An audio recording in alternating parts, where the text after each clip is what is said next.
Hey, what's going on? Been a while since well, maybe not a while, but probably like several weeks or something along those lines since I've done a live stream. So let's see. It was 3 weeks ago. 3 weeks ago is the last time I did one. You have to excuse me. I will possibly be joined by several others. We'll see.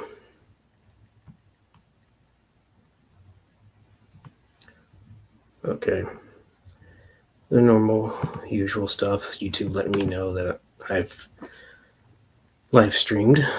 So yeah.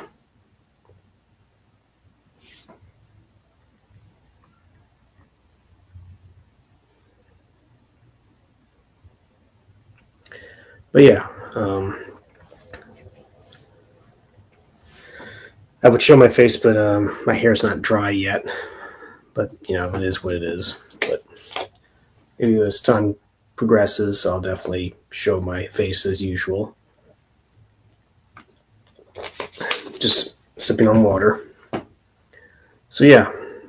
I don't know who's watching, but hopefully everyone out there is doing okay.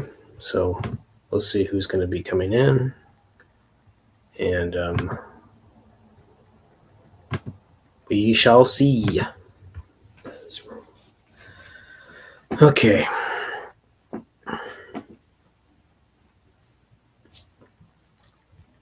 Walter in the chat. What's going on? What's up? What's up? Yeah. So what kind of interesting topics do you have for me today, Mr. Alter? And no, I haven't really been to the movies other than seeing the third Sonic movie. So, and more than likely, the movie I had interest in seeing has probably at least been pulled out of my state, sadly. The Den of Thieves sequel, so that's probably been pulled out by now. I don't even remember what was opening this week? I know I should know. Damn, I can't believe I'm blanking on it. That's why I haven't really been paying much attention, honestly. And I remember what it was, and I could have sworn what was the new release was out this week, and I should know it. It was what was it? Oh yeah, Captain America: Brave New World. Oh yeah, that was the. It looks like it pulled in a pretty good amount of money on the first day, so I guess we'll see what's going to happen, because apparently, I don't know if the 40 million. Well, who knows? If it has $100 million opening, who knows? Maybe stranger things have happened. And the horror film. What was it? Hard Eyes. So that opened last week. So it was actually number one last week. Interesting enough. So yeah. Bill Skarsgård going to be in the new Robin Hood movie. Okay. What's he going to be playing? Is he going to be playing the Sheriff of Nottingham? I don't think anyone can top Alan Rickman's performance in that movie alone. So yeah. I guess we'll see what happens. I'm sure you might know, or maybe the role hasn't been disclosed yet. So yeah. Who's even directing the new Robin Hood movie? If I recall, there was wasn't there I don't know if it was a Robin Hood type of movie, but had that guy from Linda Cardellini is going to be Pamela Voorhees. Interesting. Ooh. So it's going to be a prequel, huh? It's focusing on Pamela Voorhees. What new movie does he even have coming out, honestly? I'm just curious. What's his new movie? What is Bill Murray's new movie?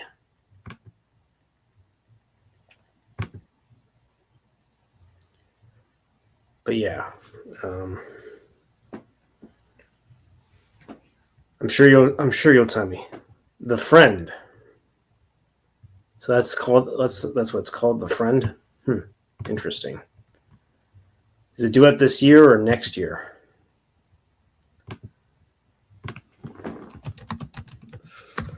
Friend. Or did it come out last year? Because, okay, yeah, it was, so, yeah, Naomi Watts.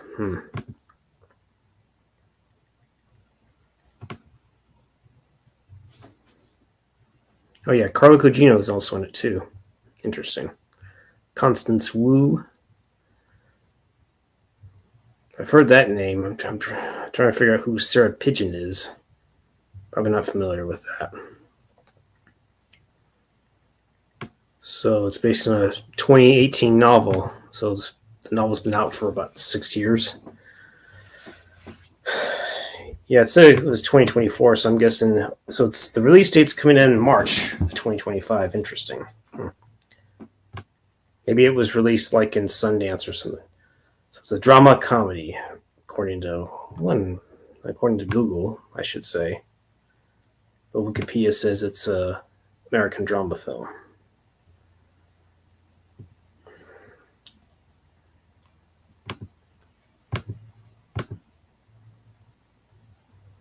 But yeah.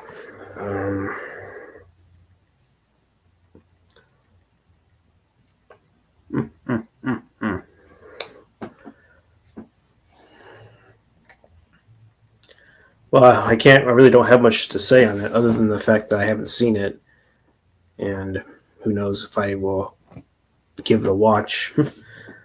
I don't know if it's going to be a widespread theatrical release or it's going to be like a limited release. I assume it might be an independent film of some kind. So that's what I'm. Let's see, what was the budget for that movie? It doesn't say.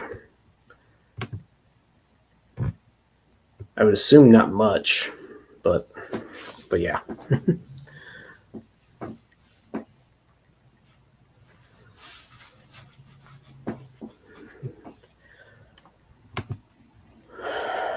So I have no idea if I'm even going to see the new one that came out this week, which was Brave New World. Seems like everyone's kind of tired of superhero movies, and yet surprisingly, Brave New World pulled in 40 million. But I have a feeling that's going to drop in the next coming days.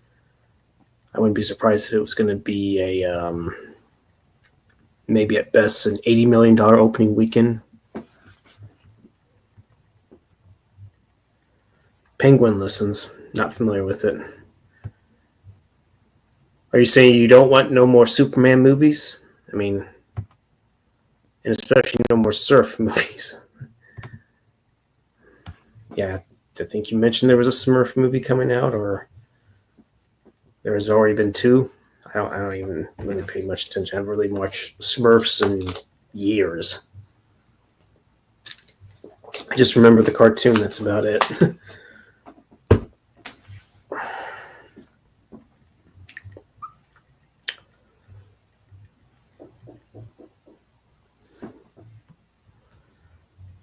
Yeah, well, I can't blame you. I think most other people are getting tired of the intellectual properties getting butchered over and over again. Can't blame you on that. I think that's how a good majority of us definitely feel. So yeah.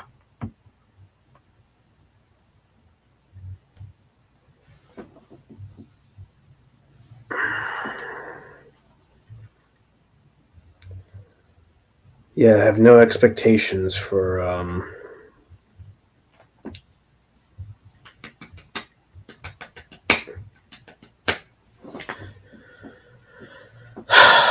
it seems like the only intellectual property that's done well, as Wildman Beyond would say, is Cobra Kai. And don't spoil this. Do not spoil anything about Part 3.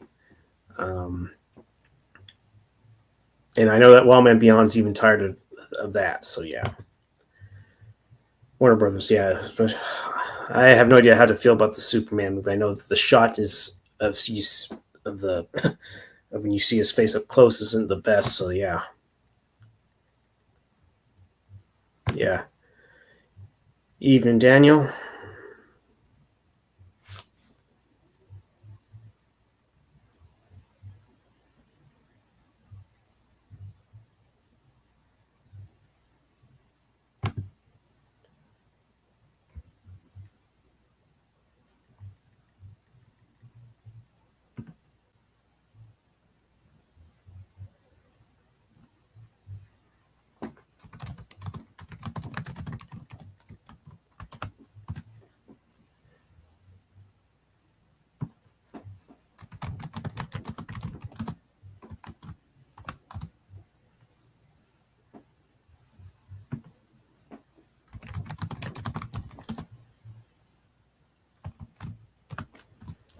And let's send a few more invites, see what happens on that front.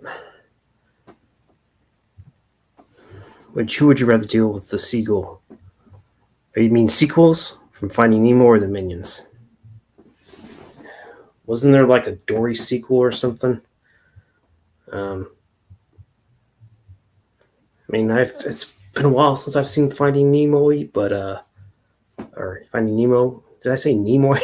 Finding Nemo. Yeah, they're seagull. Oh, okay. What I must have read that one. I thought you meant sequels, but seagulls or the Minions. Well, I think the Minions can be productive. I don't know about the seagulls, because they might just poop on you. They just might shit on you. Who would you rather deal with, Alter? Who would you rather deal with, seagulls or the Minions? Because I mean, I'm sure the Minions can find something constructive to do, but they might mess it up. So I don't know.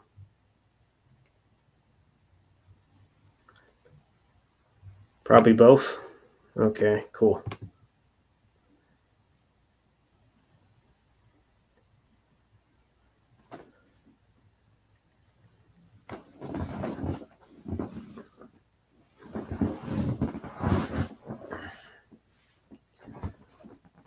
Let's see. I wonder if my hair has. No, it's probably. No, it's maybe it's not noticeable. Yeah.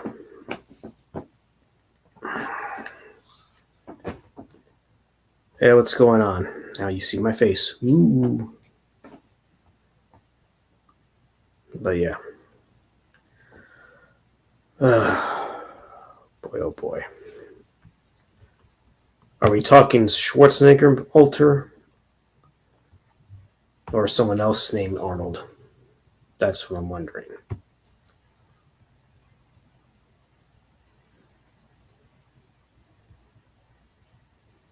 You mean as an animated character? Is that what you're referring to? Would he be himself, or would he be? Could you imagine him as Shark or the Sharky? I don't know.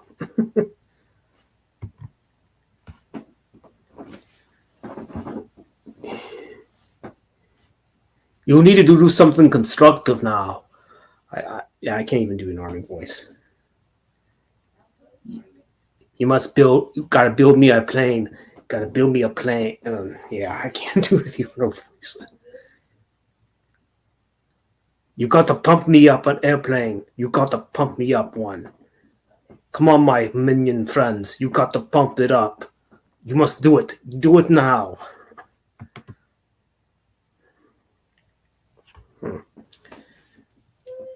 Imagine if there was an Itchy and Scratchy crossover with the Minions. The Itchy and Scratchy Show. But yeah. Hey, Sam. I thought about inviting you, but I didn't know how busy you were. I mean, you're more welcome to come in too. I've sent a lot of invites out. I know that Zero is supposed to come in sometime after, I guess, 7:30. That's what he told me on Insta. And Alter says hi to Sam.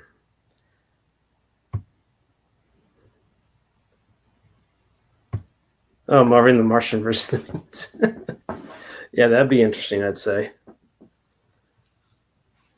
Yeah, I haven't seen any of those those types of cartoons in years. We go into the arcade bar in an hour. Okay, that's cool. Sure, I'll send you the link. Probably better if I send it to you via Gmail.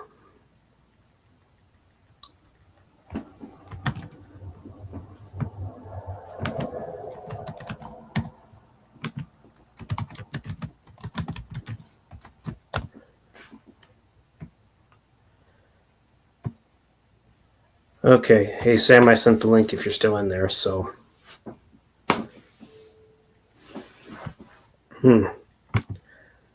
Yeah, I wonder how a new modern, take on the Flintstones. I mean, Would they do it something similar to what you saw with like Despicable Me or any other animated movies for that matter?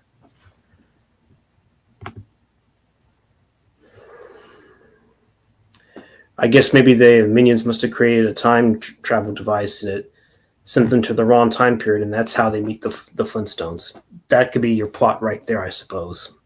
You know, Minions meet the Flintstones. There you go. But then again, who knows? I'm probably giving someone some ideas here. Oh, Flintstones meet the Minions? Why didn't we think of that? Yeah. Yep. Yeah, the camera's doing its little autofocus thing. Urgh. Maybe it'll show the Minions exist in a better. I don't know. I guess we shall find out if that's ever going to be a possibility.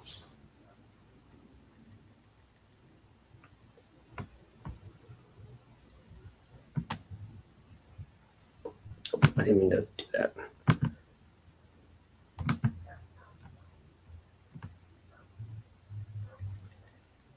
Okay.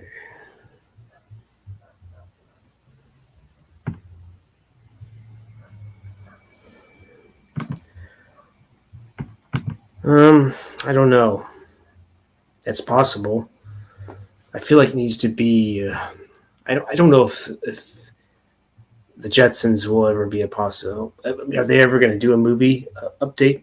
You know, do an actual new reboot of the Jetsons. You know, is DreamWorks and isn't DreamWorks still involved with the Minions or something, or is that or someone else? Like I said, I really don't follow much animated stuff these days. But yeah. Well, so Warner Brothers, so they have the rights to the Hanna-Barbera franchise. Illumination. Okay. Thank you for telling me, Alter. Like I said, I really don't follow those movies all too well, so you probably have more knowledge of it than I do. I mean, I don't think I've even seen any of the Despicable Me movies at all. Just those types of movies are not my cup of tea, you know.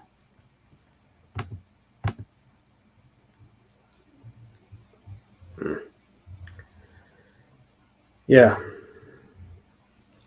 Yeah, Warner Brothers, yeah. They probably don't know what they're doing.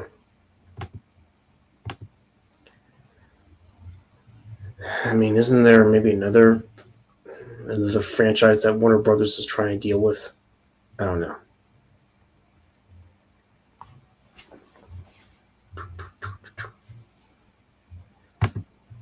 Yeah, what was the last Muppets movie that came out? I know there was like the Muppets remake in 2011. Hey, Sam, what's going on? Not much, man. Everything going well? Where you at? Oh, yeah. Oh, so crazy thing is, okay, maybe you don't know, maybe you weren't aware of like the base American bases, their names getting changed in the past, right? No, not really. Okay, they were changed. I think this was like a year and a half ago, maybe two. I'm not sure honestly, but Fort Bragg got changed to Fort Liberty and changed to Fort Bragg again. So originally it was Fort Bragg, then changed to Fort Liberty. Now it's back to Fort Bragg, huh? Yeah, and I'm happy because now I don't have to accept it as Fort Liberty. Now it's legit named Fort Bragg. That's cool. Where you at right now? Well, if you, what state are you in, Sam? Are you still overseas? North Carolina. Okay, I didn't know if you. I'm trying to remember where you were at last. You were in, or was it South America somewhere? Or I don't even remember now. Oh, I was in South America, but that was for like vacation. But Vacation, yeah.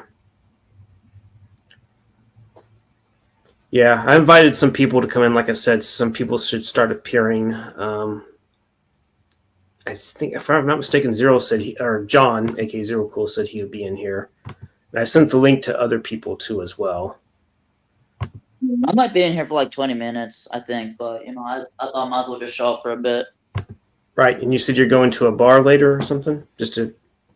Yeah, arcade bar. It's pretty chill. I don't even think I'm even gonna drink, but I'm just gonna go with my homeboy. Maybe I might bring two other people. I'm not sure.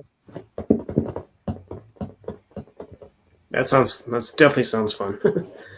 I'm gonna try to go to the museum tomorrow morning because it's gonna be a little change of view and all that stuff. Some of these museums are nice in North Carolina, especially Raleigh or Charlotte. So Right.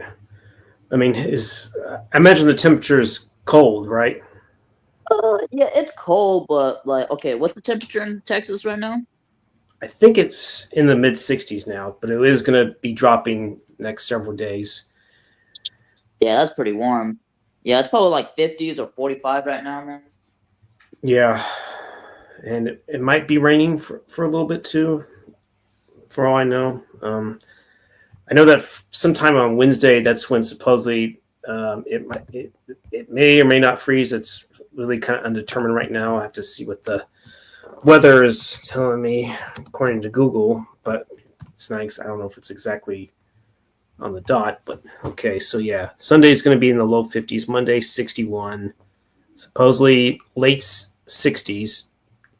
Wednesday, Thursday is going to be in the high 30s. Damn, even Friday's going to be in the 30s. Jeez, I should have known that That's it's cold. February. Might snow. It might. I don't know. I had a feeling that since it was still February, we're not out of the woods just yet. But I was hoping that maybe if it was going to get even colder again, I was hoping that would happen more in early February. But I guess that doesn't exactly weather doesn't exactly happen according to our desires. So yeah. Oh yeah, doesn't happen with just with their convenience. Yeah.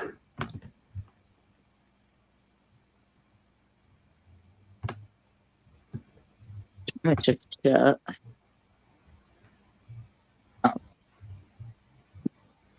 Yeah, I was supposed to go to the arcade bar last night, but then something happened with the guys. I don't even know. He's like, "Yeah, I was playing a game with my brother." I was like, "All right, whatever." I just didn't. I should have just went alone because I drove off post just to drop off these guys first to a different bar. Then I drove back on post and shit. So Right. There's more updates on the He-Man. Okay, what kind of new updates do you have for us? I know one of forget what was the actress that got cast. I don't even remember now. Oh yeah, it's Monica something, Monica Barrera or something. I think that's why I heard that got cast. Monica Lewinsky. No, just kidding. Fucking man, they're making a He. Yeah, He-Man reboot. I don't know if I think it's due out next year, I suppose. That's But pretty cool. I hope that's not. I hope that just doesn't like bomb. yeah, I don't know. I don't know if they have any. Oh, here we are. What's up, John? Hey, dude, what's up? Nothing much. How about you? Not just laying back and chilling. Hell yeah. I'm sure you two have known each other. It's been a while, but I'm sure you remember. I think you all two have interacted before. It's probably been years, but Yeah. We have before. It's been a while. Oh, it's been months since we even interacted, but yeah. yeah. Sweet By the guys. way, sorry, John. Go ahead. Oh, what are you guys up to? Just shooting the shit, pretty much. Just he's in the army. I don't know if you knew that, John, but he's actually in North Carolina as well too. So just same state you're at. Oh, really? Oh That's yeah, I cool. forgot John's in North Carolina as well. Yeah, I'm not going to go on long tonight. Maybe like 25 minutes, 30 minutes. Okay. Yeah. So, what's the topic tonight?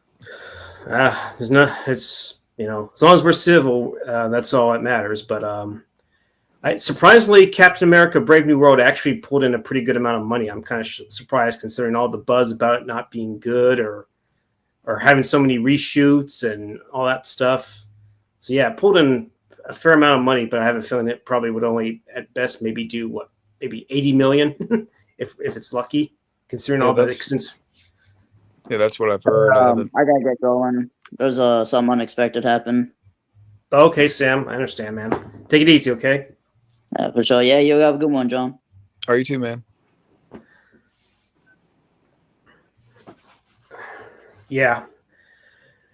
But yeah, that movie, I'm surprised that it's actually holding up. But I haven't even read. Oh, Ultra's got to go. So Oh yeah, let me see the chat.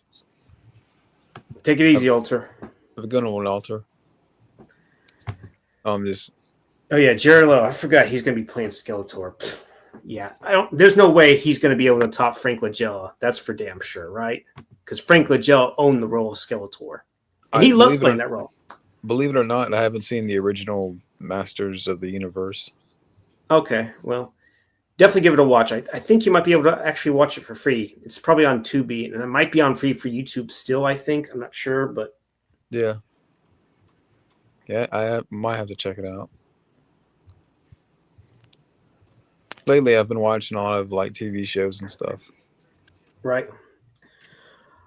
I also been watching a little bit of James Bond, and speaking of which, I actually bought some of the few of the soundtracks. I actually got the recent expanded edition of License to Kill, which was released by La La Records.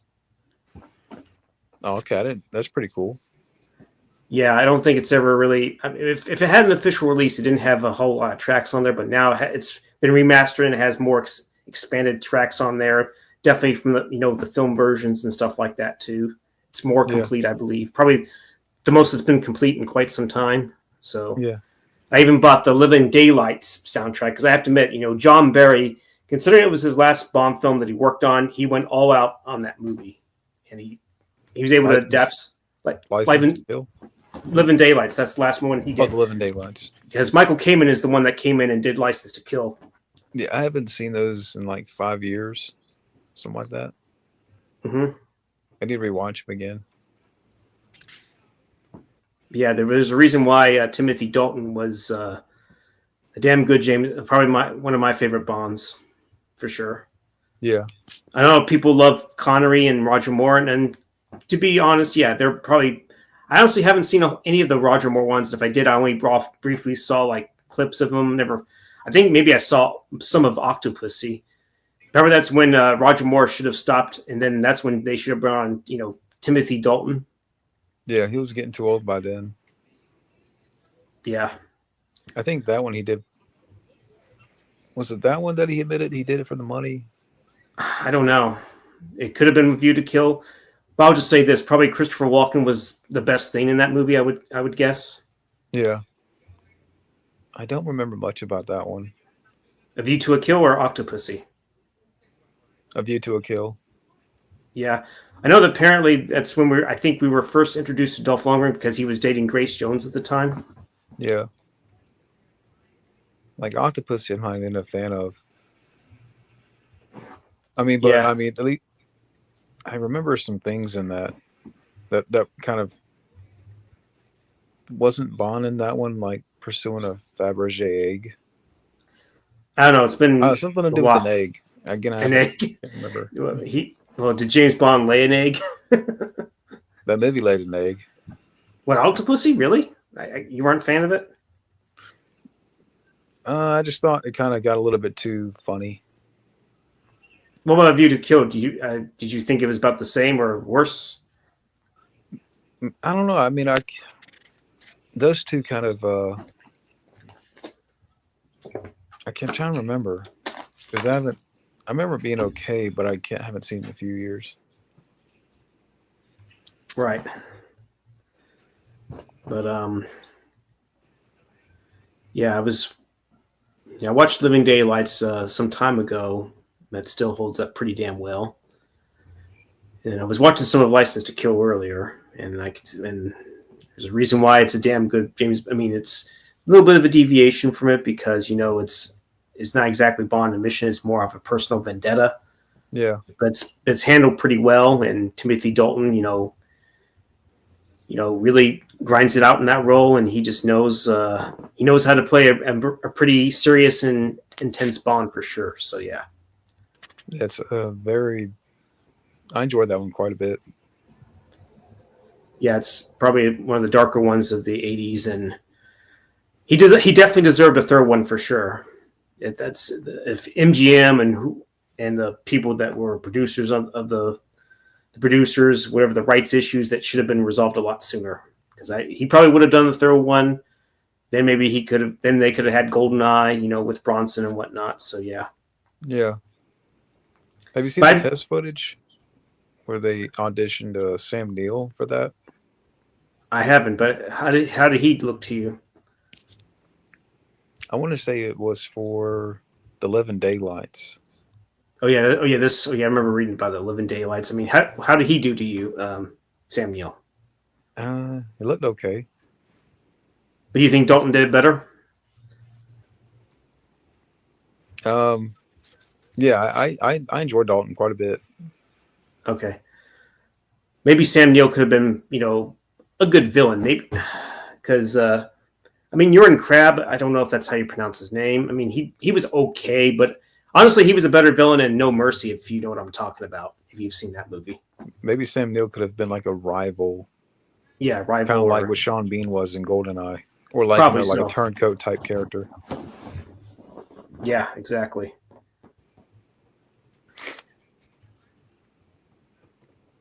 Yeah, I'm just laying back right now. It's been a busy day. Me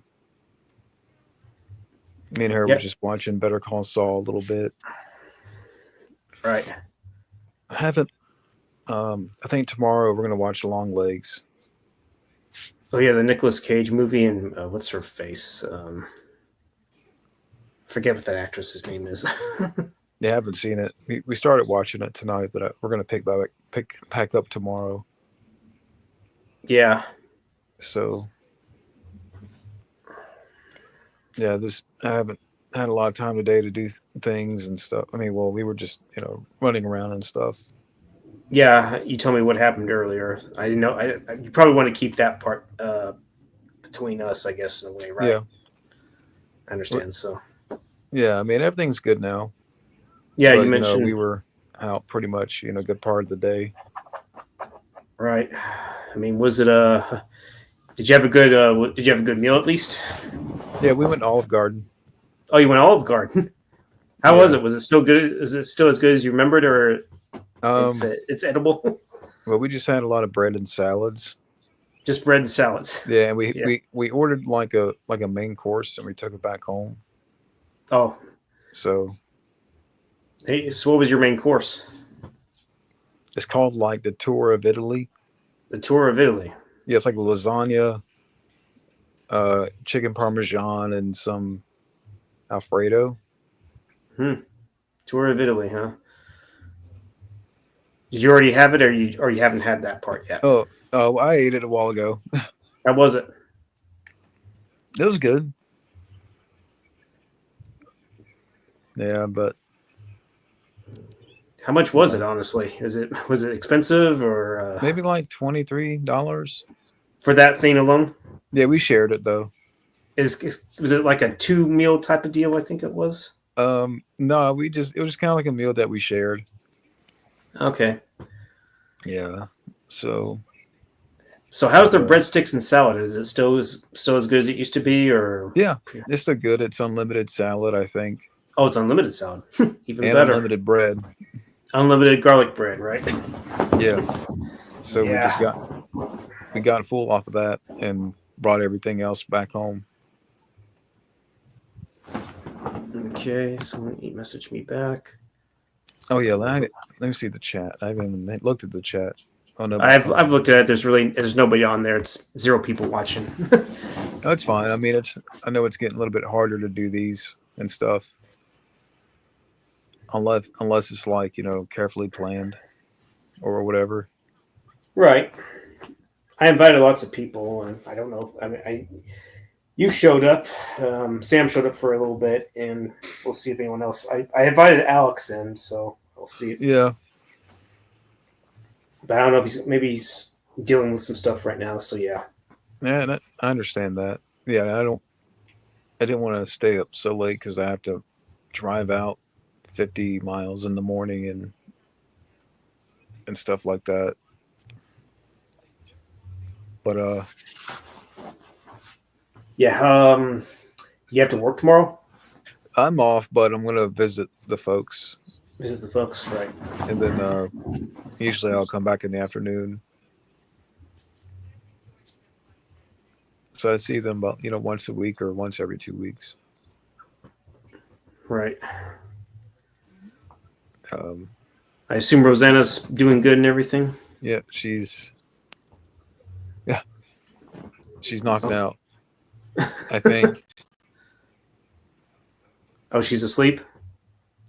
Yeah, she's like, I'm gonna turn over and watch Seinfeld, and I think she's already knocked out. Was it like how she was tapped out when watching Joker 2? Yeah, now we're in. She was like, I had enough. Yeah. It definitely got some views for sure. I think she wants to come back for a review or something. So That sounds cool. it's just for the past couple of weeks, it's just been a little rough. I mean, it's just for everybody here and stuff like that. I haven't had a lot of time to do stuff and stuff. Stuff keeps happening. Yeah, I know. Well, just what's going on. Right. So, but everything's good now. Well, glad to hear it. So, I mean, yeah. I was even talking earlier. I don't even know what is even worth seeing. I mean, the one movie I had interest in seeing was the Den of Thieves sequel, and I never got around to seeing it. It's probably been pulled out of theaters, at least here in Texas, or at least where I'm at for right now. yeah. There was Hard Eyes. I don't know if it's any good. I mean, do you think you'll see that one, or you think you'll just wait for like streaming or something? I would like to see it, but she might. If me and her saw it, I think she would like to wait for streaming. Like I think she wants to watch Nosferatu again, and that's about to hit streaming soon. Yeah, I haven't seen Nosferatu. And I asked her, I was like, do you want to come on for another review? So we're thinking about doing The Irishman. Isn't that like the Robert De Niro movie? I think it was. Yeah. So I'm trying to, we're trying to pick a day to watch that. That's going to take a little bit of time, being a 3-hour movie, and figure out when. So. Oh yes, so that is a long movie. I didn't realize that. Yeah, I've heard of it, but yeah. Yeah, you got to figure out a good time to watch it since it's a 3-hour plus movie. Yeah. Wasn't Nosferatu a pretty long movie too? I think. I don't remember though. It was like 2 hours and 20 minutes or something like that. Okay, I didn't know if it was a 3-hour movie or if I remember correctly.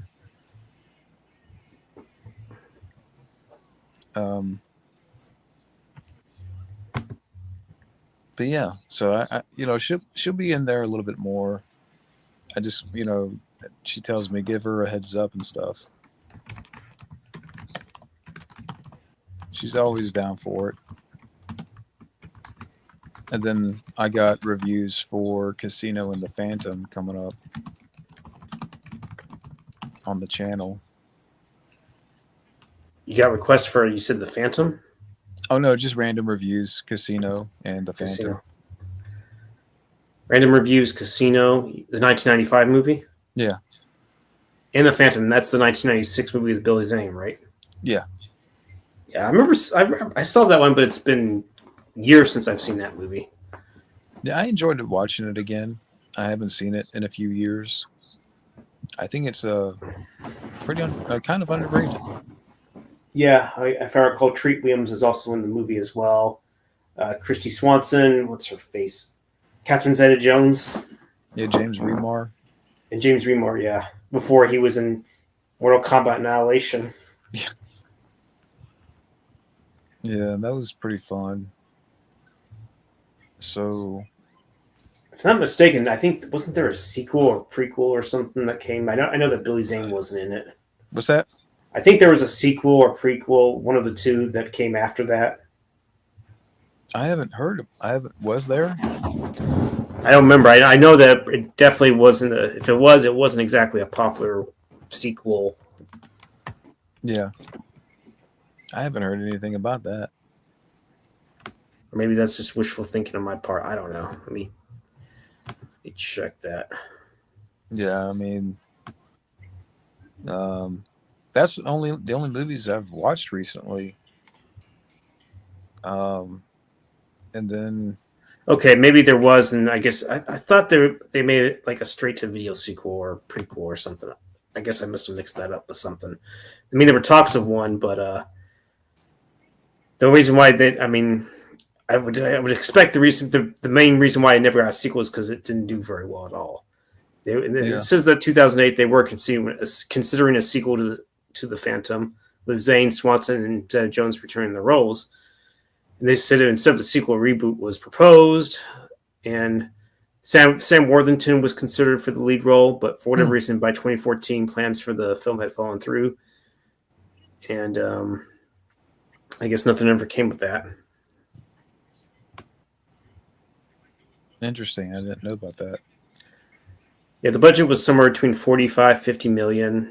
Only made like 23 million. I don't know if that's U.S. alone or overseas as well. So yeah, Yeah, I I did enjoy the movie. Like rewatching it again. I mean, it's not a perfect movie. I know it's not, an Oscar-winning movie, but I enjoyed it for what it was. yeah, And it's good popcorn entertainment. I would suspect, right? yeah, and I'm going to talk more about it. Oh, in my review.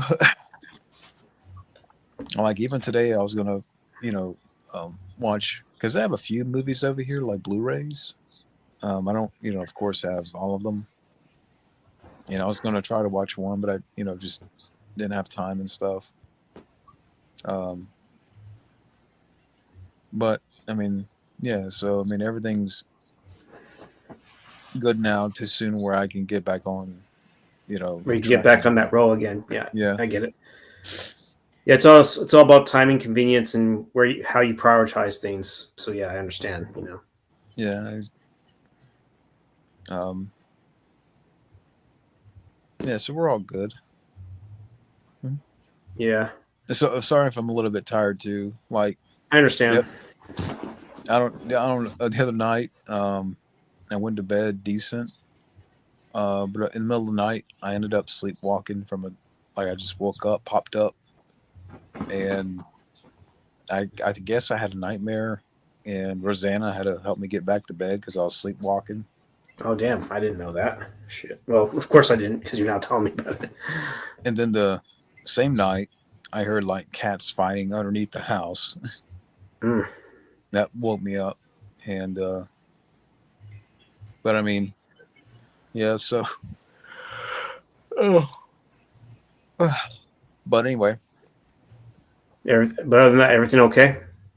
yeah. It's just been a busy day, Yeah. and yeah, I think we finally got home around like 5, but like we both took a nap when we got back because we were just out and about for like 5-6 hours. I mean, it wasn't all day, but it just kind of. I think we were both tired and stuff. Yeah. I assume you're still working at the same place as usual. Yeah, I'm still there. Um, at some point here, I'm gonna be looking somewhere else, but I don't want to take a pay cut, that much of a pay cut, because I'm making okay Oh, money. they're wanting you to take a pay cut. I'm saying like if I find something else, I don't want to like take a because I'm making okay right now, Mm-hmm. but I mean that's another topic. Right. I think you mentioned that you and Rosanna were going to get a house at some point, right? In like the summer, I Oh yeah, that's suppose. still gonna happen. That's still in the summer. It's not like you said June or it's going to be July or something. Yeah, it's gonna be like July. We'll have more room and stuff. Oh yeah, you definitely can use the room, and definitely you can, you know, you'll probably have some room. You'll be able to have your own little office that you want to do, reviews or live streams and stuff like that. Yeah, and that's why, unless I carry something outside, but lately it's been very cold or rainy. It's just there's just not a lot of room here. Yeah, it's in the 40s from what Sam Somebody told in the me. back. No. Quinn's here. Hey, what's going on, Quinn? Hey, Gwen. But yeah, yes, the coming days it's actually going to get colder. Tomorrow's going to be the low 50s, and I think was it Monday? Let me look at that again. Monday was actually going to be in the low 60s. Tuesday, high 60s, but it's going to be raining. That's when that cold front's going to move in.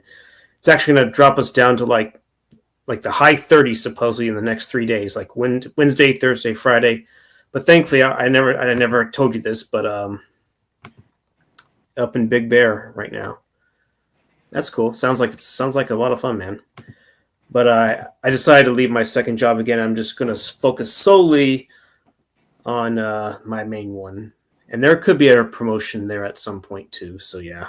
Oh, that's cool. Oh, you guys done shoveling some snow? Damn.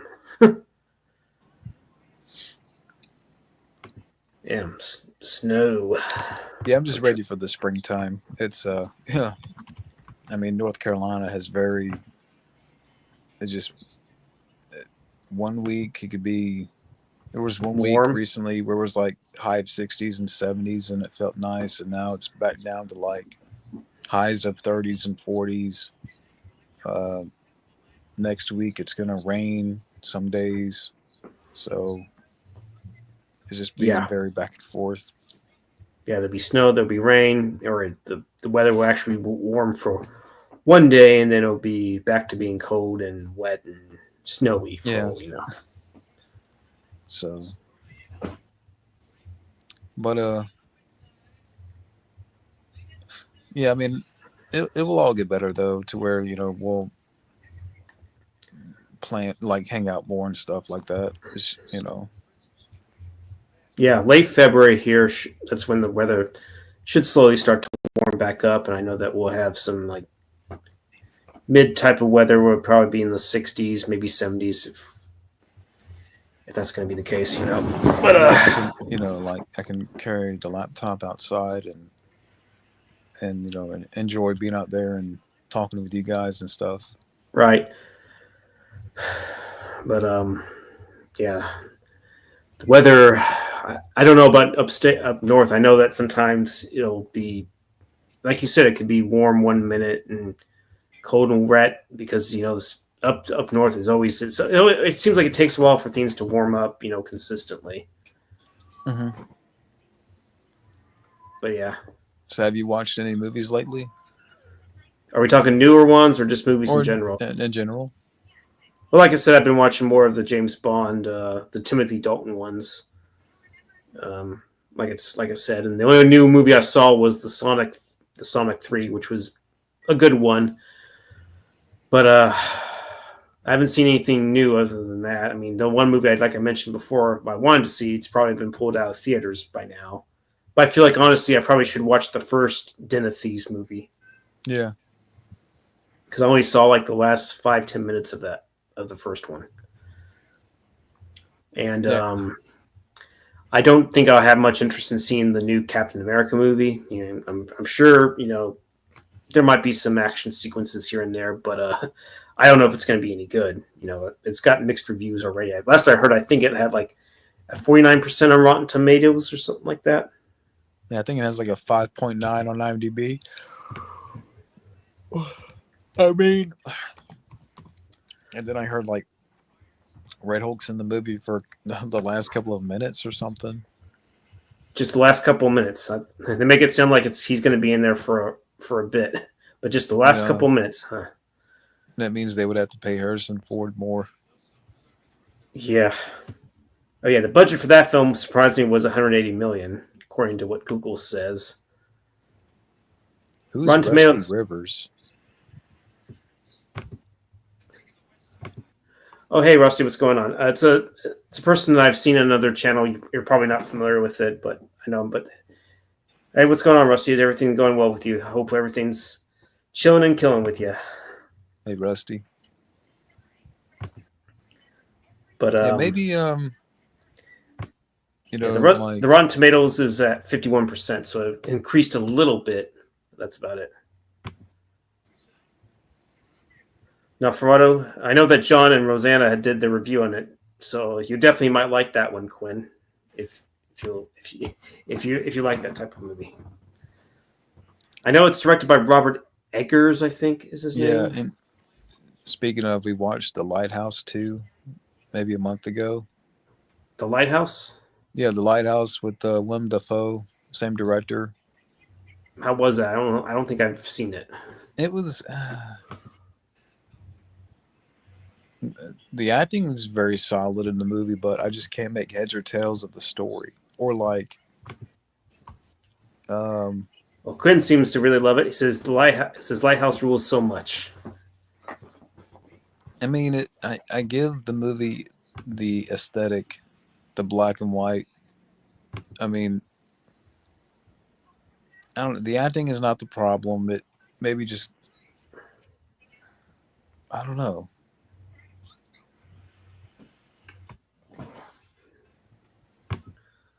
It's cosmic horror comedy of a man losing his mind. Pretty much.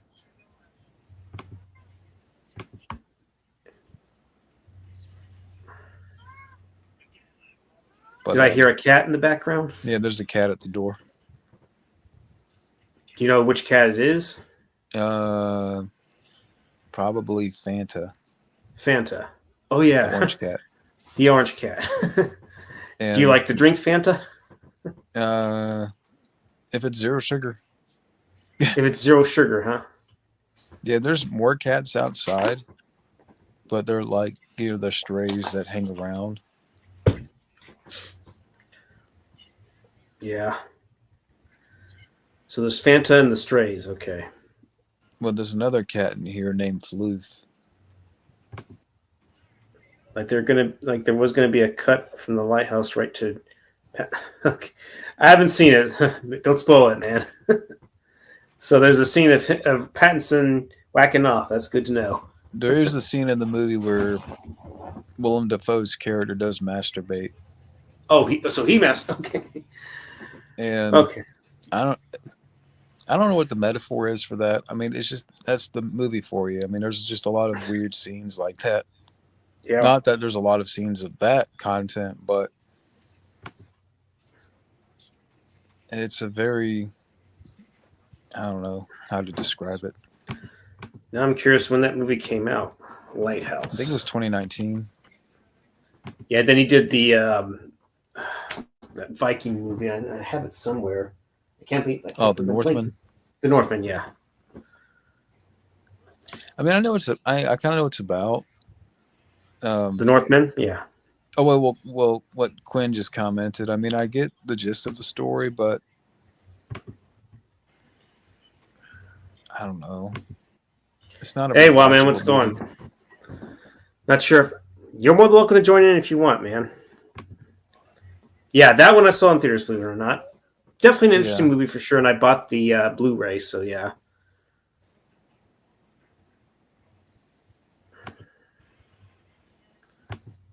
And by the way, Wild Man, I haven't watched any Cobra Kai yet. I'm so far behind. Yeah, and I know, like you said earlier, you don't want anything to be spoiled, and I can't blame you. No. Well, actually, I know a couple of things. Just because I've come across clips on YouTube. Well, don't say anything because I want to. I don't want to. I don't want to know. I probably should really finish up season 4 because that's where we were last at, or that's where me and my mom were watching. I won't spoil anything, but it kind of like I don't know. Maybe I'll still watch it, but it's just not on the top of my I love the show, but it's not like on the top of my list right now. Because your roommate didn't shower, huh? My man says it was so epic. Okay, if that's what you say, hopefully it's fucking good. So yeah. I don't know. She's got me hooked on Dexter. Oh, really? Dexter, huh? Yeah. I can understand that because it was a pretty popular show, but I sadly never saw any of it. I think maybe I saw a little bit here and there, but Actually, I believe well, the season. interesting choice of words. You thought it was the Riddler, huh? What, literally? My old roommate fucking sucked. Thought he was the okay. So your roommate had an ego. He thought he was the Riddler, huh? And Quinn says Dexter was great. Used to read the books too. So Yeah, it was actually the last season, like I just finished, was season 4. John Lithgow was kind of the main villain of that season, and that yeah, was if I pretty recall. good, very good. So yeah, literally he was schizophrenic. Your roommate. That sucks. It didn't perfectly. It was a little semi disappointing, but so it didn't destroy the show. It didn't go woke or anything, did it? I hope it. I hope it didn't. No, I don't think it did. We're talking about Cobra Kai, so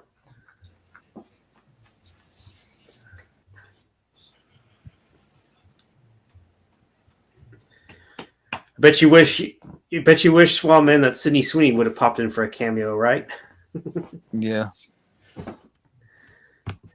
That would have erased the semi disappointing aspect, right? I was the Batman in the situation. Courage had trauma over therapy. Damn. So your roommate really aspired to be the Riddler, huh? Damn.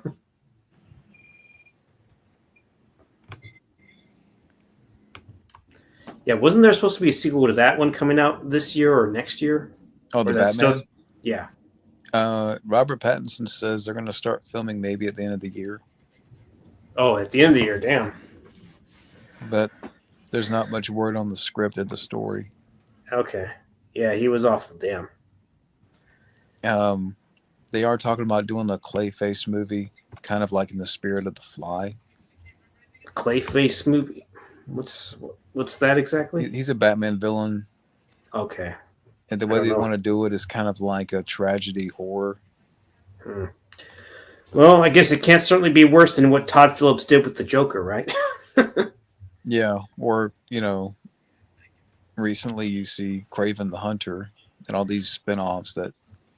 Yeah, I didn't see Craven the Hunter, but I know that it definitely bombed for sure. Like budget was over 100 million, only made like 25 in the U.S. So I don't know how it did overseas. So yeah,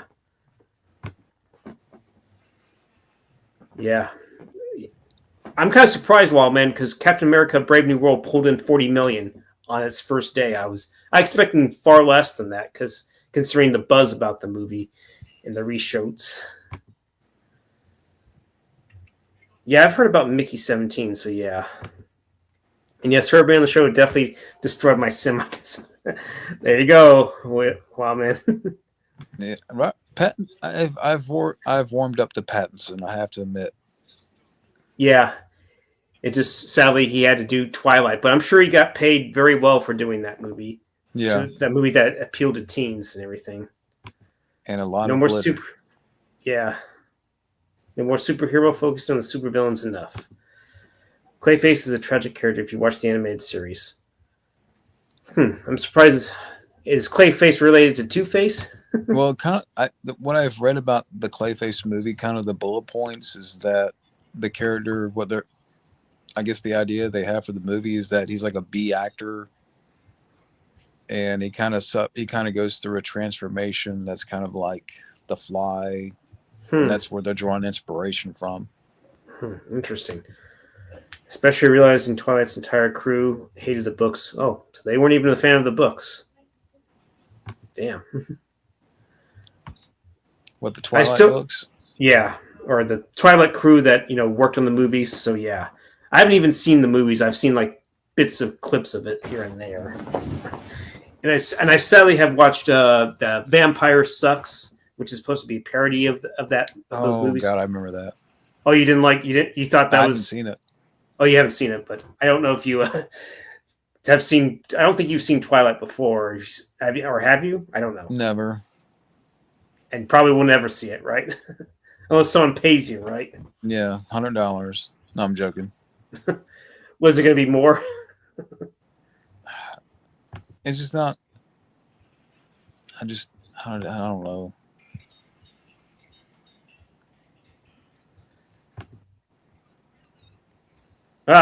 They mocked it, huh? Who can blame them? I don't know much about the books.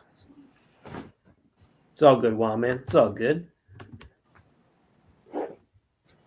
So I guess Hillary Swank doesn't come back. Oh, damn. Don't say anything. Don't say anything, Wild Man. Don't say anything. I'm sorry. I was trying to get it out of Wild Man Beyond, but I'm not going to say anything. Yeah, I kind of forgot that I'm sorry. they try to propose it. Yeah, I can kind of see the substance being something similar of that. I haven't even seen the movie, but sadly, I've seen the reactions, and yeah, I have to admit the makeup effects are pretty impressive on that.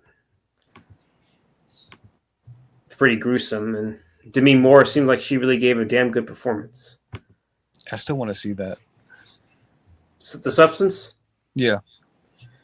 I wanted to see that movie too, Quinn, but I haven't fully watched the first one, and I missed my chance. I think that's been yanked out of where I'm at least in the city that I'm in. I don't think there's any showtimes for that movie, sadly.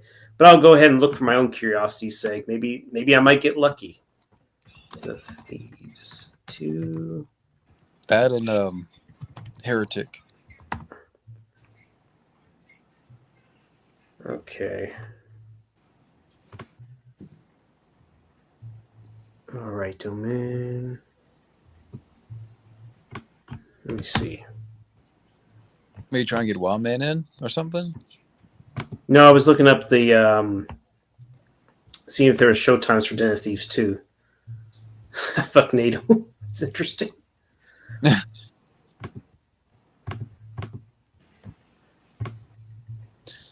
I guess you saw. I'm assuming you saw the Carl Urban Johnny Cage poster teaser. I haven't seen. There's actually a teaser poster. Yeah, of Johnny Cage. Yeah. No, I have not seen it. No, I haven't seen it. Yeah. I'm assuming Alex saw that, or Gabo. Yeah, there's a teaser poster for the Johnny Cage character, and there's a teaser poster for like the movie, but it's not, nothing. Oh shit, nothing, or it's a teaser. Okay, teaser poster. Okay, continue without disabling. I guess I wouldn't say it's horrible, but it's rather. It serves its purpose. I guess so.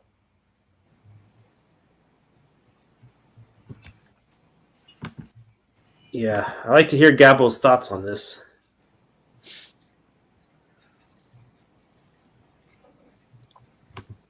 So they show a character with the weapon that they didn't even use at all. What a shocker! Demi Moore. Yeah, Margaret Qualley, I think you're referring to. Yeah, she's the daughter of Andy McDowell. So yeah. Yeah, he seems like he stays in shape and all that good stuff. And it seems like what's his face? Butler seems like he's still in pretty good shape considering that he's in his 50s now. Yeah, I haven't seen the first Den of Thieves. Yeah, but I was watching something interesting about someone was covering about that movie that he did, Law Abiding Citizen. A lot of people they like most of the movie, but they say that the main issue is the ending. I don't know if you ever saw Law Abiding Citizen. Yeah, I've seen it before, but I don't remember the ending. Oh, you don't? I remember really liking the movie. Sorry. Okay, I read that. I'm sure it is. I need to probably go back and watch that because that definitely looked like it. It's kind of weird how they took almost 7 years to get the sequel off ground. So yeah, Now that Cobra Kai's over, the only bad Reacher. Do you think they should do another movie with maybe do a new reboot with that same actor, Wildman, or you think they should do maybe a possible third one with Tom Cruise? Or now that I think about it, he's probably too old by now because he's what in his 60s now. I don't want to see that damn poster. I'm hoping with I haven't seen Yes, all of. I got that on Blu-ray, Wildman. That most of the stories were good. The one I never forgot about was Lover's Vow. That had Ray Don Chon and James Remore. How can I forget? Tales from the Dark Side. Yeah, That damn narrator. there was actually one that had Christopher Slater in it and Steve Buscemi. I remember one episode. I forgot what it was called. It was in the first season. It had what's his name, Danny Ilo, and he was like he was a better, on horse. I forgot the name of it. Now I think about, man, were you talking about the movie or the show? Because I haven't really seen the show, honestly. Right, but go ahead, John. Sorry, I didn't mean to cut you off. Oh no, you could. I just forgot the name of the from the Dark Side. Have you seen the movie? No. Okay, I was talking about the movie. That's Okay. the one I have. I forgot what I was gonna say. Oh, sorry. Oh no, Yeah. you're good. I'm just I blanked out just now. Was it something related to Tales of the Dark Side or something else? I think it was something else I was gonna mention. Okay. She was good? Yeah.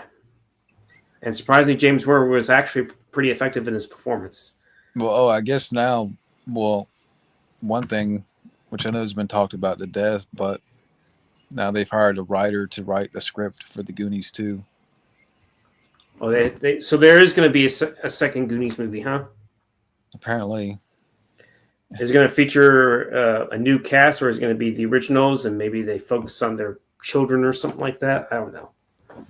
I have a feeling, it might be that, where it brings in the children, but also they will bring back the old characters too. Okay. Law-abiding citizen was, to Viola Davis. Yeah, honestly, the first movie I saw her on was the movie Solaris with George Clooney. I think that's how I first noticed her, honestly. I haven't seen that one. I've heard about it.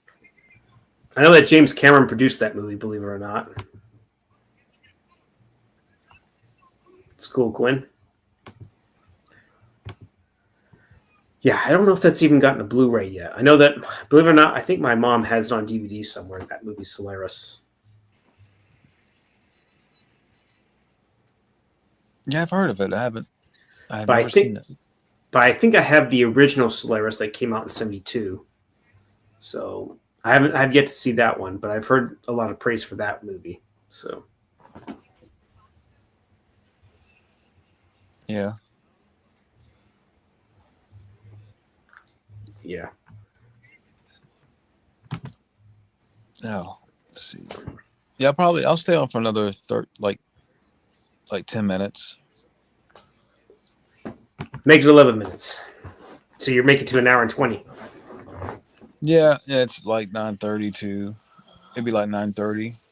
It's 9. Well, on my watch, it's like 8:19. Yeah, it's talking about both.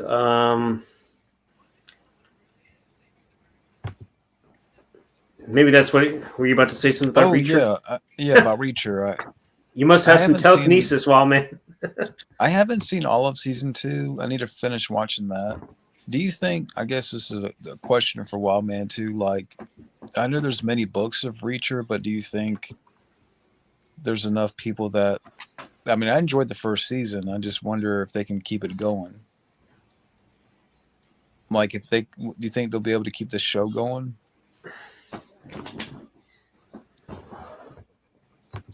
What season is Reacher on, honestly? Season 3 is about to premiere soon, I think. Okay.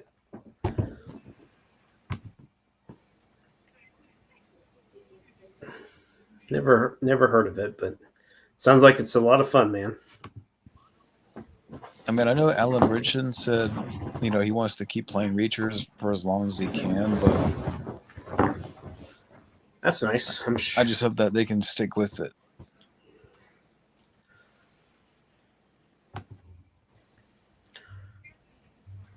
Yeah, Margaret Qualley. I'm trying to remember what else she was in that I've seen.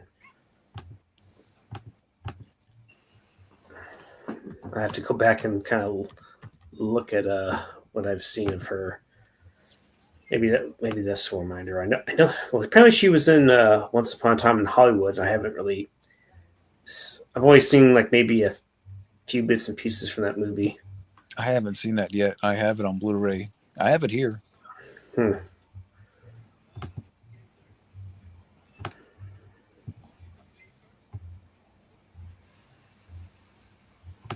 Maybe if I go through her filmography, maybe I might be reminded of something. Okay, she was in The Nice Guys. I remember hearing about that movie, but I haven't seen it. Wasn't she? Oh yeah, The Leftovers. That's what I remember her most from. Was that TV show, The Leftovers? That's what I remembered her from.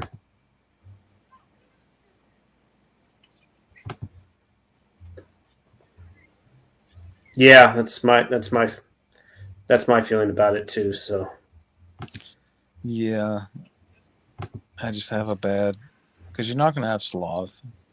John yeah, Matusek's dead. You're not gonna have Mama Fratelli. I hope so. Wow, man, I hope it. I hope they treat these characters with respect. They don't get Well, killed off or anything like that. if they can kill off anybody, they can get rid of Corey Feldman. How about that?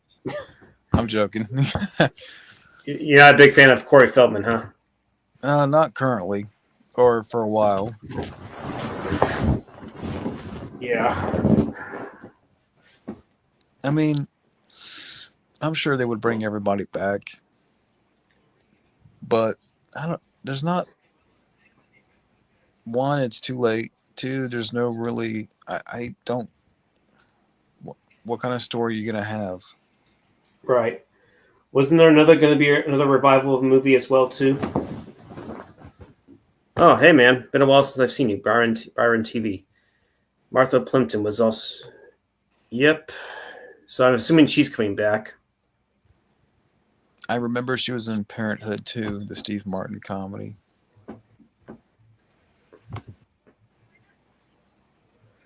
Is this the game or the movie you're talking about, Gwen?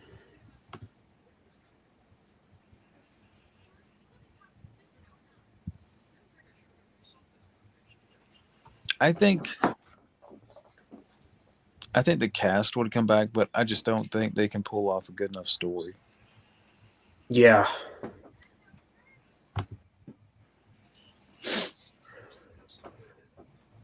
I mentioned both. Okay, well that's cool. I don't know if you were talking about the TV series or the movie. So because I've yet to even really watch any of the. Well, maybe I saw an episode like a long time ago when I was young. So, but I definitely have the movie, and that's what I remember most. I know a lot of people have called it like the Creep Show 3. Honestly, like that maybe it was written as like a Creep Show, but then it became Tales from the Dark Side. It's better than the actual Creep Show 3 that came out in 2006. Mm-hmm. I was just thinking about, like, man, the Goonies is now 40 years old. It will be soon. 40. Yeah. I mean, that goes Same for a with lot of movies. same with Back to the Future. Rambo: First Blood Part 2 will be 40. Yeah. Gosh, what else? There was other popular films that came out in '85. Silent Hill 2. Okay, so you're talking about the video game. Okay. The Breakfast Club turned 40. Yeah, The Breakfast Club. Of course. How can I blank on that? Oh yeah, Weird Science. That's going to be 40 years old. Yeah. I'm just wondering, like, with Wild Wasn't Man Beyond, Remo like, wasn't Remo Williams, the Fred Ward movie, going to be 40 years old soon? yeah. I know, Wild Man, you're a highly big fan of that movie. I still haven't seen it. There's other films that are going to be, 35, 40 years old. Like, for example, sometime in later this year, the Steven Spielberg remake of The War of the Worlds is going to be 20 years old. And, gosh, okay, what else do we have that was 85? I should have something here somewhere. Oh yeah, Reanimator. That's going to be 40 years. I don't know I if you've haven't seen seen that. I haven't seen that one.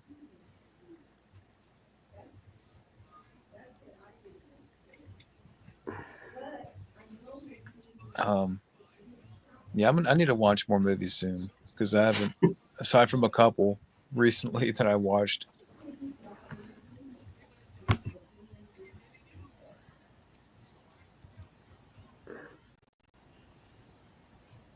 Let's see. Oh, Oh yeah, Once Upon a Time in Hollywood. So both Margaret and Sydney Sweeney were both in that movie. I still want to see The Substance. Yeah, Sally, I know what happens based on the reactions that I saw. I don't know why. Curiosity got the best of me, but oh well. But maybe I should see this for myself because not how reactors have to edit certain things out. So yeah, maybe there was something that I missed. Yeah. Like I said, I got a few Blu-rays over here, so maybe I should watch those and bring some back and kind of, bring some new ones over. Do you know what are those Blu-rays? Just out of curiosity. Ones that I have over here, I have all the Blade trilogy pack on Blu-ray. I got the Batman collection on Blu-ray over here. The French Connection, Scarface, Once Upon a Time in Hollywood, Waterworld. So I got a few. Sounds like a pretty solid collection for sure. I just only have the Blade movies on DVD. I just don't know if they were worth upgrading on Blu-ray. I don't know if they had retained any of the previous features that were on the DVD. So, yeah. And the way the physical media prices go up these days, you'd be lucky to get it for a fair price, Yeah. And maybe, I haven't mentioned this to anybody or anything like that, but I think me and Rosanna talked about it one time, like if we watched the Batman movies. Starting from likes, like maybe starting from 1989. What's that? Starting from Batman 1989. Yeah, but she might join me on those reviews. I don't know yet, but don't quote me on that. Okay, that sounds cool. According to Wyman, the reason why they're doing the Goonies 2 is probably because of Ki Kwan. That's Ki Hu Kwan is big now, especially with that new movies coming out. Love Hurts, I believe is I think it's coming out next week. I think it is. Yeah. Maybe I might check that out. I got a question though. Like, I like Sean Astin. He's a good actor, but I'm trying to figure out why. And maybe there's something going on. Like, does he seem like heavy to you in the last how many years? You mean, are we talking like physical shape wise? Yeah. I mean, I understand people get older and stuff, and that's, I don't know, but. Yeah, what was the last time yeah, he seemed, well, I don't know what he looks like now. I know he did seem like he gained some in the Stranger Things episodes, but I haven't even fully watched that yet. So yeah, I mean, I hope I'm not being critical or mean or anything like that. But I don't know. I mean, I like the guy a lot. That's what I'm saying. He's a good actor.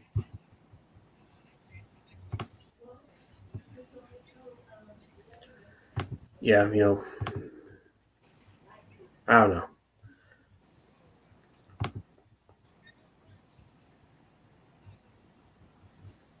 Yeah. I don't know. Maybe he just doesn't really pay much attention to his physical shape, I guess. I don't know. I mean, I probably will still see the movie Love Hurts. I think it's out right now. I could be wrong. I thought it came out next week, I think. I could be wrong, but let me check. I'm pretty sure I could have swore it came out in February, but it was not this week, but I think next week. So yeah.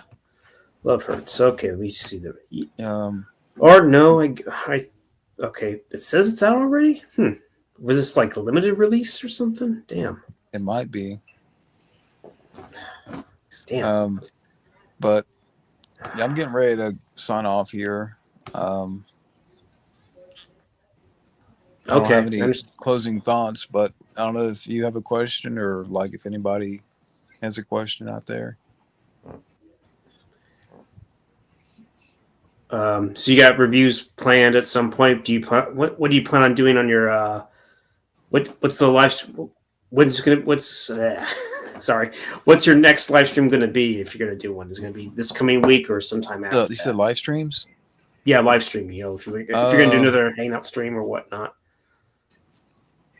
I might do another Hangout stream, but I mean, I have to play it by ear. Right. Um, I'll hit you up on that. Okay, I understand. Reviews coming up, Casino and the Phantom Yep. for this week, and throughout the week, I'm gonna try to like watch more movies and like kind of get those prepared for reviews. So, but if something's coming up, I'll let you know, and for everybody out there who's watching, I will let you know what's coming up. Okay, I understand. You know, go about your business and play your streams and videos. You know, by ear. You know, if you have to do Yeah, that. but Everyone's got a life, so yeah. yeah, everything's good. It's just the past couple of weeks have been a bit bumpy, and you know why. Yeah, a bit hectic. Yeah. But everything's pretty good now, and I feel good about getting back on the saddle here. On the YouTube saddle. Yeah. So yeah, Yes. sorry if I seemed a little bit tired tonight, but hey, I thank you understand. for inviting me, man. No problem. I'm glad you're able to make it. We definitely should do these more often whenever we get the chance, Yeah, man. as time permits. Yeah, I'm game. But I just want to thank everybody for watching. Well, this is your channel, I mean, so but thank you for inviting me, man, and yeah, thank you for having me. No problem, man. It's always a pleasure having you on, John. So yeah. All right, dude. All right. You take it easy. Have a good night. Okay. Sleep well. Okay. Peace. Peace. All right. It's just me right now, so I don't know if anyone else is going to come in. I'll try waiting to see if anyone is willing to come in. Well, man, are you charging your phone up now? Is that why you're not able to come in, or are you actually at work? Maybe that's what it is. So yeah. If you're still in the chat, I see 2 people are still in the chat. So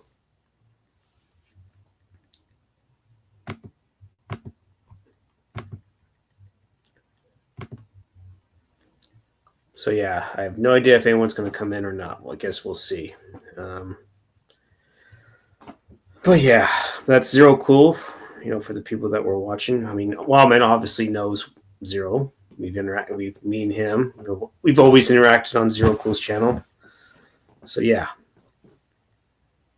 I just don't know how I can go on for any length of time if anyone's going to come in. So yeah. Too bad that no one else joined us. That would have been cool. Going back to Reacher, since the character is very loved in the world, there are 20 books. So there's 20 books of that particular character. Interesting. Dozens of seasons of the show.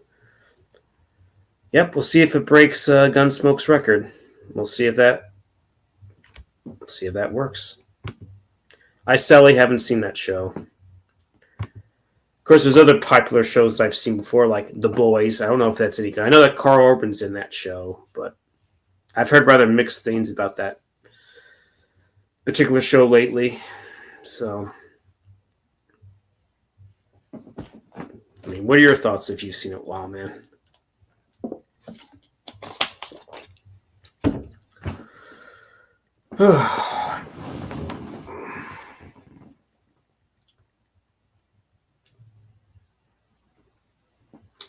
As far as movies are concerned, what I've watched recently is the James Bond films, but the Living Daylights and License to Kill. The best ones, to me, the best and underrated ones. Yeah, it seemed like he gained some significant amount of weight, So yeah. Hey, John, what's going on, man? The Fantastic Four? I hope it's okay. I do, so The girl who played Annie from the Goonies. Yeah, last I saw, she still looked pretty decent, all things considering. Like I said, I just hope they don't mess it up. I don't know if you've heard about the. There's some news on the Masters of the Universe remake. I just know that what's his face, Jared Little's. He's the wrong choice for Skeletor. I'm sure he's good in other things, but Skeletor, no. You need to bring back something that could be, similar to what Frank Langella brought as Skeletor. Hell, you know what? Maybe you should bring him back just for the hell of it.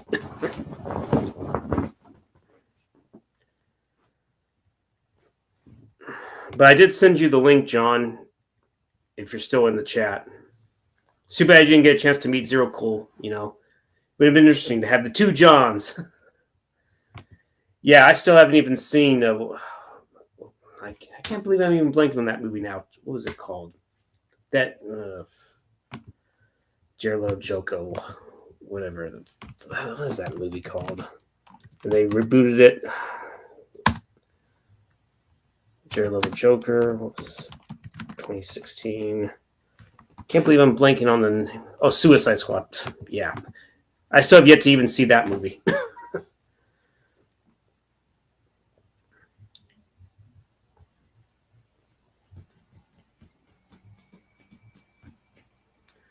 But I did see the one that came out in 2021. That was an improvement.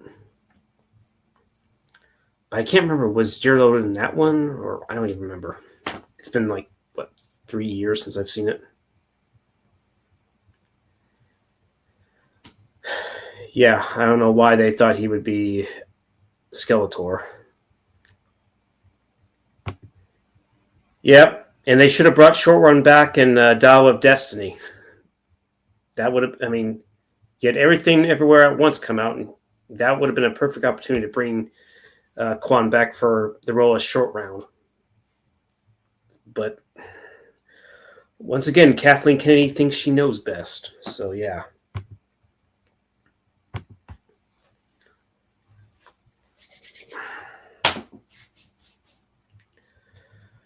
But just out of curiosity, now that I'm thinking about it, how do y'all feel? How do you feel about the Eagles winning the Super Bowl rather than the Chiefs? If you, who'd you all go for? Did you go for the Chiefs or Eagles? Yeah, I really didn't, care which was going to win. Was he in the? Are you referring to Jared Leto? I don't know if he was. I haven't even seen the Loki show at all. So, but yeah. Are you referring to maybe the Key Hey Kwan? Maybe he was in. I don't know. Maybe if you want to, feel free to tell me in the chat. Okay, so yeah, Kwan. I don't know. Wow, man, do you think you can answer that? Have you seen Loki or no? If not, I understand. I haven't even seen that show, Loki.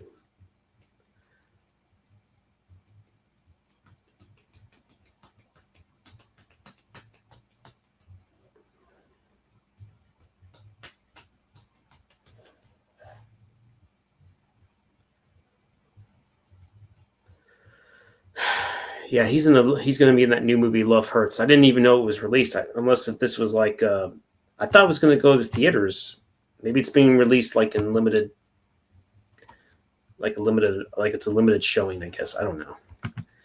So I am interested in seeing how he's going to do in that movie. It looked pretty good. Let's see, Love Hurts. Let me see if it's going to give me if it's going to be a wide release, because it's been well over a week. A fucking ant? Jeez. Fucking ant. Okay. Got 4 people watching, so this is interesting. Wow, really? Love Hurts only got an 18%? Jeez.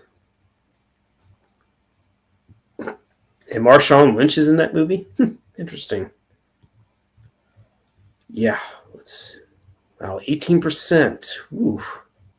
Wow, the critics really just tarnished that movie. Okay, so it was released as of February. It has grossed $7.9 million. So debut with 5.8 million. Okay, damn. So it doesn't look like it's going to make that much, at least in the States, but maybe overseas might help it. I don't know. Maybe that's the movie I should see, since I thought it was coming out next week for whatever reason. I must have gotten those dates mixed up, but oh well.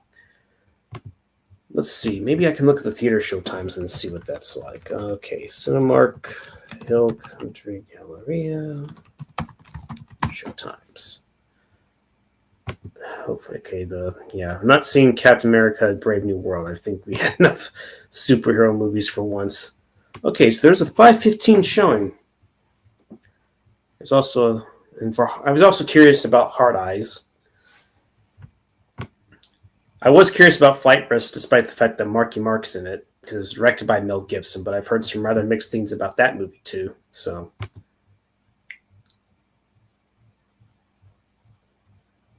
that's cool, man. I'll be more than welcome to have you on here. Yeah, Saw Nosferatu, that's a good one. I haven't even seen the new remake, and probably the Benicio del Toro one is probably still better than that. Sadly, I mean, at least Benicio del Toro is an accomplished actor, for crying out loud. At least I don't know who this new actor is. That's all I can say. Yeah, some movies I don't mind him in, but I don't know.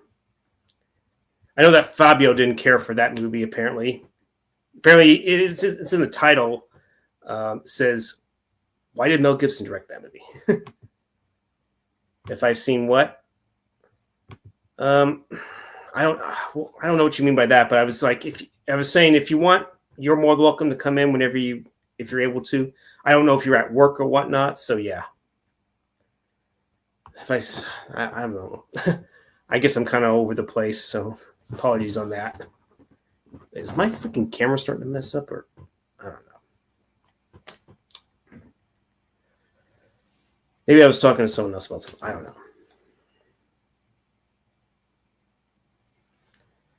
know. Maybe you can do a refresher for me. I don't know. But yeah.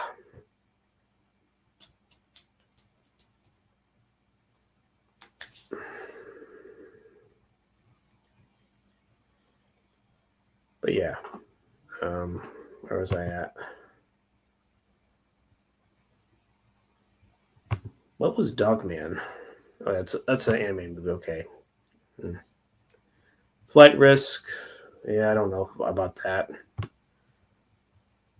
But either it might be the Love Hurts with Quan, or maybe Hard Eyes. I might give it a watch or something. So.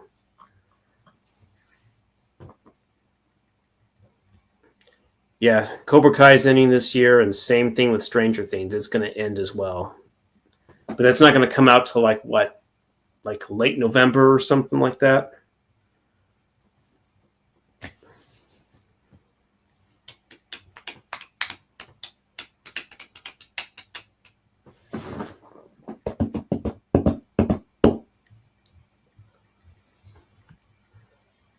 Just put Pulse in 4K. Is this the 2006 version, or are you referring to the 1988 version with Joey Lawrence? I mean, it'd be nice if you can get both, especially the original 80s one, because I like that one.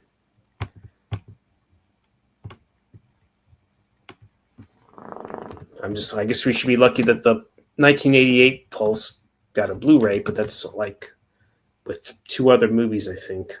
Or no, was it by itself? I don't remember. I think it was by itself. So yeah,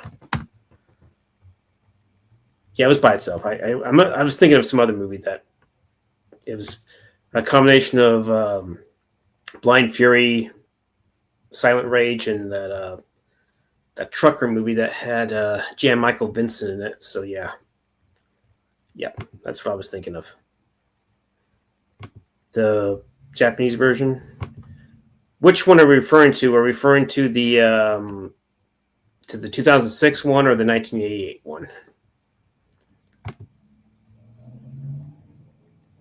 I don't know if I've seen the Japanese version or not. So yeah.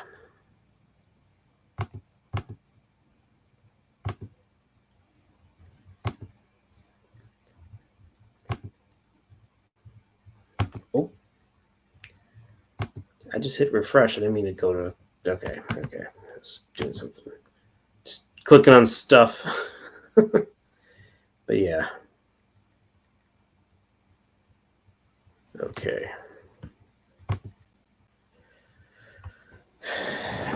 Yeah, I remember seeing the 2006 version. It was kind of meh.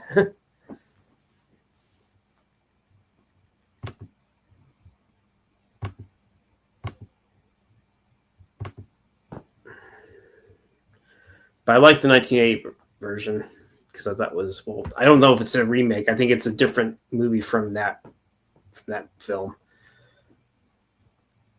But yeah. Okay. Okay, there is a Pulse on Arrow. I don't know if that's the original one that you're talking about.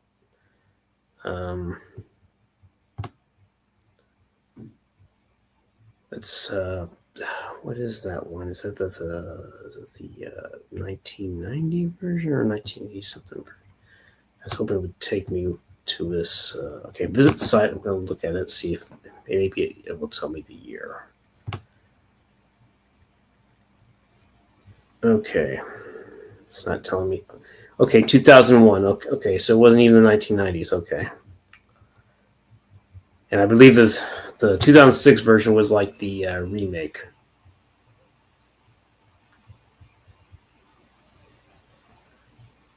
Okay, yep, that's the one I was. So Arrow did a decent release. The 4K is by Umbrella.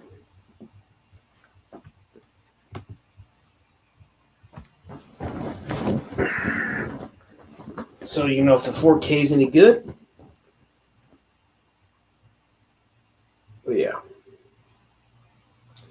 I sadly haven't seen that one, but it sounds like from the looks of it, sounds like it's a pretty recommended movie, right? So yeah.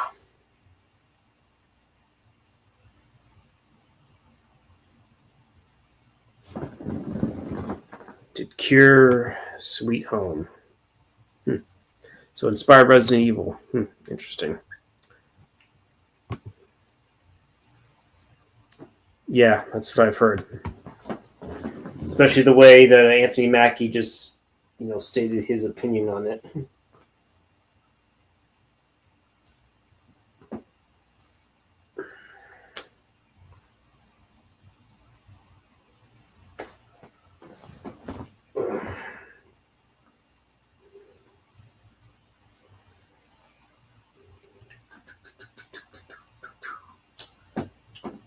You can keep on knocking, but you can't come in. Sorry, I just said that for whatever random reason. If y'all remember Cheech and Chong, Up in Smoke. It's funny that you mentioned Long Legs. I believe John and Roseanne are going to be watching that movie tomorrow.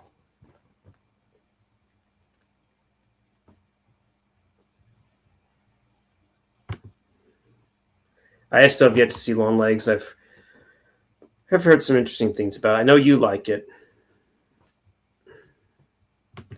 Superheroes are dead in cinema. Yeah, because they just pumped them out quite a bit in the 2010s.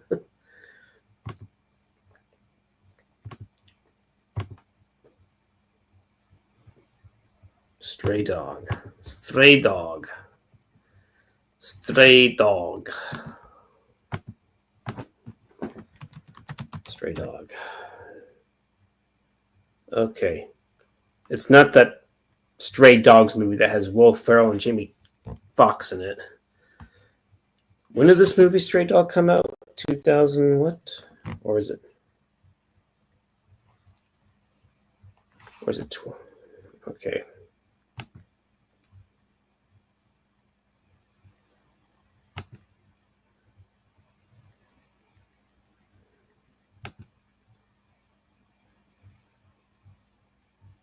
Ice cream. Cool, man.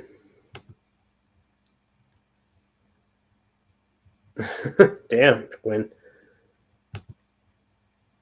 Stray Dog is 1991. Okay.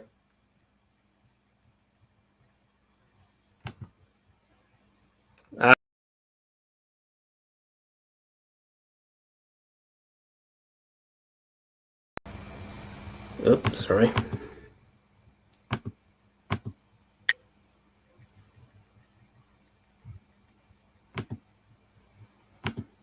Okay, sorry about that. Oh yeah, it's been a while since I've seen that movie. I'm trying to remember if I even got it. It's a Cheech and Chong. Yeah, it's been a while since I've seen that movie. I just remember the "you can keep on knocking, but you can't come in." Oh yeah, this is Operation Hard Hat. You know who this is? No. Bye bye, Lord Ass. Those are the quotes I remembered from that movie for whatever reason. I watched it with a good friend of mine back in the day. So, but yeah, I don't remember if I have it. Maybe I might get that if I don't have it. But I have to go back and see if I don't have it here. I have to go back and go to my storage unit and see if I have it. And if I don't, maybe I'll eventually get it. I just hope it's not too expensive. But yeah.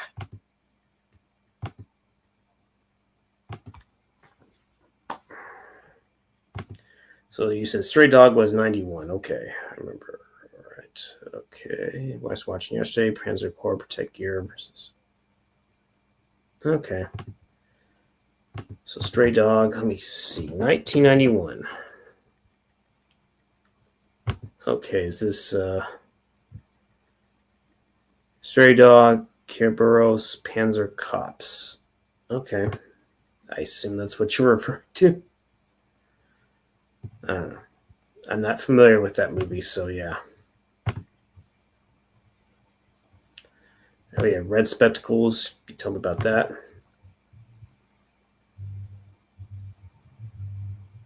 See an off-canon camera crossover with Cobra Kai and Stranger Things.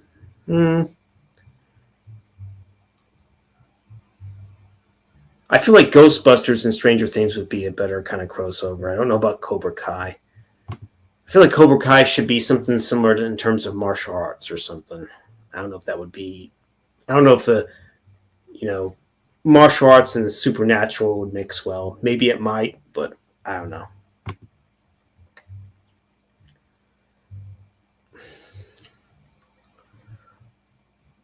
Maybe if you do like a Cobra Kai Mortal Kombat, maybe, or maybe even what was the other martial arts? Maybe I don't know. Maybe get some actors like Cynthia Rothrock, Cobra Kai, and I was thinking of something and now I just blanked on it. Damn it. But who knows? Someone might be getting some ideas off of that. So yeah. Jan Michael Vincent was. Yeah, I think he had some struggles in life. I think kind of like Tom Sizemore, for example, damn good actor, but he definitely had some alcoholism, drugs struggles in his life. So yeah.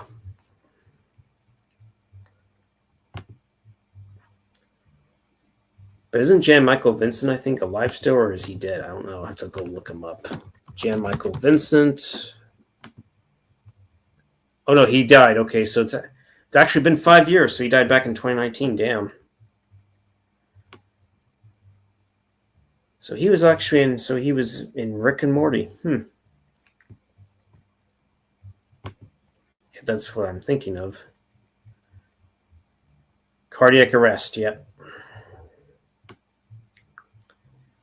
Well, he said he retired in 2003. Maybe they may have. I don't know. So was he in Rick and Morty, or is that just they're linking him up because maybe they based a skit on him? I don't know. I'm just okay.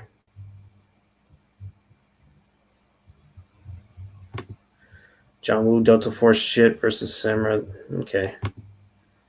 Jumping Vampire Asian flick mix both. Okay.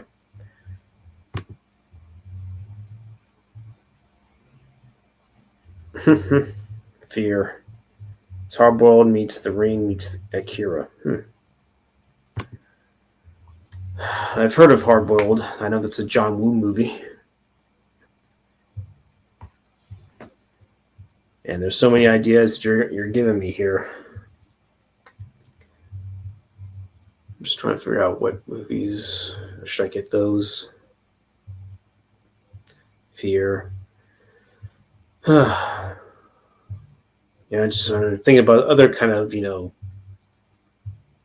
off the wall type of sci-fi movies like Split Second. I don't even have that movie, and I've heard it's pretty good. I'm sure you've heard of that movie. It's Rutger Hauer. I know there's like a pretty good Blu-ray. I can't remember who did that, but I know it has a good amount of features and stuff like that. But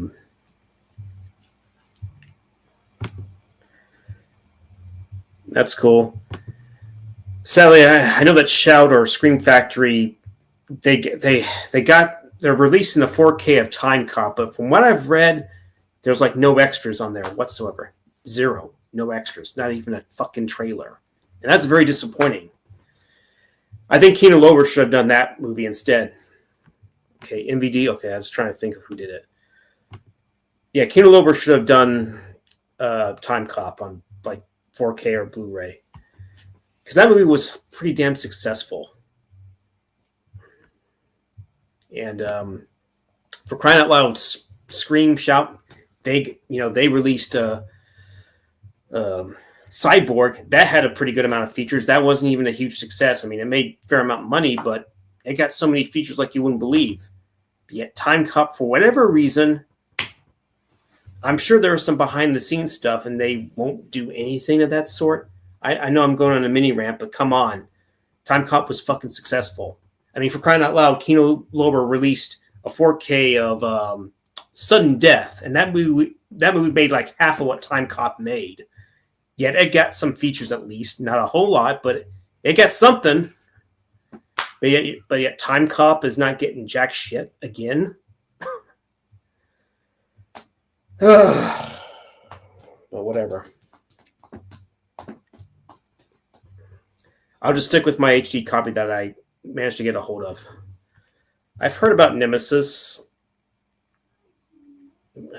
Isn't Michael Ironside in that movie, or am I thinking of someone else? I'm sure it is. Let me go look at Nemesis. Maybe I'm blanking on the actors, I guess. I don't know. Nemesis. Yeah, 1992. Okay, yeah. I guess Michael Ironside isn't in it, but it does have Thomas James in that movie. Kerry Tagawa's in it. Tim Thomerson from, what's that movie? Trancers. Vincent Klein. Oh, yeah, because he was also in Cyborg.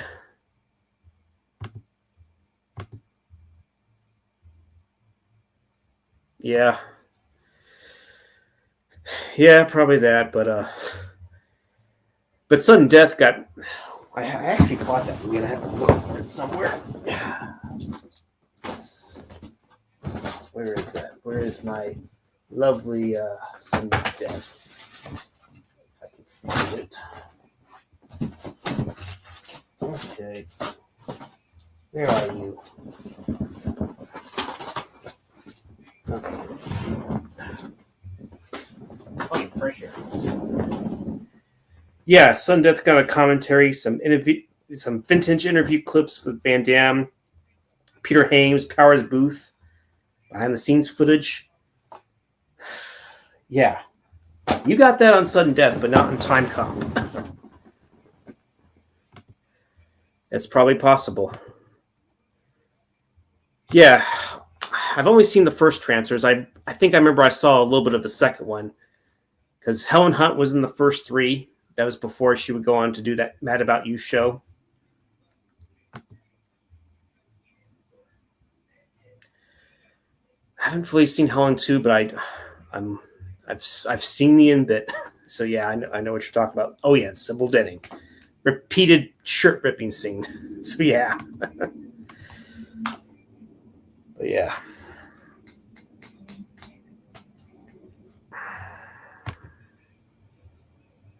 Underworld ripped off. Are we referring to the Underworld franchise with Kate Beckinsale, or is this something else I'm thinking of? I'm sure they are. But who directed Nemesis? I'm curious. Was that... Okay, I thought that's what I thought. Albert Pyun directed it. Yep, Albert Pyun. There's a Nemesis 2, apparently. Was that Albert Pyun as well, or is that someone else? Yep, of course. Yeah, Tina Cote. I sort of know who that actress is. Didn't she work with him before on Mean Guns and Omega Doom? That I know of. Yep. And I think Omega Doom was on free at one. Was on. Yep, it's still free on Tubi. So is Mean Guns also for free? Yep, it's also on Tubi for free as well. So yeah, that's a fun movie for sure.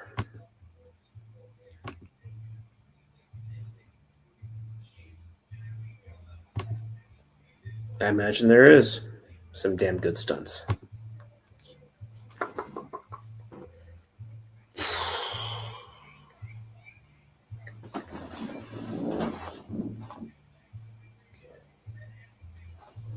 Oh yeah, this movie Sudden Death's going to be 30 years old at some point.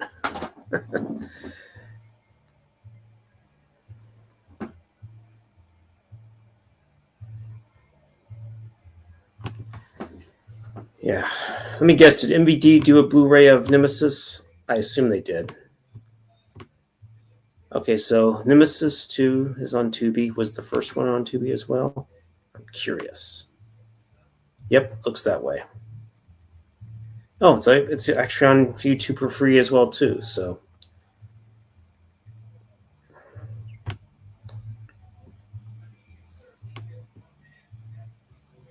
huh.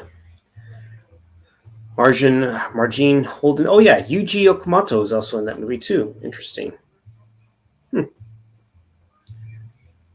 Well, man, if you're still in the chat, Chosen's in that movie. So yeah. Okay, so the MVD blue is good. Okay, that's cool. Okay.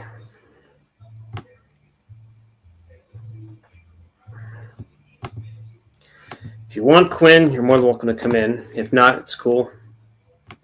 Since you're pretty active in the chat, I'm going to invite you in. And if you're still in there, John, you're like I said, you're more than welcome to come in. But if you got stuff going on, totally cool. I get it. You might, excuse me, you might be on another live stream for all I know, or back room. So yeah, if you can make it, great. If not, I understand. No worries. No pressure. So Quinn, I sent you the link. I invited Trinchy as well too, so he might show up. We'll see. Oh, okay. You can't really join on the phone? Okay. No worries. It's all good. It's all good. It's all good.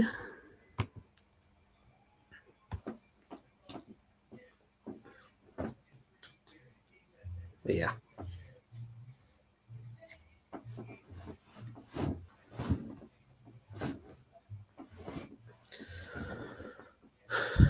I feel like it's almost close to midnight, but yet it's like 9:04. Man, does time really fly?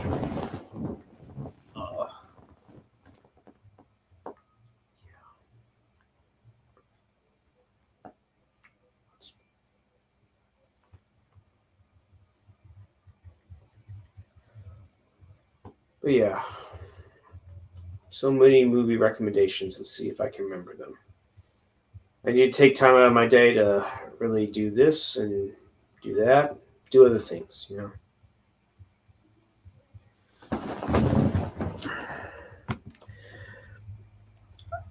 There wasn't much from the trailer, but it looks interesting. I'll definitely give it a watch for sure. But yeah, the new Karate Kid movie.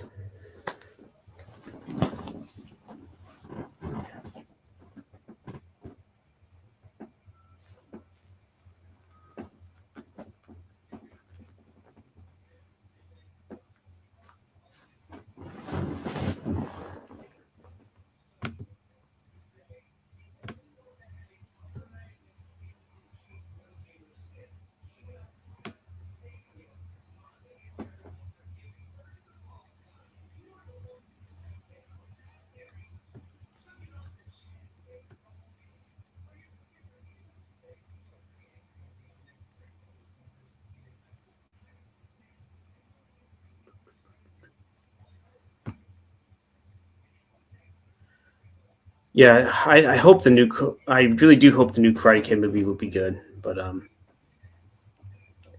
just the teaser didn't really show too much. But maybe that's a good thing. Maybe you don't want to spoil things too soon. So leave it up to the audience to determine whether or not it's going to be a worthwhile movie for sure. I'm sure it will be.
Okay, I moved downstairs because I'm getting tired of sitting on that inflatable couch. So yeah, I decided to move somewhere a little more comfortable.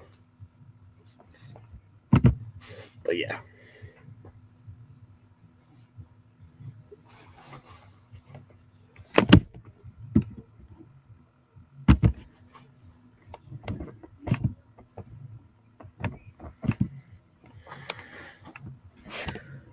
But yeah, I got 2 people watching. But yeah, let's see. Yeah, I don't know if there's much I can go on.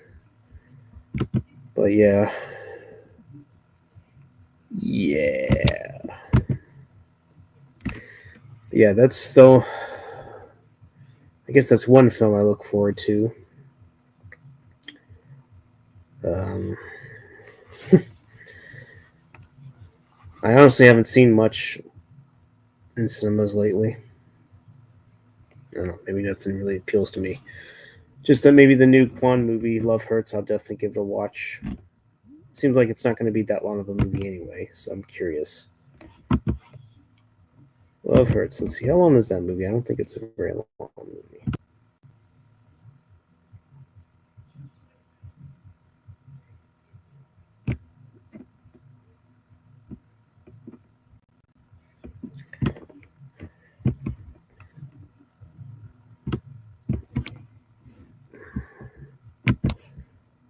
Okay, did I ever do it? No. Alright, where is that Cinemark? Okay, here we go. Tuesday. Maybe it will tell me what the.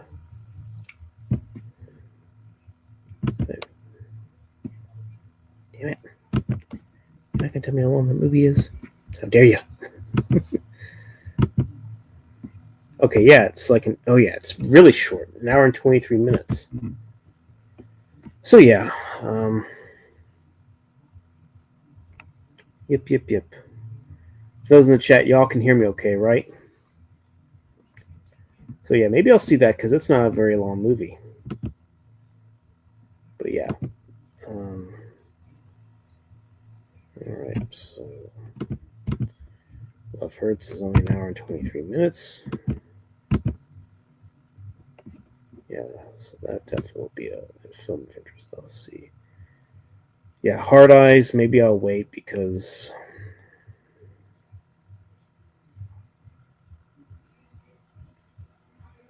yeah, the next showing is like 6:40. That's only an hour and 37 minutes. I mean, if I was doing it on my own, I'd actually see. I would see both movies. Yeah, but it's probably on a console that I don't have. I just have an old PlayStation 2. That's all I have. Maybe yeah, definitely. Someone at work at my second job was pushing me to get a PS5 and all that stuff. I don't know if I want to do that. So maybe it's on PC. I don't exactly have a CD-ROM on this laptop. I'd have to do it on the desktop more than likely. Yeah.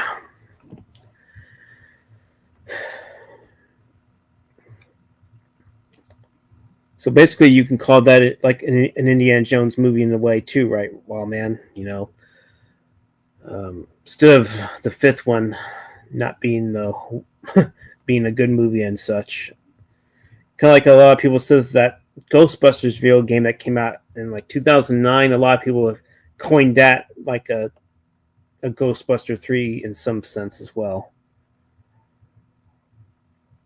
But yeah.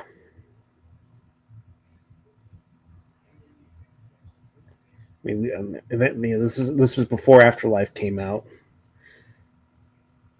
I think you said you didn't mind Frozen Empire, if I'm not mistaken. Anything was better than the 2016 reboot, right? No one seemed to really like that one, despite the fact that it made money, but probably not the amount of money that they wanted to make. So yeah. Yep. As Trenchy would say, it's a thing.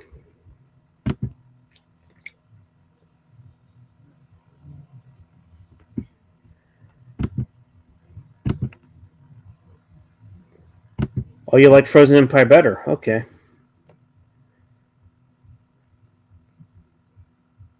Probably because it felt like more of a Ghostbusters movie in comparison.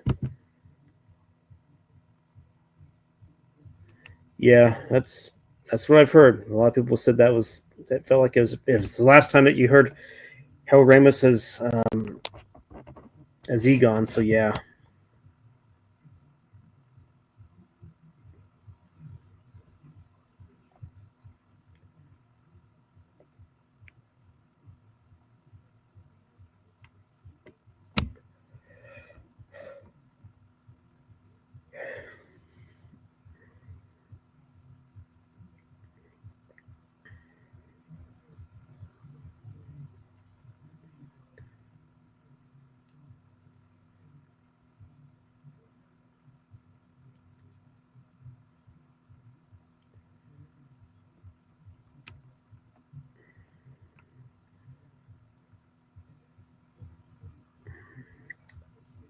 So, wow, man, are you still at work, or you have to give your phone some juice?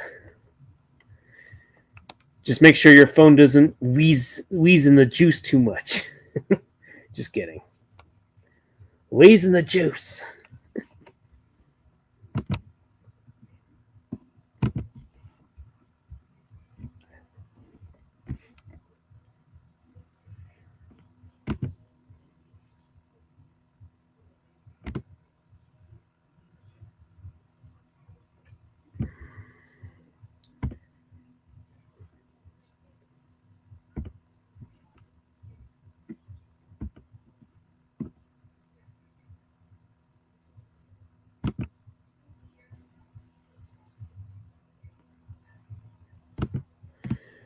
You mean the 1983 movie?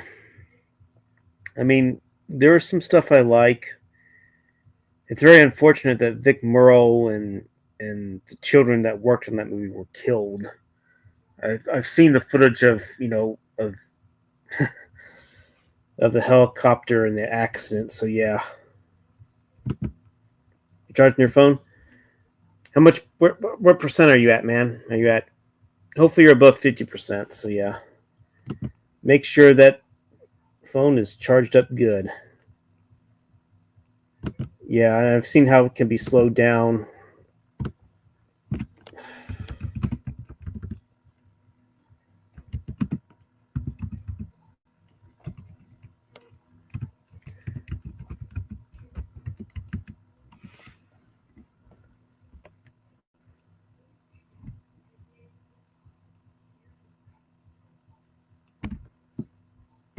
I mean, from the footage I've seen or whatever I could make out, it's, yeah,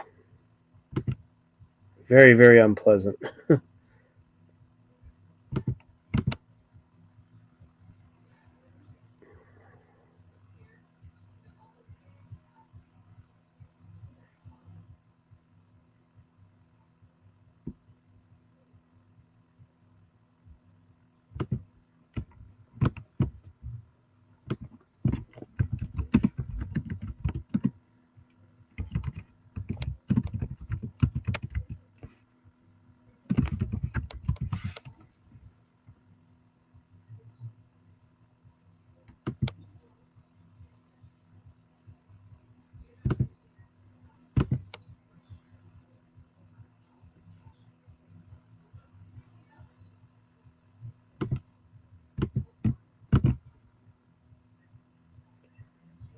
Damn.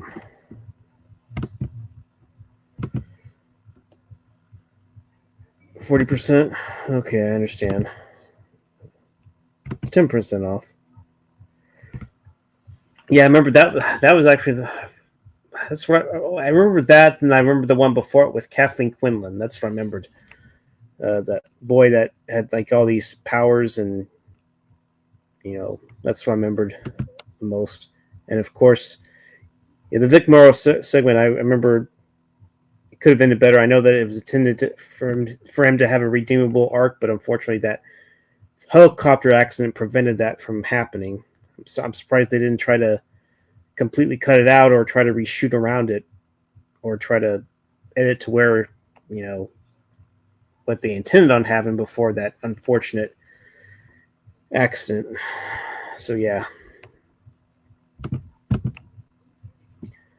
I just saw someone on Reddit uploaded like the mangled torso and the head. I'm like, jeez, goodness gracious. Oof.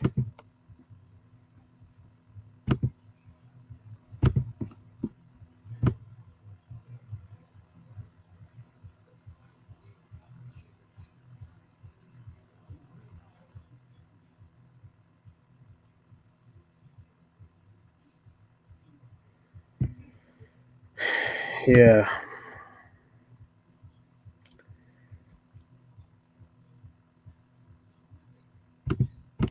Did John Landis really ever apologize? Or at least have a meaningful apology? I don't think he ever really did he?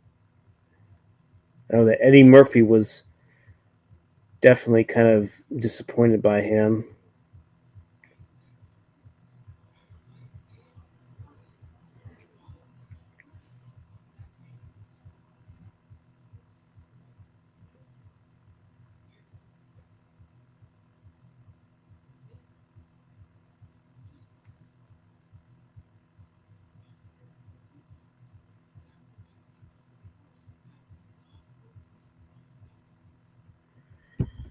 Yeah. Yeah, he directed some segment. I can't remember what it was. But yeah.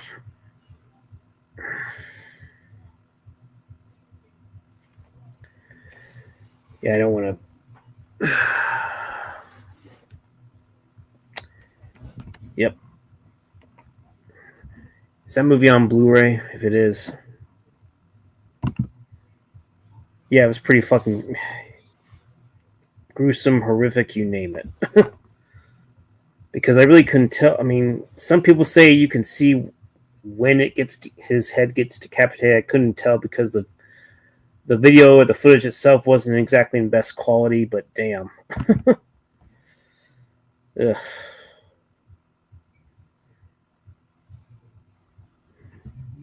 Yeah, it's kind of shocking that Vic, not Vic, but John Landis didn't get charged with murder or something like that. But it is what it is. I know that one of the, I don't know if it's his daughter or niece. I know that Jennifer Jason Leigh is definitely not a fan of Landis for sure.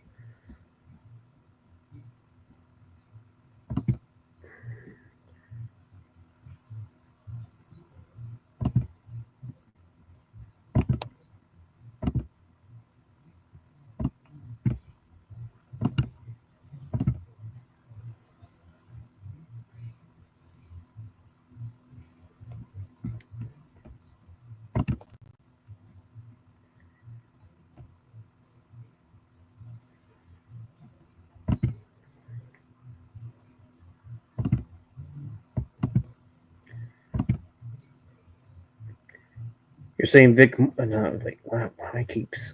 John Landis did apologize. You're saying okay. Yeah, Creepshow. Yeah, definitely. I have that on 4K. So yeah.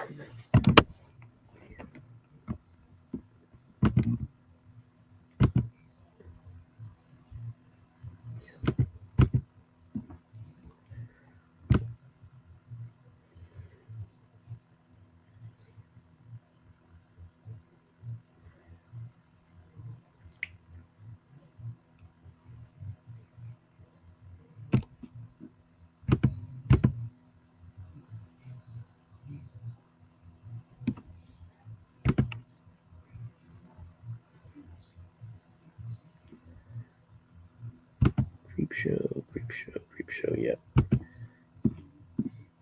I definitely enjoyed. Yeah, Creepshow one was good, and so was the second one. I have them both. Well, I have the first one on 4K, second one on Blu-ray. I believe that was done by. I don't know if it was done by Arrow. I have to go back. I have to kind of go to my room and look at it. So.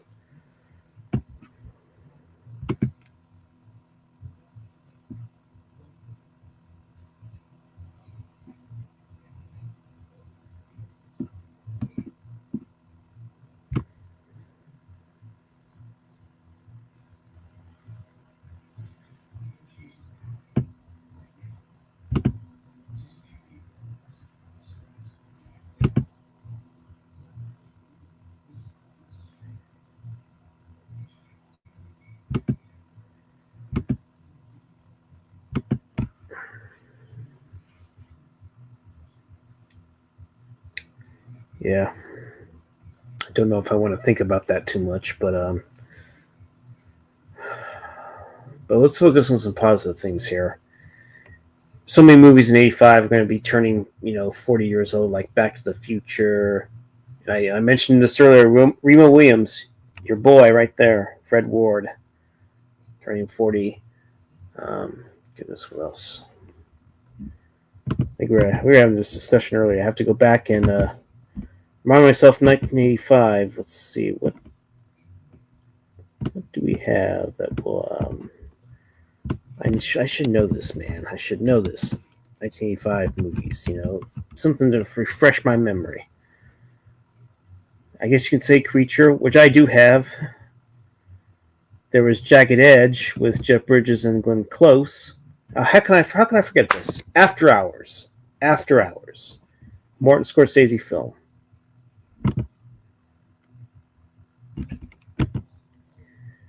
Yeah, they must have had. They either protected or must have had some real. They must have had real good lawyers. But yeah. But I'm wondering if it was ever heartfelt. But anyways, I just saw a clip. I just saw the ending clip. For those in the chat, does anyone remember The Quiet Earth? I haven't even seen it, but I heard it wasn't very good. Quiet Earth, Geoff Murphy. Anyone seen that movie? I'm sure that might ring a bell.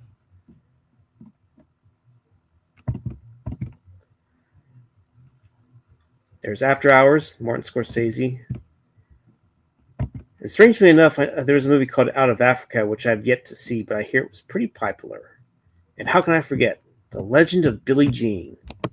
Helen Slater.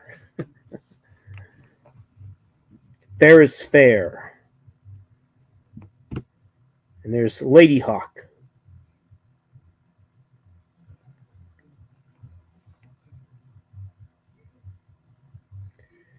American Ninja. I've seen that first one with Michael Dudikoff.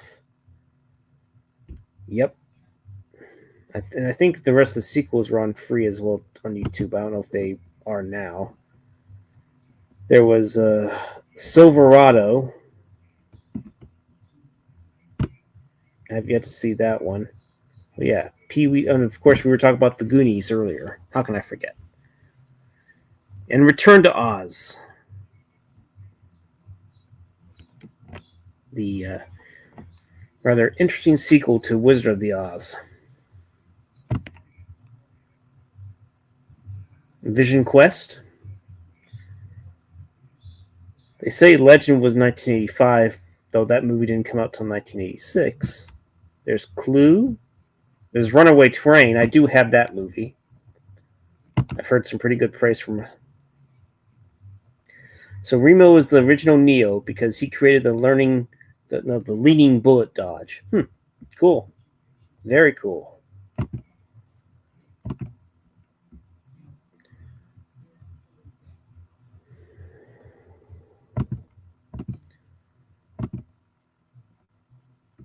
I was gonna say one of Chuck Norris movies, Code of Silence. Wasn't that 1985? I think that's what it was. Code of Silence was 1985, right? It's gotta be 1985. Gotta be. Code of Silence. I think I got that movie. I don't know if it's with me here. Yep, 1985, Code of Silence. Yep. And that's on Tubi for free.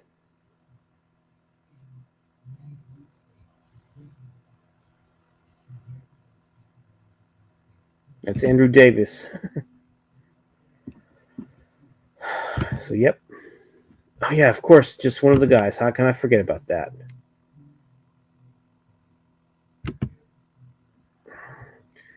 How can I forget Joyce, what's her face? And then Liam Zabaka. Greg Toller.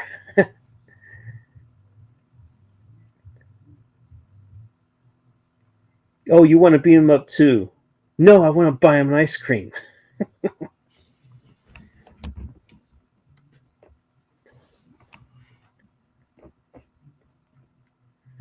Also, so good old John Landis. His apology was not heartfelt yet. Well, of course. I'm surprised someone didn't try punching him, but oh well.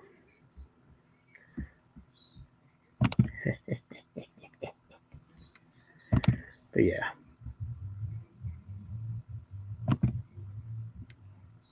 I've heard of, Geoff Murphy, yep. I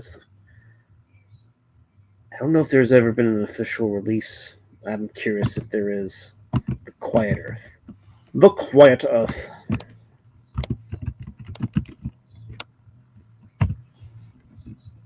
Oh, that's on Tubi as well too. So, I guess The Quiet Earth did get a Blu-ray, but there's probably not much features on there.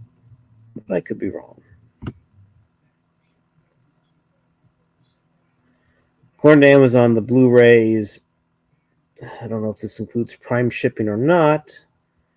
It's $20+ or $24 for right now. So you're probably looking at least high 20s and getting this movie. So yeah. Looks like it was an Arrow release, I guess. I don't know. Quiet Earth Blu-ray. I'm just curious.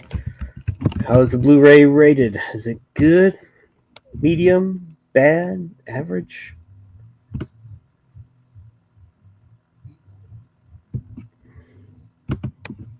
Okay, the video's decent.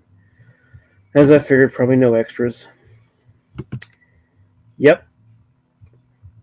Of course, Witness. How can I blank on that? Damn good movie right there. That gives a chance to show off Ford's carpentry skills as well, because he was a carpenter. Okay, so back. Yep, I didn't think there was any extras. Well, actually, there's a commentary by Neil deGrasse. New essay, and that's about it. New 2K digital restoration. It's in 5.1. That's cool. I thought I was going to get like a stereo sound mix, but it's in 5.1. That's cool. So the video and audio are decent for what it is, but I'm wondering if I should wait till, if say Arrow gets a hold of it or something.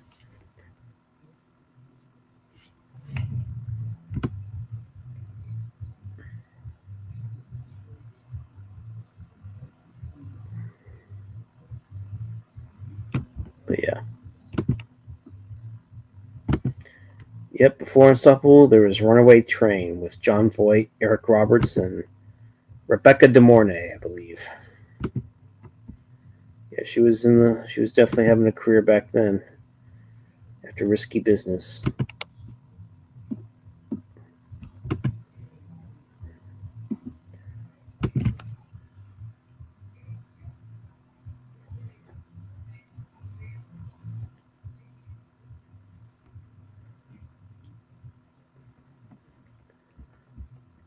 Manana.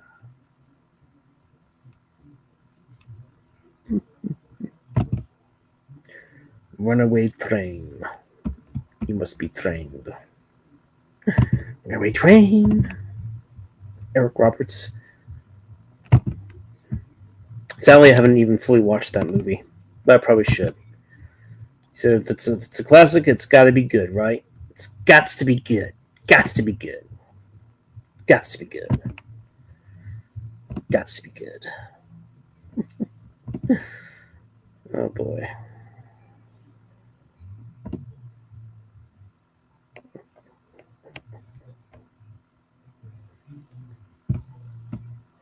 Quiet Earth.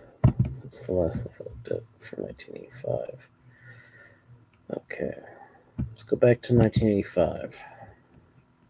There's got to be so many classic movies that I'm thinking of. I mentioned Weird Science. That's another one. Who can forget that one?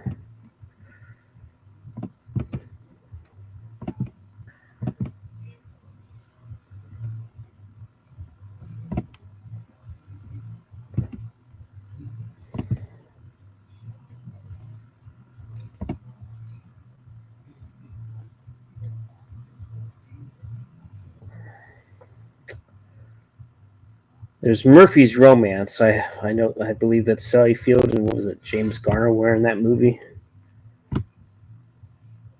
There's Young Sherlock Holmes, Clue, of course. I don't know if I ever mentioned that. I know Weird Science was another comedy type of movie. Oh yeah, The Mean Season. Kurt Russell, Mariel Hemingway, and Richard Jordan. I remember that movie. Barely, but I remember that.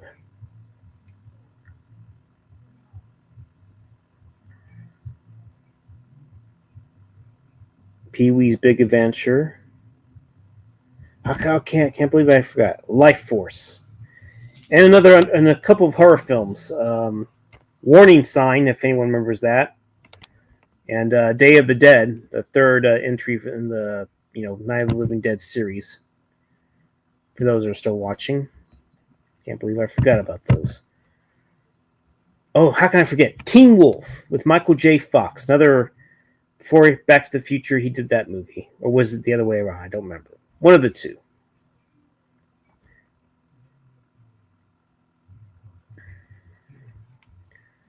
Then there was The Last Dragon. And then there was No Retreat, No Surrender. I believe that was Jean-Claude Van Damme's first movie. Then we got Fletch with Chevy Chase. I think I mentioned, and how can I forget? Fright Night, the original Fright Night.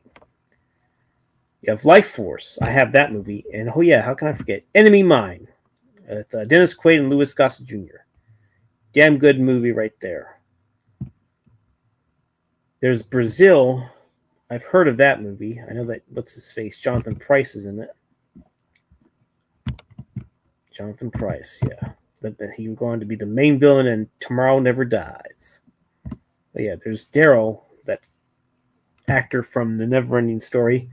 Well, yeah, Explorers. So yeah, I got that movie.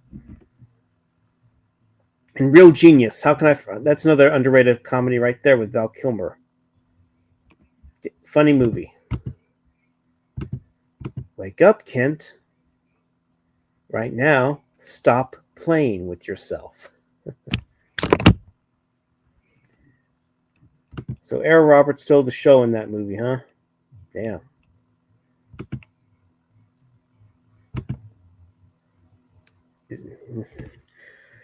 It's a classic.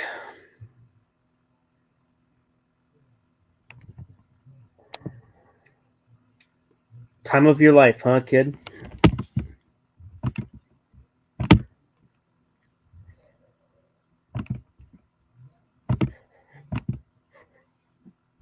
Then there's some horror film called The Stuff. I didn't realize that was 1985. I mean, I know it was the 80s. I didn't know if it was that year, but yep.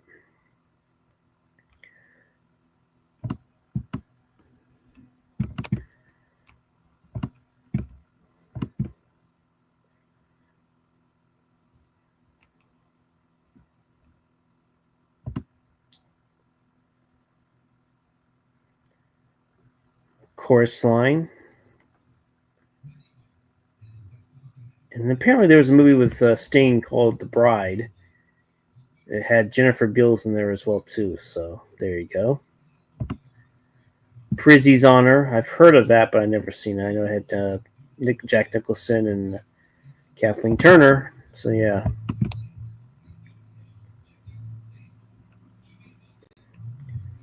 I do know I have Risky Business on Blu-ray. I could have swore there was like a new edition that came out. I think. I'm not sure. But yeah.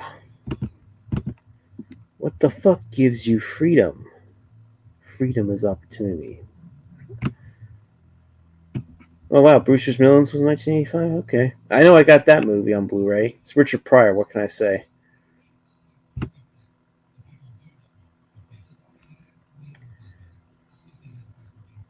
Oh yeah, there's a lot of The Last Dragon. There was The Year of the Dragon with Mickey Rourke, it looks like. Oh, so the Mean Season with Kurt Russell's on Tubi, supposedly. Huh. So Andy Garcia was in that movie. Interesting enough. Mm-mm-mm. Yeah, there's a lot of high praise for that. So Christopher Lloyd was also included. Interesting. I have yet to see that movie, but I mean, I heard about it. I know the cast. I know Tim Curry's in that movie as well too. So yeah.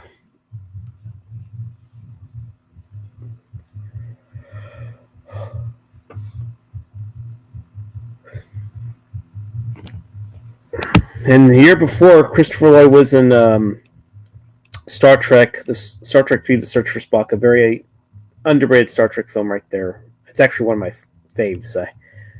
I give it a slight edge to Wrath of Khan. I know that's going to piss a lot of people off, but I don't care. And yeah, Warning Sign was definitely a solid film for sure. Oh, really? Police Academy 2 was 85. Okay. So didn't the first one come out in 84? So, and oddly enough, I got the entire Police Academy film series last year, I believe.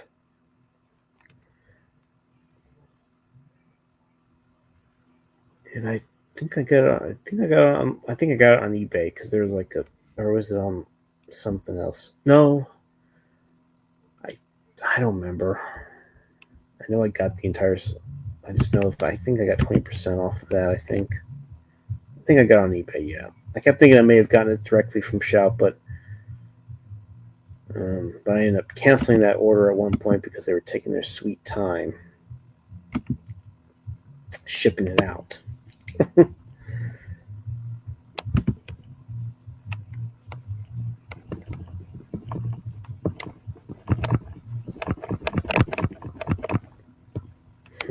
And yeah, it's a classic. I know there was a different director at one point, but they had to like scrape almost the entire movie and change it when Wolfgang Peterson came on board. So yeah, that has some interesting history right there. And the special effects done by Chris Walas. He would go on to do The Fly.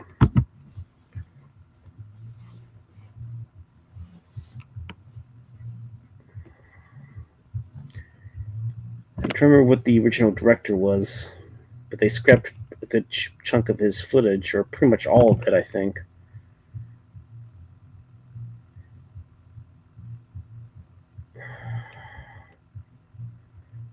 Supposedly, going back to last year, there's supposedly a remake of Enemy Mine Movement in production. Just don't know what they're going to do about that. Oh yeah, Richard Lockrane, yeah.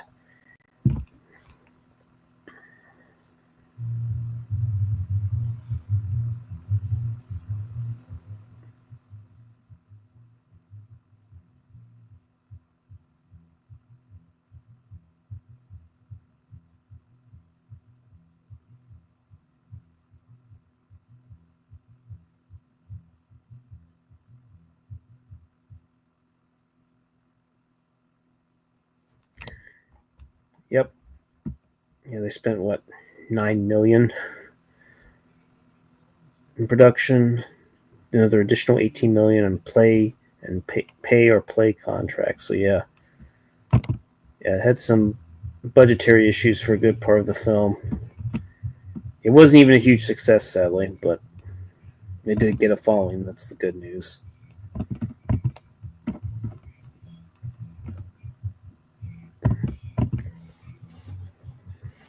It's too bad that we can't see any of the original stills of the movie. I'm curious what it looked like, even though they kept saying that the costume that Louis Gossett Jr. was in was like pretty outdated.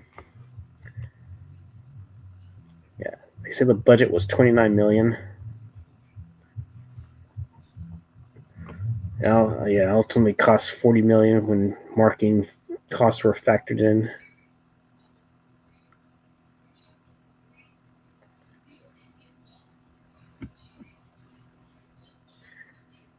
Really enjoyed that movie so much I managed to get the deluxe edition soundtrack. Oh yeah, I can't believe it. Oh yeah, that came out later in '85 as well. The Jewel of the Nile.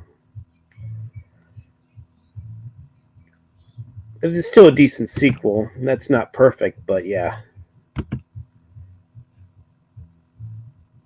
Interesting. Midnight Edge. I did a video ranking on '85 films. That's cool.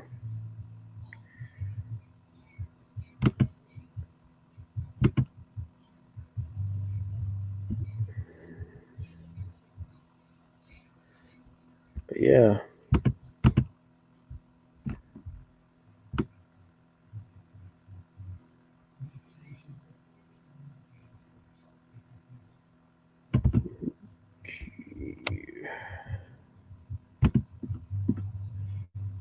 If I'm not mistaken, Richard Lockrane was originally asked to direct the Fly remake, but he ended up not doing it because of family tragedy, if I'm not mistaken.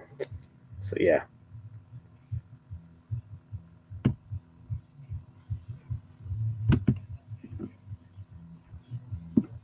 And may Louis Gossett Jr. rest in peace.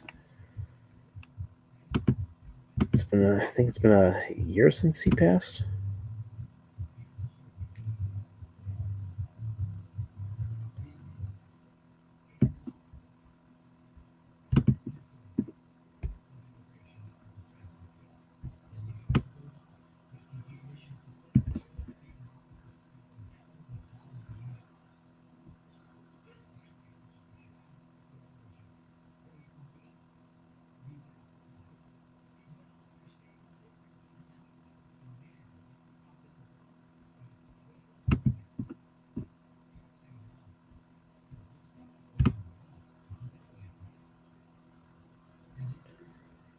Maybe I'm thinking of a different director. Maybe that's what it was.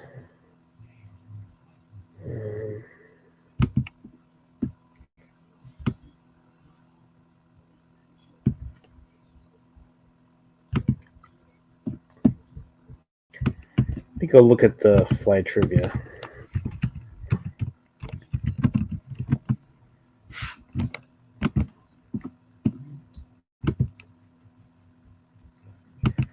Oh yeah, I kept forgetting Buckaroo Banzai.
I'm just looking at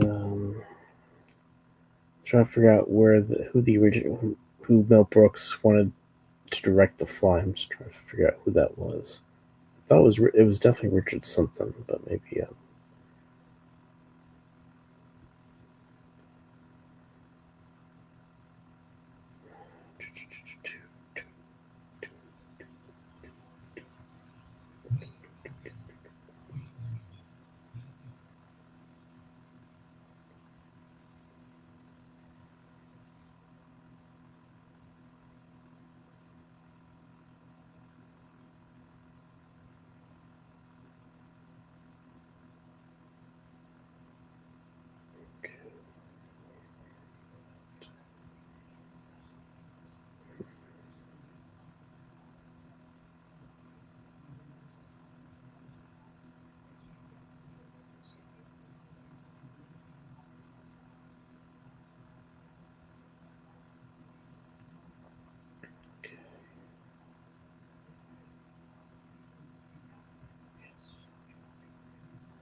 don't worry, I'm still online, just looking at something. Okay. I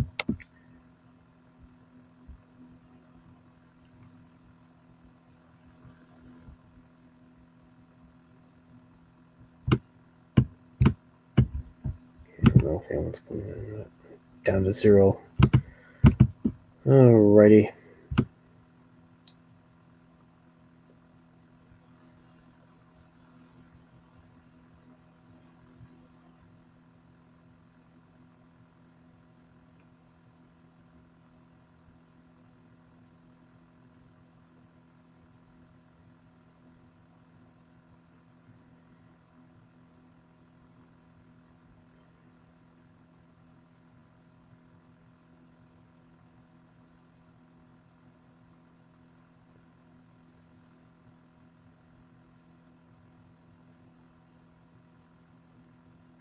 Okay, it wasn't Richard. It was Robert Bierman. Okay.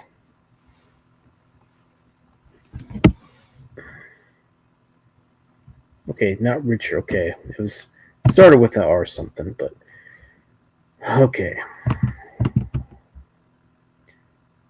Robert Bierman.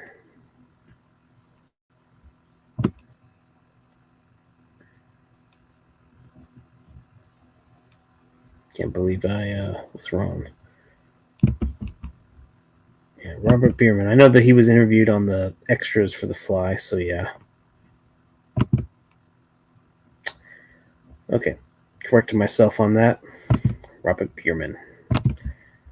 He directed Vampire's Kiss. That's probably the only film I know of that he did. But yeah. Yep.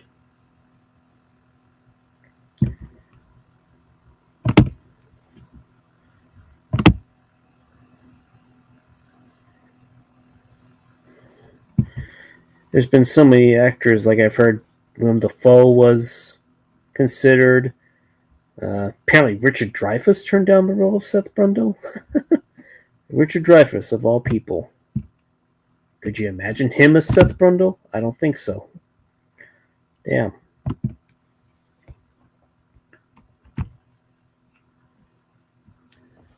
John Lithgow auditioned for a lead role? Damn. That would have been interesting for sure.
Yeah, he could have been a villain. I don't think he even would have worked as Stathis Barnes, that's for sure. Face Off. I mean, the John Travolta Nicolas Cage movie. Yeah, speaking of which, 1985 movie with John Travolta and Jamie Lee Curtis called Perfect came out that year.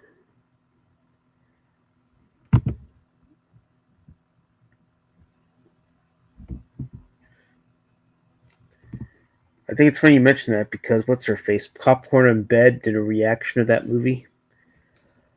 I have the Blu-ray of that movie as well too. Definitely a fun movie. John Woo.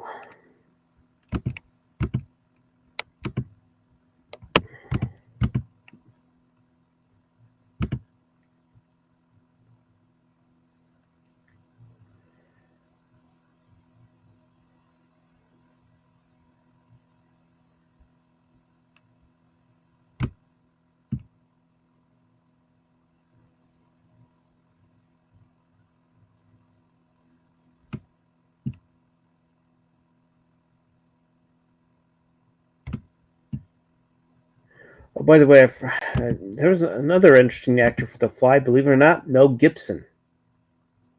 He was supposedly going to be asked to play the role of Seth Brundle, but couldn't do it because he ended up doing Lethal Weapon instead. That would have been interesting. And I'm certainly he would have been better than Richard Dreyfuss, that's for sure.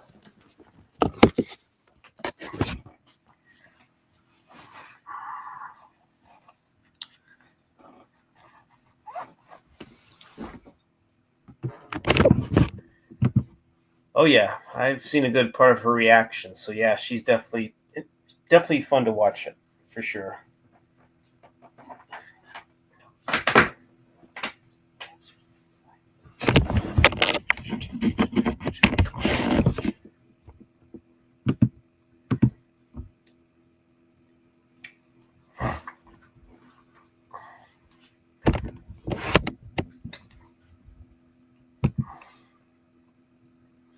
Man, he would have been a more tense actor.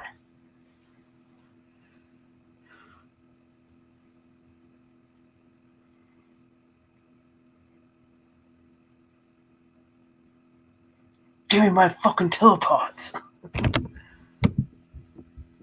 Or give me back my telepods. That's what he would have said to Bartok. You motherfucker, give me back my telepods.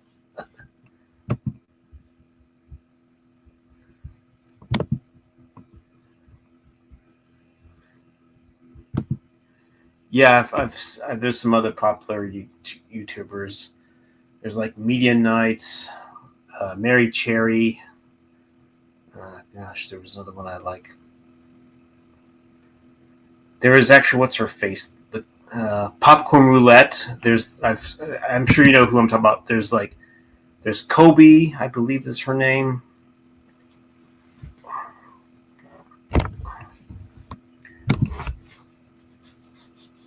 Gosh, who else?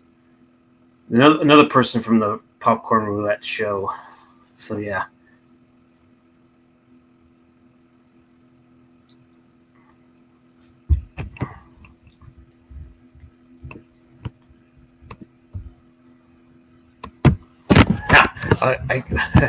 Yeah. Give me back my flies, you son of a bitch.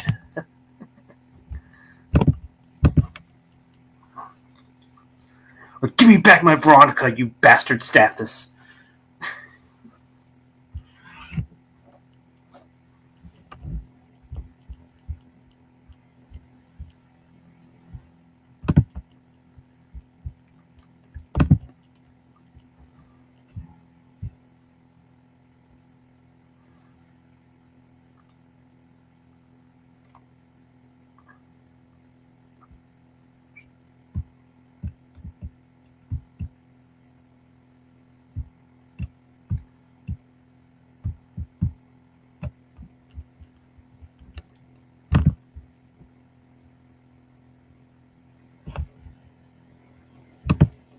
Yeah, I know who you mean. I've seen her reactions too as well. No worries. No worries, man.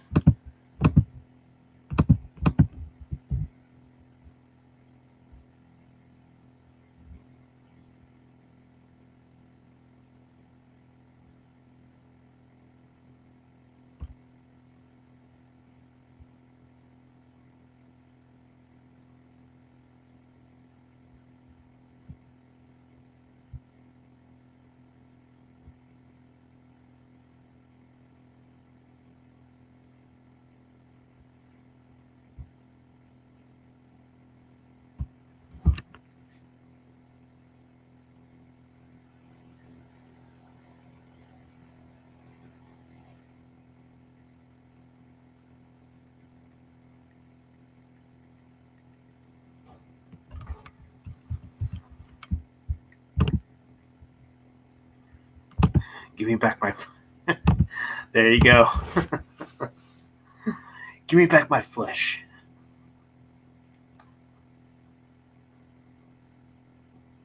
Give me back my sugar. Because apparently, Brundle gets highly addicted to sweets. Give me back my sweets.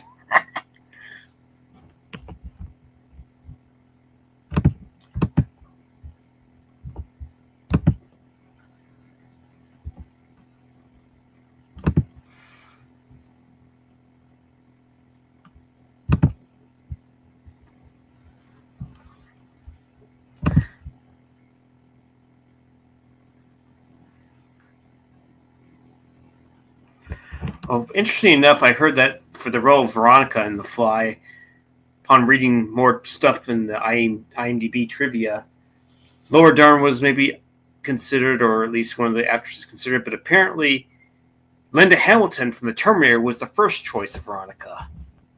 But she ended up turning it down because she was really disturbed by the script. So yeah, just a little more information right there. Again, you go check on. Maybe if it's uploaded on YouTube, maybe I'll definitely check it out or something. Maybe someone made a movie into it. Maybe I'll check it out.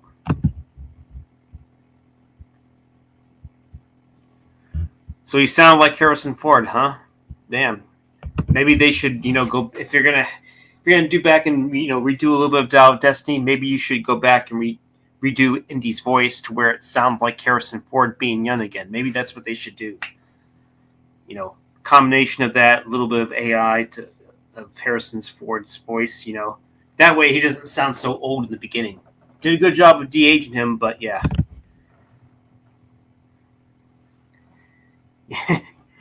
Yeah, definitely should do a compilation of "Give me back my ear, give me back my eyes."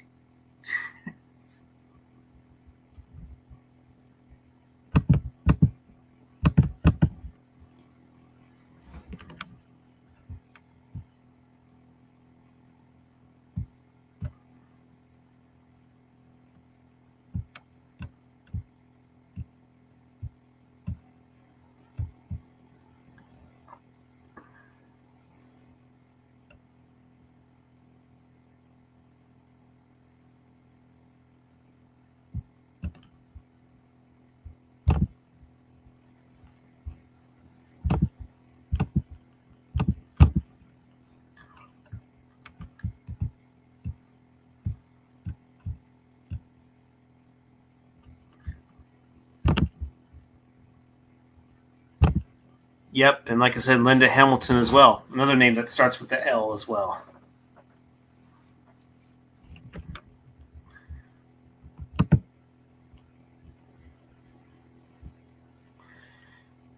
Yep, maybe Jeff Goldblum could have been like 6 degrees of Jeff Goldblum instead of 6 degrees of Kevin Bacon.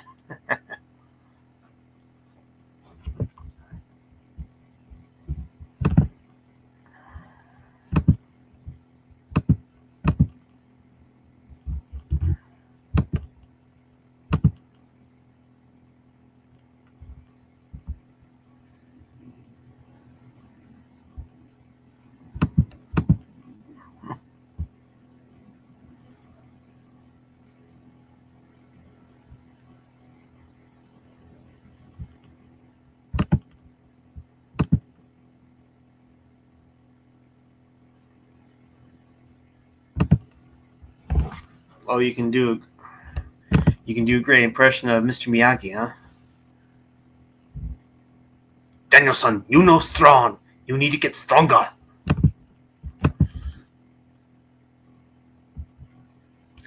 How you doing on the phone charge? Where are you at now? Over 50 or still under 50?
Almost there. Okay. Almost there to 50 or actually 100, if you want to. I just hope you have a good charger. I mean, is your phone a Samsung or are you using like a was it an aftermarket charger of some kind? I'm just curious. Hopefully it's a good charger. Hopefully it's giving you the much needed charge that your phone needs.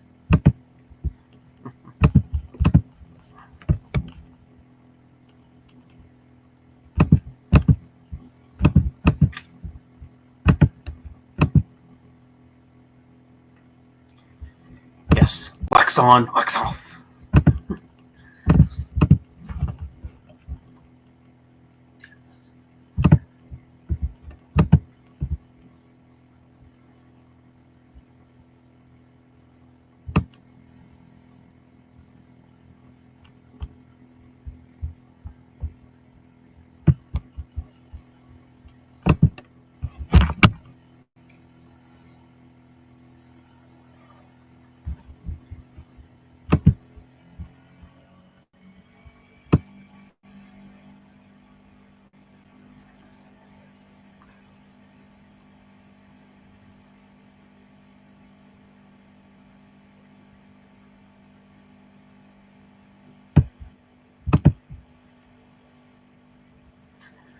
Wow, man.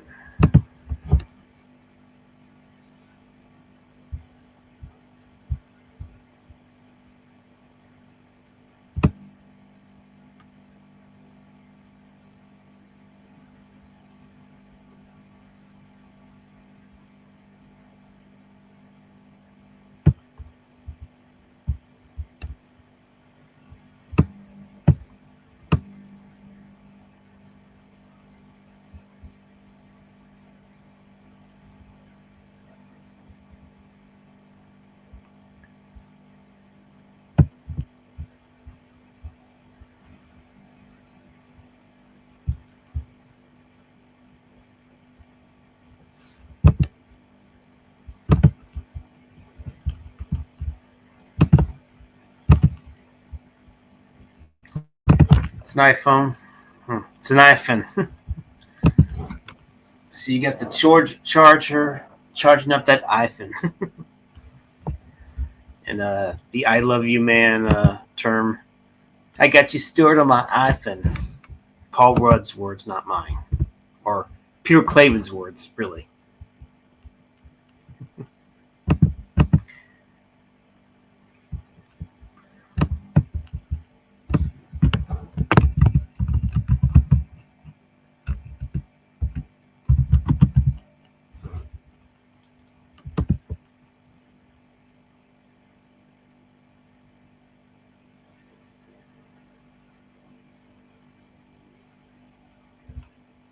Okay, she was in Friday the 13th, Part 9. I mean, Part 8.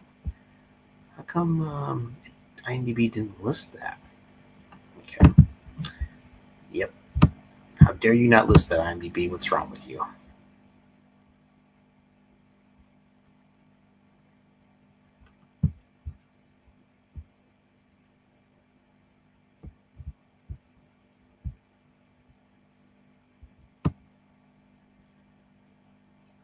Okay, yep.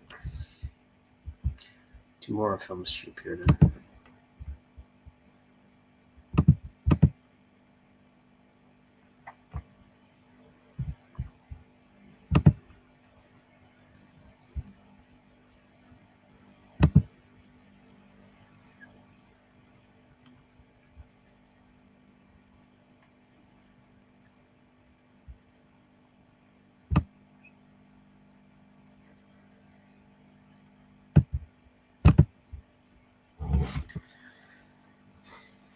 I'm also charging this laptop back up because it was losing some power too.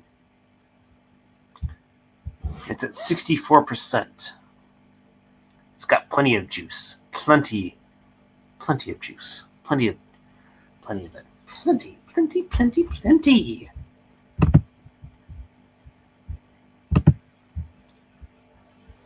So yeah, I got supposedly two people in here. I'm trying to keep it entertaining after Zero left. But yeah. I'm doing what I can. Doing what I can. By the way, well, man, how was your Valentine's? Was it good? Hopefully it was. Hopefully it was a day worth remembering. To me, it was just a day.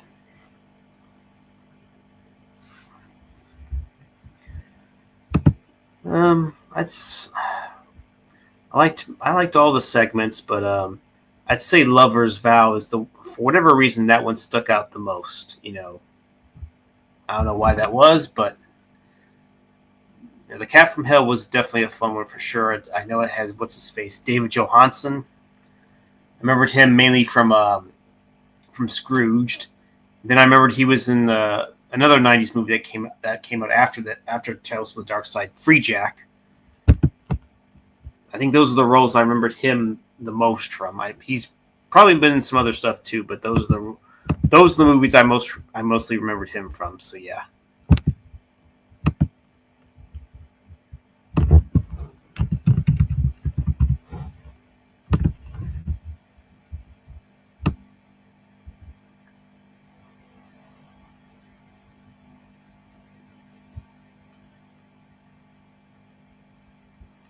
I think think Free Jack's on Tubi as well. So yeah.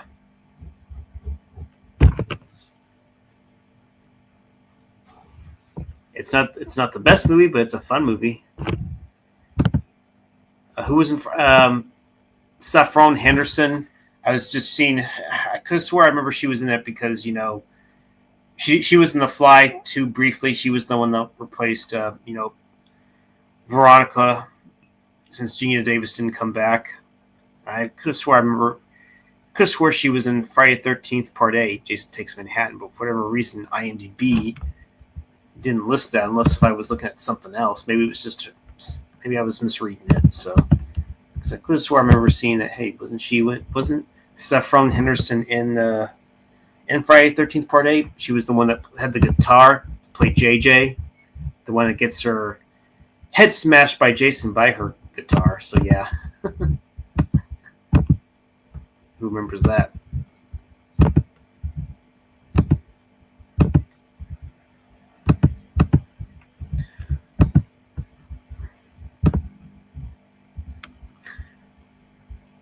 You can't get rid of me that easily.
Cool.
Which one are you referring to, Wild Man? Oh, really? On what? Help me refresh my memory, because I'm just looking at stuff right now. Feel free to relay that knowledge if you must. If you must.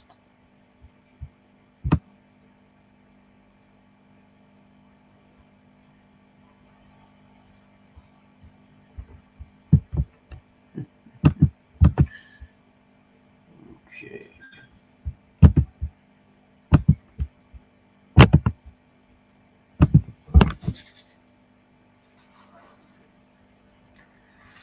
In the meantime, I will be back.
Sorry, I had to step out.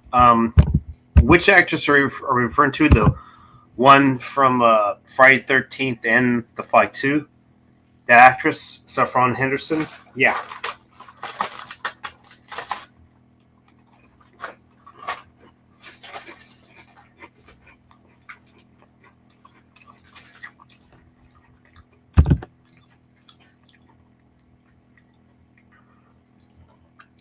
A Face Off sequel?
Oh, damn.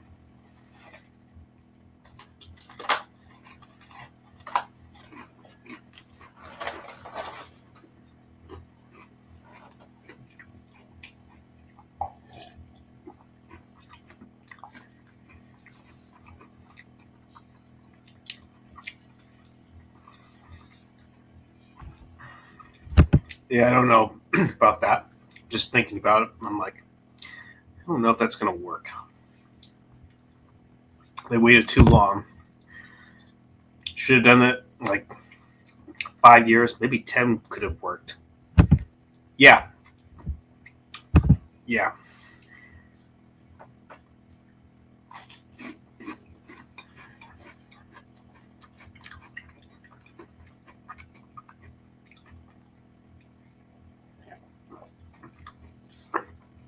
Eating cookies.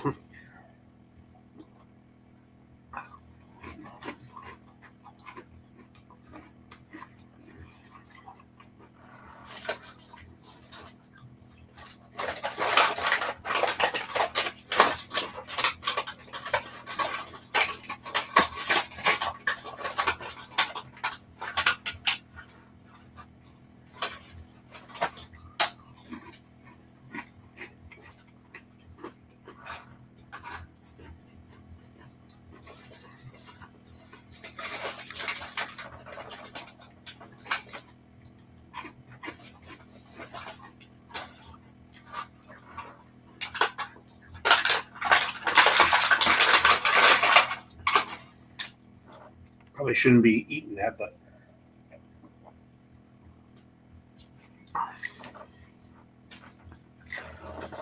yeah.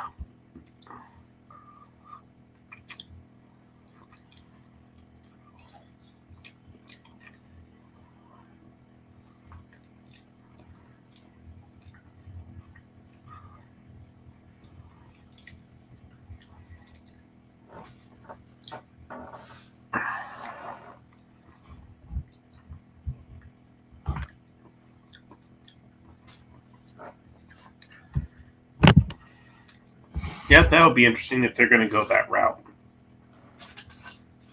I mean, however, is it actually going to get made? I mean, is it actually going to happen, or there's just talks of one?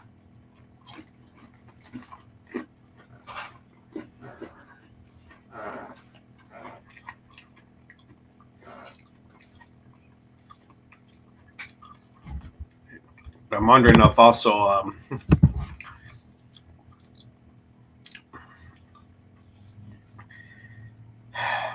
is it just going to be John Travolta? I mean, does it really need a sequel? Was it? I mean, it felt like it was good enough to be just a one-off. I mean, is John Woo even going to be involved in it?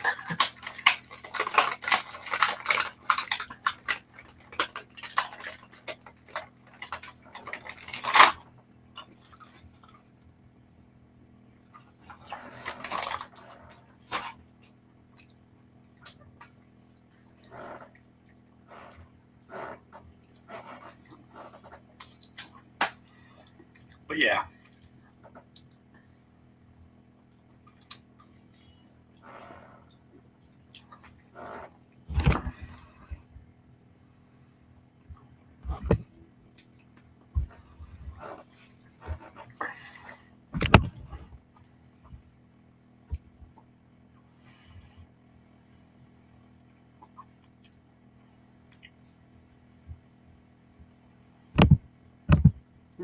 Hmm.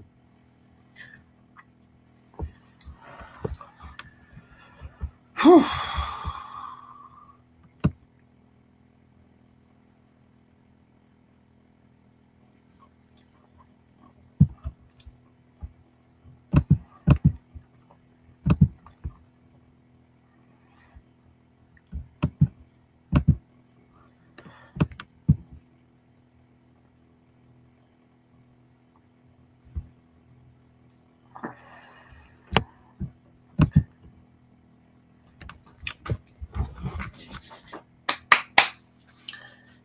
Yeah. Yeah, I don't know. They waited too long to even bring up the idea of a sequel. You really need a good script. You need a capable lead. I mean, is this actually going to go to theaters? I'm trying to think of the last Travolta film that came out in theaters that he was in.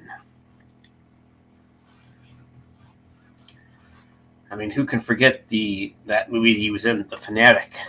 And the very first words of dialogue that he said, "Can you hurry up? I gotta go poo." Or I have.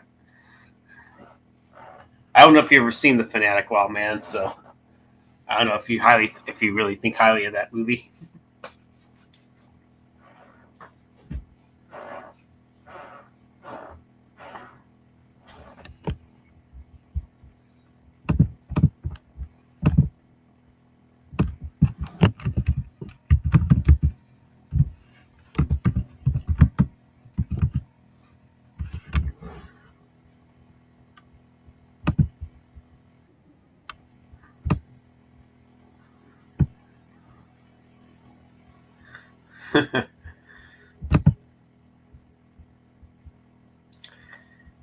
Yeah, sorry, that was just a brief little clip from The Fanatic when John Travolta mentioned something about Freddy Krueger. Just ridiculous. But now some people are comparing him to Daniel Day-Lewis. They made a joke where he couldn't compete with this performance. Or we need a new The Room for this generation. I guess that's John Travolta's version of The Room, The Fanatic.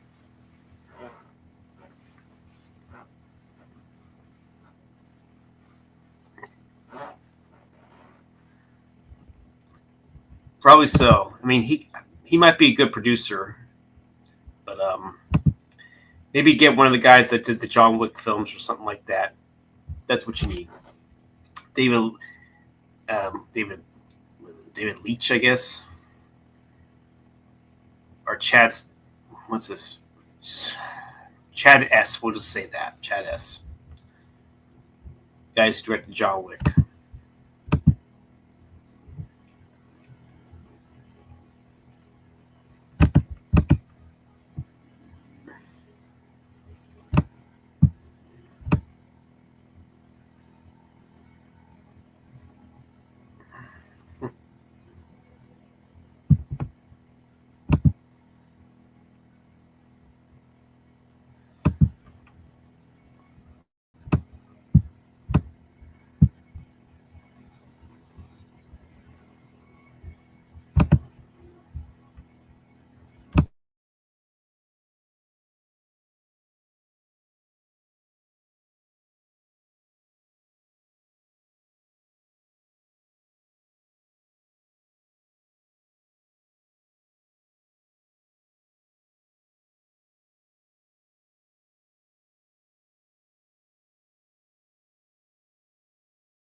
How are we doing on your iPhone? Aw, man. How's the charge? How's the percentage looking on there? Yeah. What's the percentage on that one, man?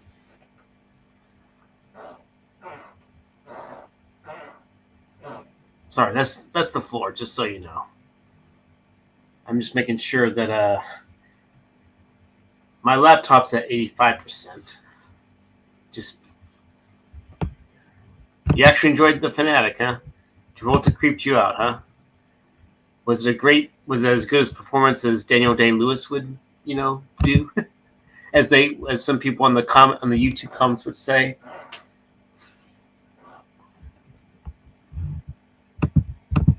I also know that Devon Sawa's in it, so yeah. I'm shocked that he didn't come back for like the new. Well, then again, he hasn't really been in any theatrically released features in quite some time. So yeah. But if let's say this Final Destination, I mean, I'm sure you saw the teaser for it. Did you think it was any good? And also, say if that one becomes successful, do you think they should do another Final Destination, but at least have Devon Sawa return in some way? It seems like you would think his career would have taken off after the first one. It seemed like he didn't really do a whole lot of successful features after that. But maybe he just didn't want to do that, so who knows?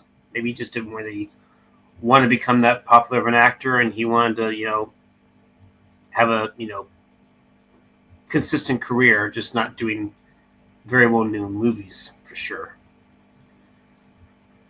So let's be honest on that.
Oh, almost done. So it's getting close to 100%. Cool.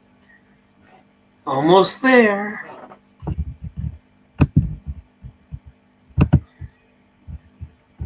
Apparently you can watch The Fanatic on YouTube for free. Someone uploaded it. I don't know if it was actually a production company that produced it, but yep.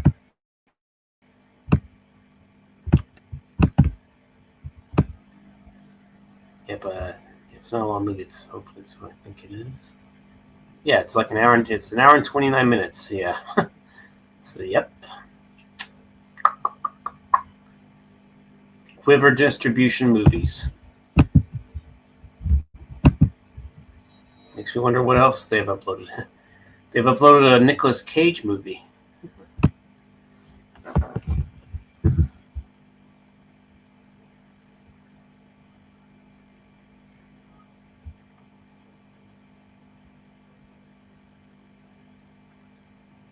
The Changed. That looks like it's Tony Todd. Interesting enough.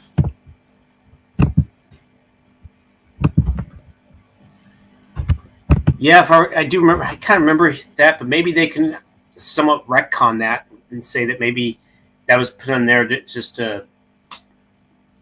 I always thought they could have retconned that idea to maybe where he was probably in hiding somewhere, and he probably had someone type up an article that he died or something. It's possible they can do that, I think.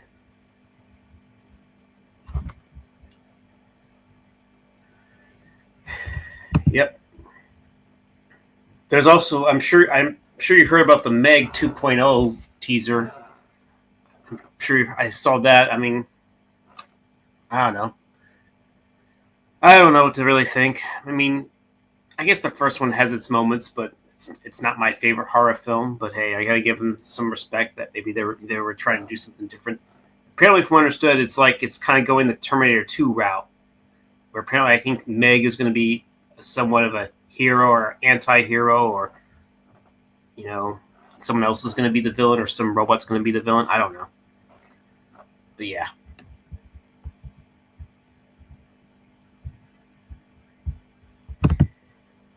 So Devin Saul ended up on Chucky, the TV show, huh? Good for him. Good for him. Good for him. Good for him. Well, yeah, I knew that. I remember he was in Eminem's video Stan, yeah. I'm just trying to remember what he did, post-wise after Final Destination. I just don't know if he did any more theatrical released movies after that. It seemed like so there's actually an interview where it says he hit rock bottom. Kind of almost looks like Anthony Michael Hall now that he's a lot older now. Oh, he's in Hard Eyes? Wow. He's actually in Hard Eyes. Interesting. Yep, he's in Hard Eyes. And Jordana Brewster's in that movie too. Damn. So I guess he is kind of back in a way. That's good to know. But before Final Destination, I remember I actually had this movie. He was in Idle Hands. How can I forget that movie? How can I forget that movie at all? How can I forget that? Shauna Waldron.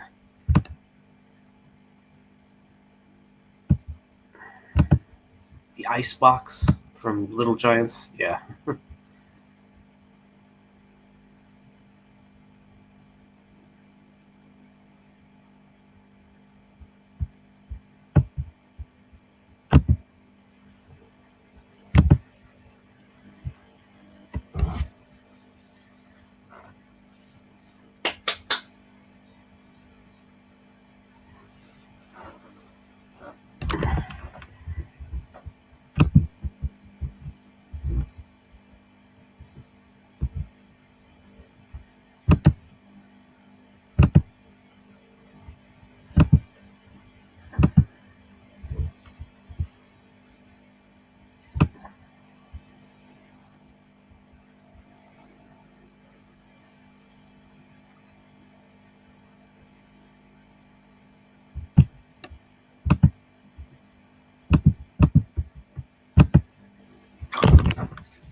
Okay. Well. Believe it or not, I've been streaming for a little over 3 hours and 31 minutes. Hard to believe I've been going on for this long. Unbelievable. Then again, I started pretty early, so we're going to see if someone else is going to come in here. We shall see. But, it is what it is. Boy, oh boy. Too bad I didn't have a whole lot of people show up, but yeah. Not every stream's going to attract a whole lot of people, but oh well. Oh well.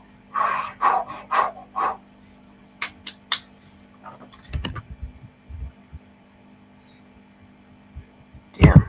Wish this charger would hurry up and get going. Get fucking going, you charger. You're supposed to give me the juice. Can't wait for that. Wait for what exactly?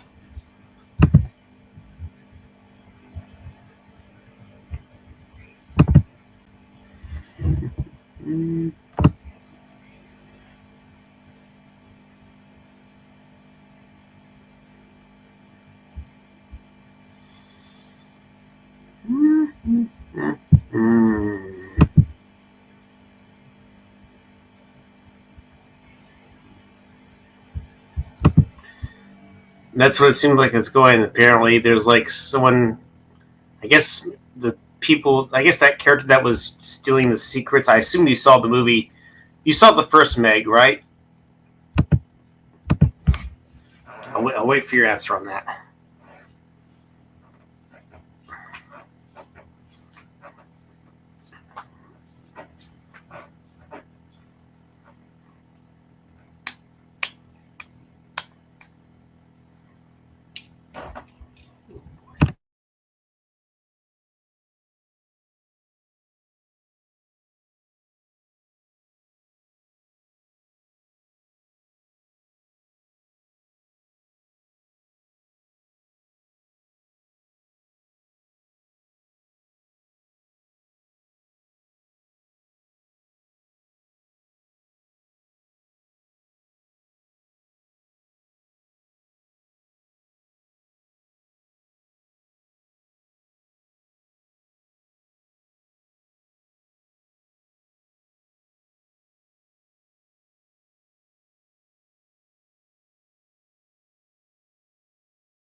Yep.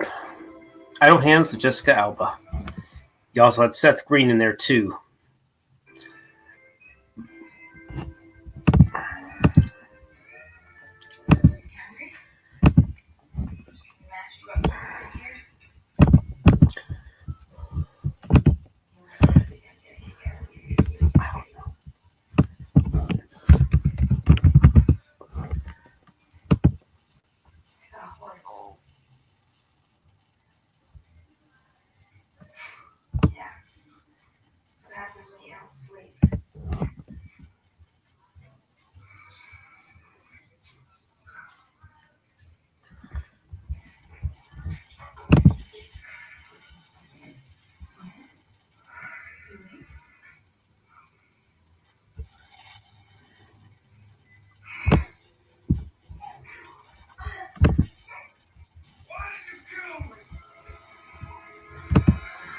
Okay, well, man, here's the plot for Megan 2.0.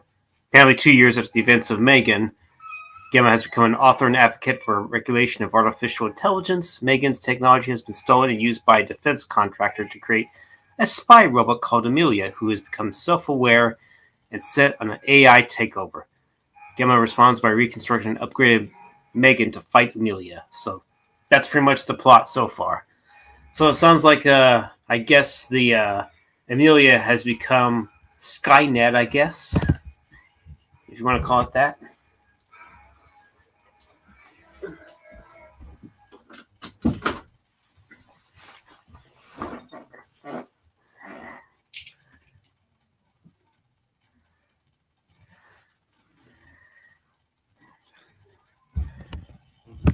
Okay, I just told you what I just told you, like the basic summary of the second film, or what's available to me. So yeah, yep. Don't know what to say on that, but we'll see. We shall see.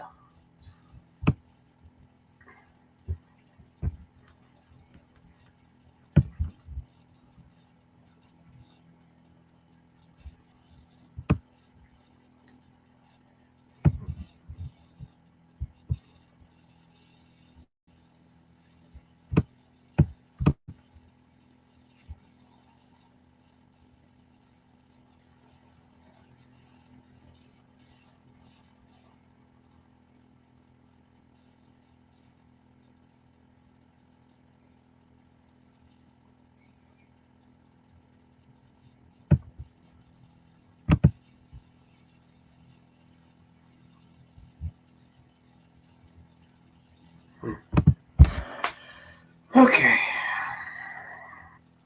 Let's see. How am I doing on my 93% on my laptop. The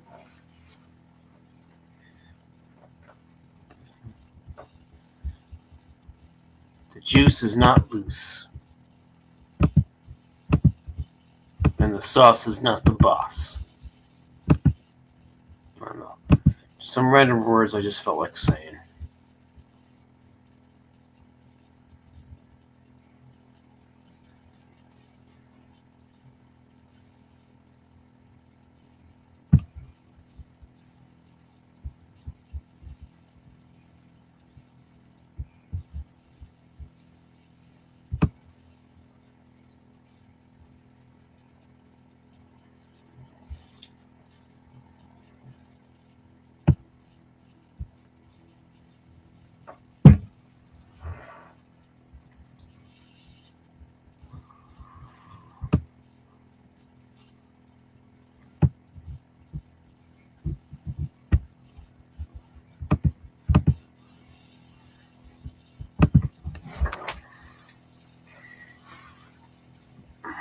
Meg is the shark. Okay.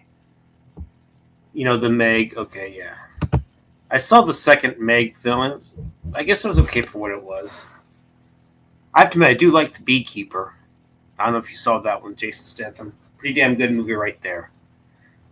You know, Statham's in his 50s and he's still kicking, at least for now.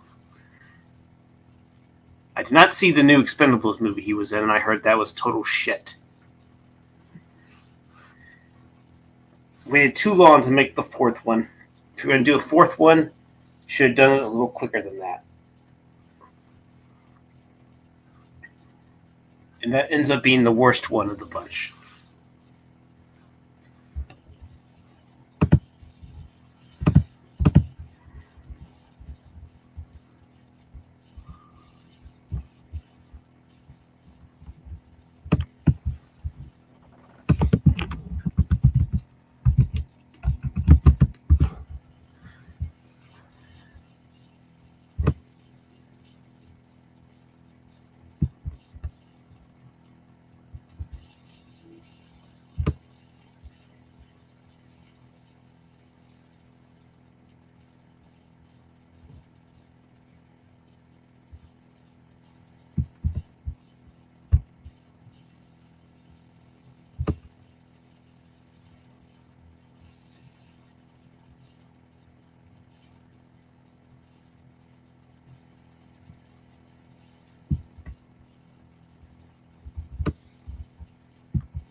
Yep.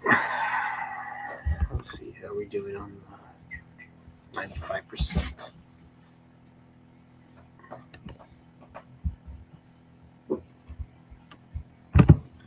Yeah, that would definitely be amusing. Let's see how Megan can do against Chucky. Question is Brad Dourif willing to reprise his role or reprise his role? Like, not reprise. I don't know why I keep saying that. Reprise would probably be more like it, but yeah. Or would Mark Hamill be willing to come back and do the voice? Because I actually thought the reboot was okay enough for what it was. Kind of surprised that never. Well, I don't think. I mean, it made money, but I don't think that it made the money that they were hoping for. Yeah. I mean, it certainly made more money than the later sequels. Definitely made more money than Seed of Chucky. And after that, went straight to video with a Curse and Cult, and then the TV series.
Curse of Chucky. Yeah, just yeah. I think Don Mancini directed all the sequels after Bride.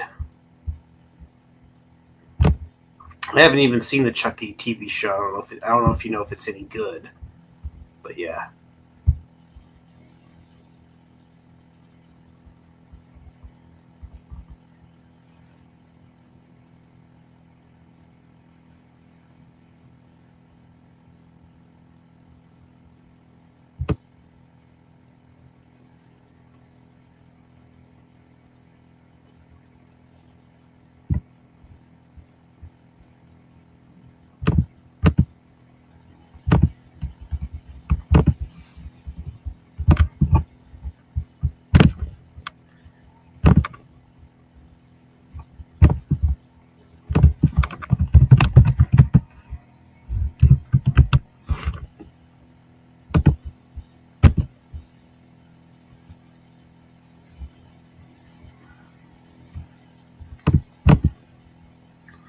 Yes, definitely give it a watch, Wild Man. You'll definitely like it. You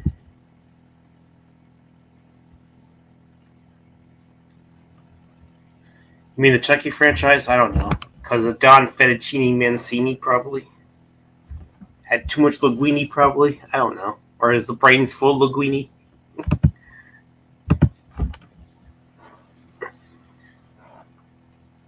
Season 5 of Cobra Kai was. Well, yeah, probably so.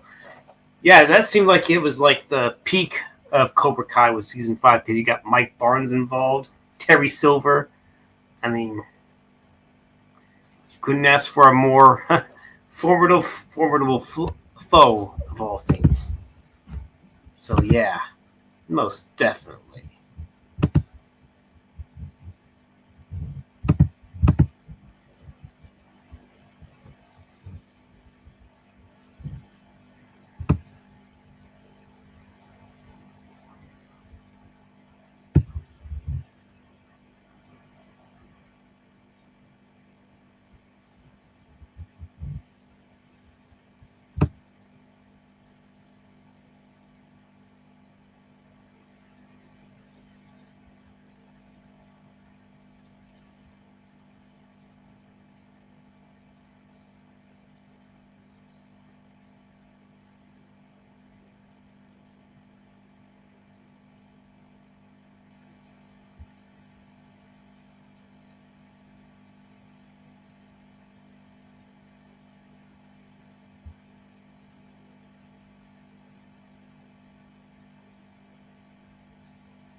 almost there on my end.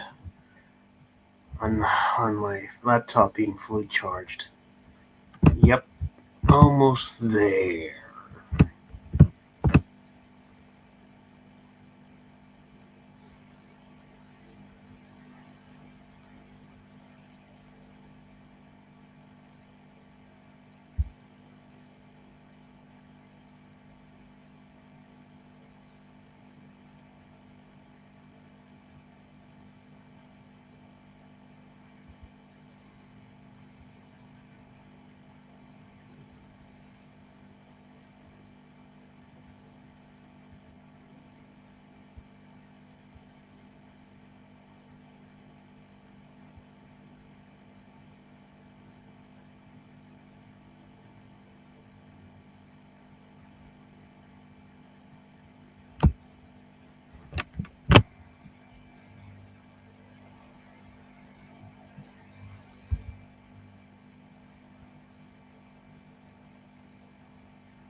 Just out of curiosity, Wildman, do you think you'll ask John to do a review for Smile 2?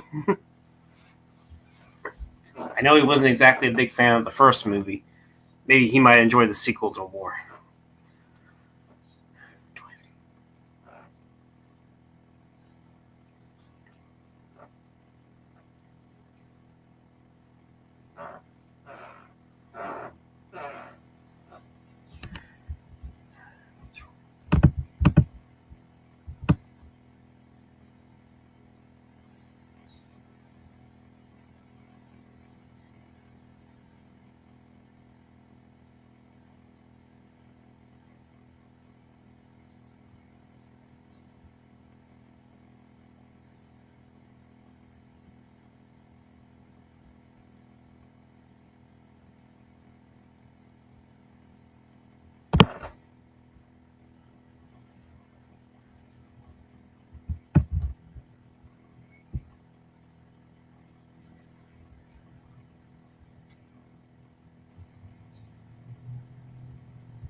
Okay, yeah, well, okay, sorry.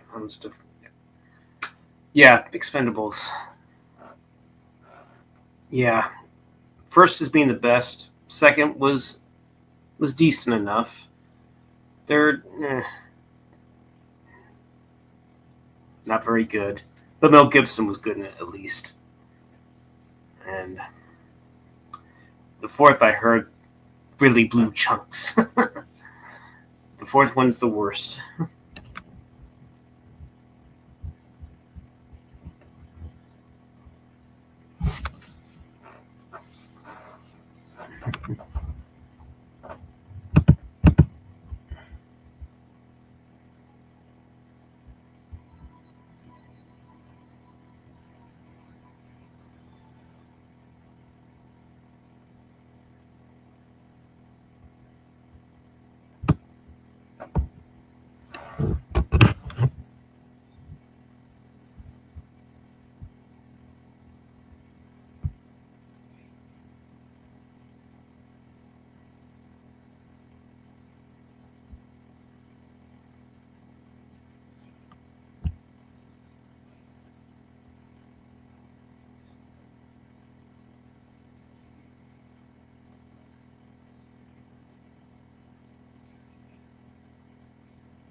Closing in on nearly 4 hours. On a heck of a stream to go on.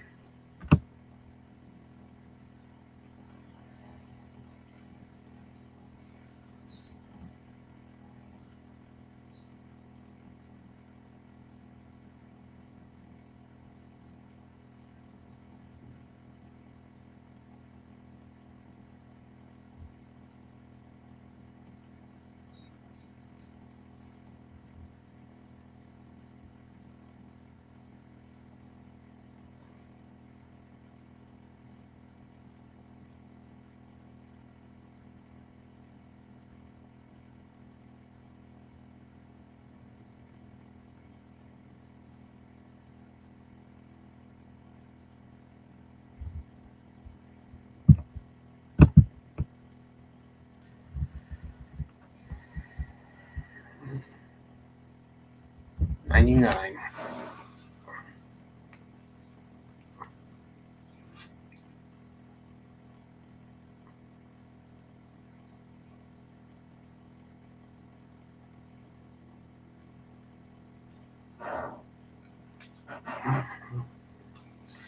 Yep, yep, yep. What a day. What a night. What a succubus. Hey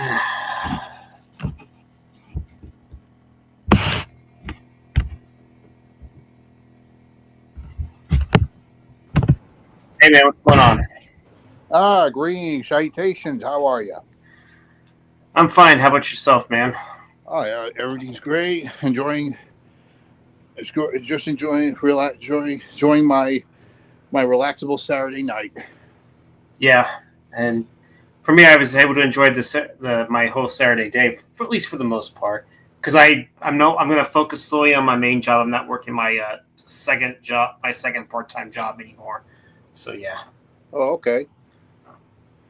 Well, when I said that my comment about how they fucked that franchise up, I was actually talking about the Expendables, not Chucky. right. Yeah, sorry. I guess we were talking. I was talking about Chucky, and I thought you meant that. But yeah, they messed up. I still have Expendables 3 on Blu-ray because at least I liked Mel Gibson in that role. He was probably the best thing in that movie. And it had Ronda Rousey. What happened to her? Yeah, you thought she would have become more popular. I know she was in the seventh Fast and Furious movie. I forget what her quote. He was like, "You ain't that pretty bitch" or something like that. Or you Can ain't you that. imagine? Can you imagine if they put her in Cobra Kai? Can you imagine that?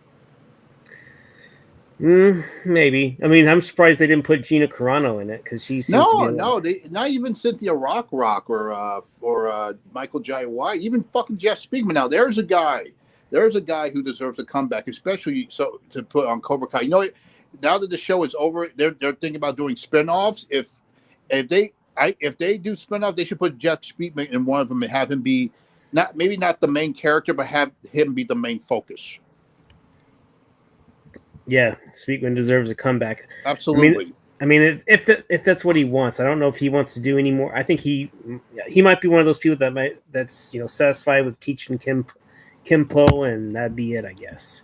I think he's just laying low right now until the perfect thing comes his way. It was kind of like the same thing with Thomas Ian Griffith. No, he took a break. No, laid back, doing some writing doing behind the scenes stuff, and then Cobra Kai came around, and he said, "All right, this is my chance," and he did it, man. Yeah, because he was, like you said, he was taking. I thought he may have retired or semi-retired until Cobra Kai. I guess came back.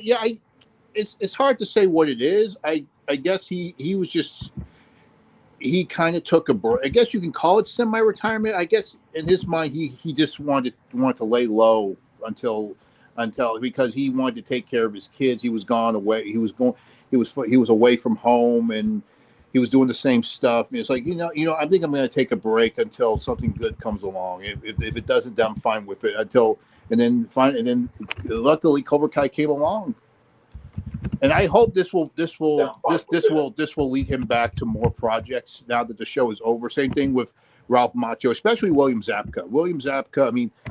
I mean, think of this guy. I know he was in some things after Karate Kid. Of course, we mentioned just one of the guys back to school.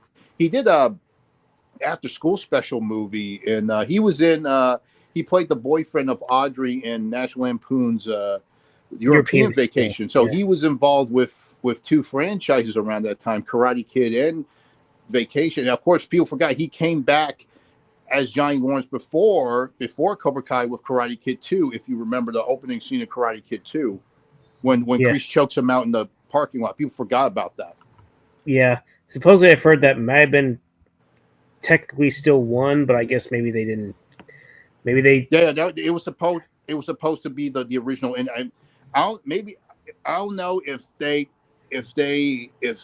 was an original shot that for the ending, or they actually came back and reshot it for the sequel. Yeah. Either or. But yeah, because think about it, this Cobra Kai, the show, and it began with him, and it was his show, and I can't give it away, but he became the main focus, and because think about it, I know when you think of Karate Kid, automatically you think of Ralph Macchio, and this kind of he's gotten a lot of hype now because of it, and and because of that, people have kind of forgotten about William Zabka. But I think now with the show ending, they're going to remember him even more now.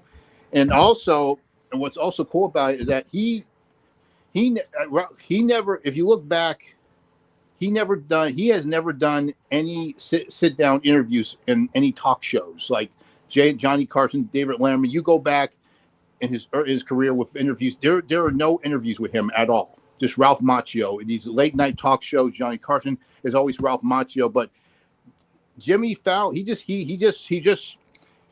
went on Jimmy Fallon a few weeks ago. That was like his first ever late night talk show interview ever. Damn. So You Ralph hear me? didn't tech. Yeah, I hear you. So you're saying Ralph didn't really talk about the Karate Kid a whole lot? No.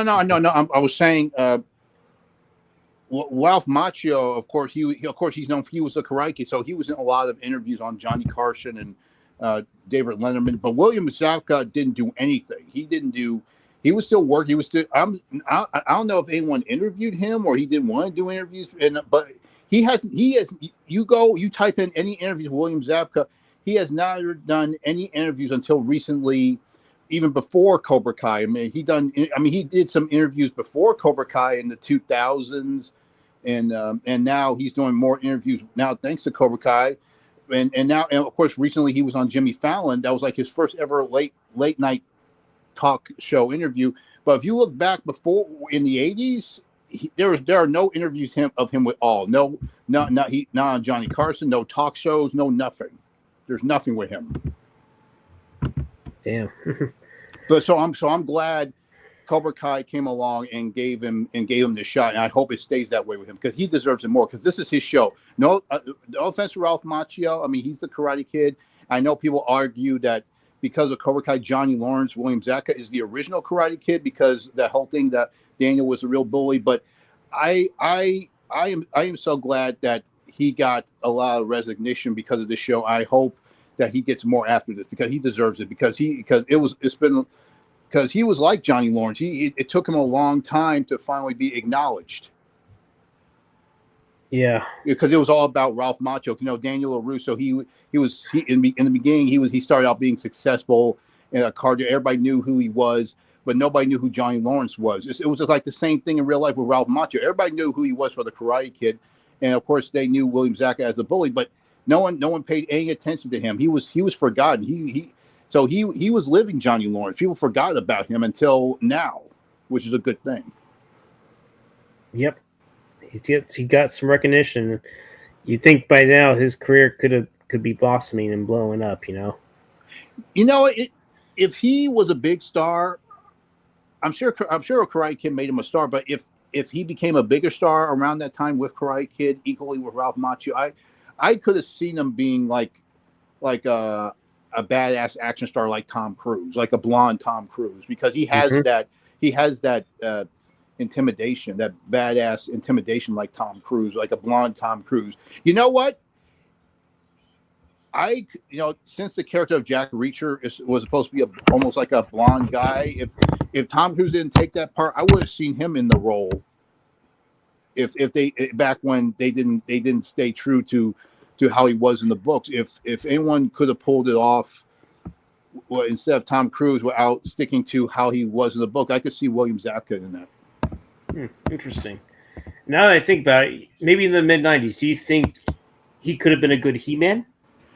You know what? He would have pulled it off. I mean, Dolph Lundgren, he brought He-Man to life, but it would have been interesting to see what he did. I remember he did kind of a medieval movie. It was like a medieval Mad Max type movie. He had long hair or something like that. Yeah, I never saw that, but I could see that being a possibility. But also, I just realized something else. Like, here's the thing: if, like, you know, the first Hitcher with Rutger Hauer, like, if they were going to do a sequel, like, they could have done one instead of it being what's his face, Jake Busey. He would have nailed that. I mean, that would have been another classic villain role for him after Karate Kid, and it would have been way more different because he's killing people. A way different. Because he was always known as the bully, the bad guy, but he never killed people. But he's actually killing people. That would have been awesome for him. Actually, I was about to say, do you remember the actor Jeff Kober? If you saw the first Power, he would have been a good, replacement. Oh yes. I love that guy. He does a good job as villain. The first movie that introduced me to him, where he played a villain, a very very underrated movie. You ever heard of Out of Bounds? Yes, I actually did a review of that movie. He scared the shit out of me in that movie. He was a villain, man. He was nasty, man. He was even more nastier in the first Power. Let's be honest. Yes. Definitely in the first Power, definitely. But Out of Bounds, oh, he didn't give a shit. Yeah, Anthony Michael Hall. What was interesting is that Anthony Michael Hall was the hero in that, because what was interesting because he was always playing the nerdy guy in the teen movie. So it was a different role. He got to play a different. He was a kid from Iowa, come to see his brother, and he ended up picking up the wrong bag with drugs in it, and his brother gets killed, and he survived because he was living in that little room where it looked like all the leaves. The room was all covered with leaves. Yeah, it's conceived. Yeah, and so he was left alive, and he found his brother and his wife dead, and he had to go on the run. Yeah, imagine William Zabka in that part, because he was a blonde guy, just like Anthony Michael. William Zabka would have been a good role for him too. Yeah, but for whatever reason, it didn't do so great. I remember watching that movie a lot. It has a good soundtrack, very good soundtrack. Mm-hmm. Yep, Wild Innocent Youth, and it seemed like it captured, back in the good old days of when LA seemed like it would be an ideal place, an ideal place to have fun and everything back in the late 80s. Now it's all different now. But going back to the soundtrack, songs you mentioned, there was this one song, speaking of William Zabka, that definitely should have been in a Karate Kid movie, even on Cobra Kai, since they brought the old songs back for the show. Yeah, I'm sure I'm sure you saw a video I did on it. I added the song "Raise the Dragon." Raise the Dragon. I probably have to watch the video. It's from the song. It's from the group called Intimate Strangers. Intimate Strangers. And if you listen to the song and you watch the video, it does pay homage to the classic martial arts and the Oriental stuff. And I remember because I remember first hearing that song in the movie when I was a kid, and it was very catchy. And then when the movie came on again in my later years, I was like. And I watched the end credits, because the end credits, that's when they show you the name of the songs. And it was called Raise the Dragon. Oh, okay. And then YouTube, and then years later, YouTube was created, and then the video and the song popped up in there. And I looked at it and listened to it. I was like, this would have been awesome for the Karate Kid soundtrack, and it would be awesome for Cobra Kai, since they brought all the old songs back for the show.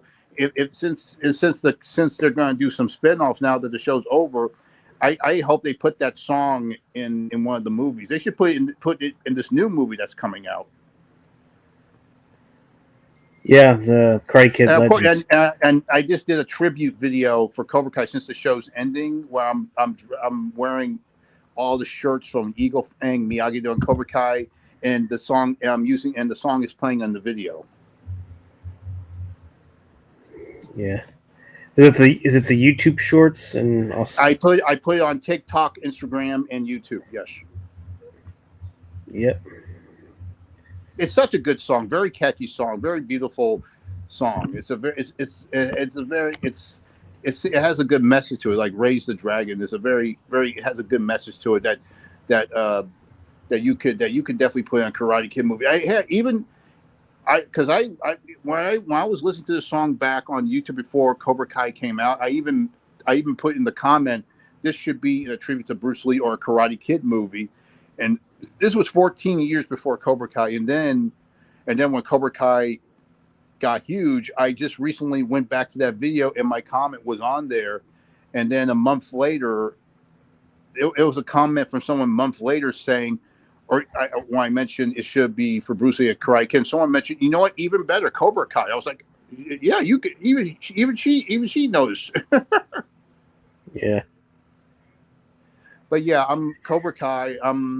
Yeah, they did a good job wrapping it up. Yeah, they did a good job. It really came full circle, despite the fact that I was semi disappointed with some. I mean, when the show ended, it got me in a daze. I was like, I'm not sure if I'm disappointed or because I wasn't totally disappointed. They did a good job. They brought everything full circle and made you even hyped to the ideas they have with the spinoff. I even have ideas for spinoffs, you know. So yeah, but yeah, it was enjoyable, but I was semi disappointed with a little bit things, but they went out with a bang. They came out the same way they came in. They came out the way of the fish. Yeah. Yeah. So that show's ended now. You got Stranger Things that's also ending in 2020. Yep. Yeah, like I said, it's funny you mentioned that because those two shows have a rivalry. Yes, Cobra Kai is now over. Now they still have to deal with Stranger Things. I don't know what the fuck is going on. They keep saying it's going to be released there and released here because Cobra Kai it always had its shit together. It's like Stranger Things doesn't have its shit here because they can't make up their mind. I'm not even sure. They said they're finished, but I'm not sure. I think they're gonna realize they fucked up something and they're gonna go back and shoot some stuff. I don't know what's going on with it. Yeah, if I'm not mistaken, it's not going to come to like later, like sometime in November or October. They keep going flipping, flopping back and forth with this shit. I don't know what's going on. They said, yeah, I know. They said they wrapped, but I wouldn't be surprised if they go back and reshoot some shit because I feel like they feel like they fucked up. Yeah. And which is strange because Stranger Things, because going back to Stranger Things versus Cobra Kai, Stranger Things was the model show for Netflix. Because now Cobra Kai is it's beat because every season Cobra Kai becomes number one on Netflix worldwide. It's how Netflix is showing it's worldwide in Brazil, worldwide in America, everywhere. Every season it beats all competitions, even Stranger Things. And Stranger Things is supposed to be the model of Netflix, and they're both shows about 80s nostalgia. And Stranger Things was the show that started this 80s nostalgia, and Cobra Kai took it up to the next level. So it's kind of weird that Cobra Kai is kind of taking its thunder, Yeah, it definitely did. Even though Stranger Things was the first thing because it came out in 2016. Yeah, which is why a lot of people why these two shows have a rival. They always bring up Stranger Things versus Cobra Kai every time, and like I said, I would love to see an off-canon animated crossover with these two shows. Now that speaking of spin-offs, I mentioned they're thinking about doing a spin-off to Cobra. They're even thinking about doing a spin-off to Stranger Things as well. So I would love to have them do a crossover as one of those spin-off ideas. Because I do have an idea in my head for a crossover animated off-canon crossover spinoff with these two franchises. Yeah. But I was trying to remember what I was going to ask you. How do you feel about the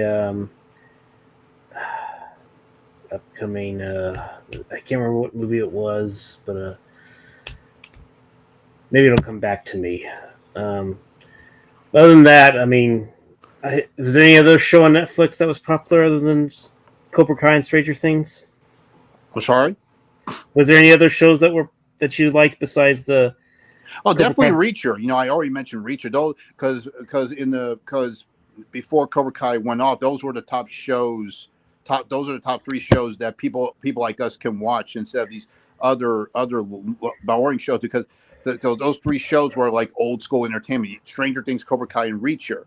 And now that Cobra Kai is gone and Stranger Things still got a long way to go, we still got Reacher. Reacher isn't until next week. Oh yeah, and you said it was the third season, correct? Third season, yes. I am so happy they got the character right. Because Alan Ritchson, he does a good job. No offense to Tom Cruise, he did what he had to do. But Alan Ritchson is Jack Reacher. He embodies everything what the character is about in the books. You got to check out the books. That is my favorite book series. The character is so bad. I am so glad he's getting so big recognition now with this show. Yeah, didn't he go on to appear in the recent Fast and Furious movie, I think. Yeah, but I don't care about those movies anymore. There's just too much of them. They're just, just like superhero movies. That franchise is done. I'm done. I can't stand that franchise anymore. Yeah, I mean, I'll say this: at least Jason Momoa made it kind of fun in a way. I might watch them because of him or because of Alan Richardson, but they just that franchise is out of gas and needs to be put in the junkyard like the rest of the car parts. Just let it go, please. Enough. It probably should have stopped right at the 7th one, right after. It should have stopped at 5, in my opinion. It should have stopped at 5. Because 5 is my favorite because you had The Rock and Vin Diesel going at it. Oh man.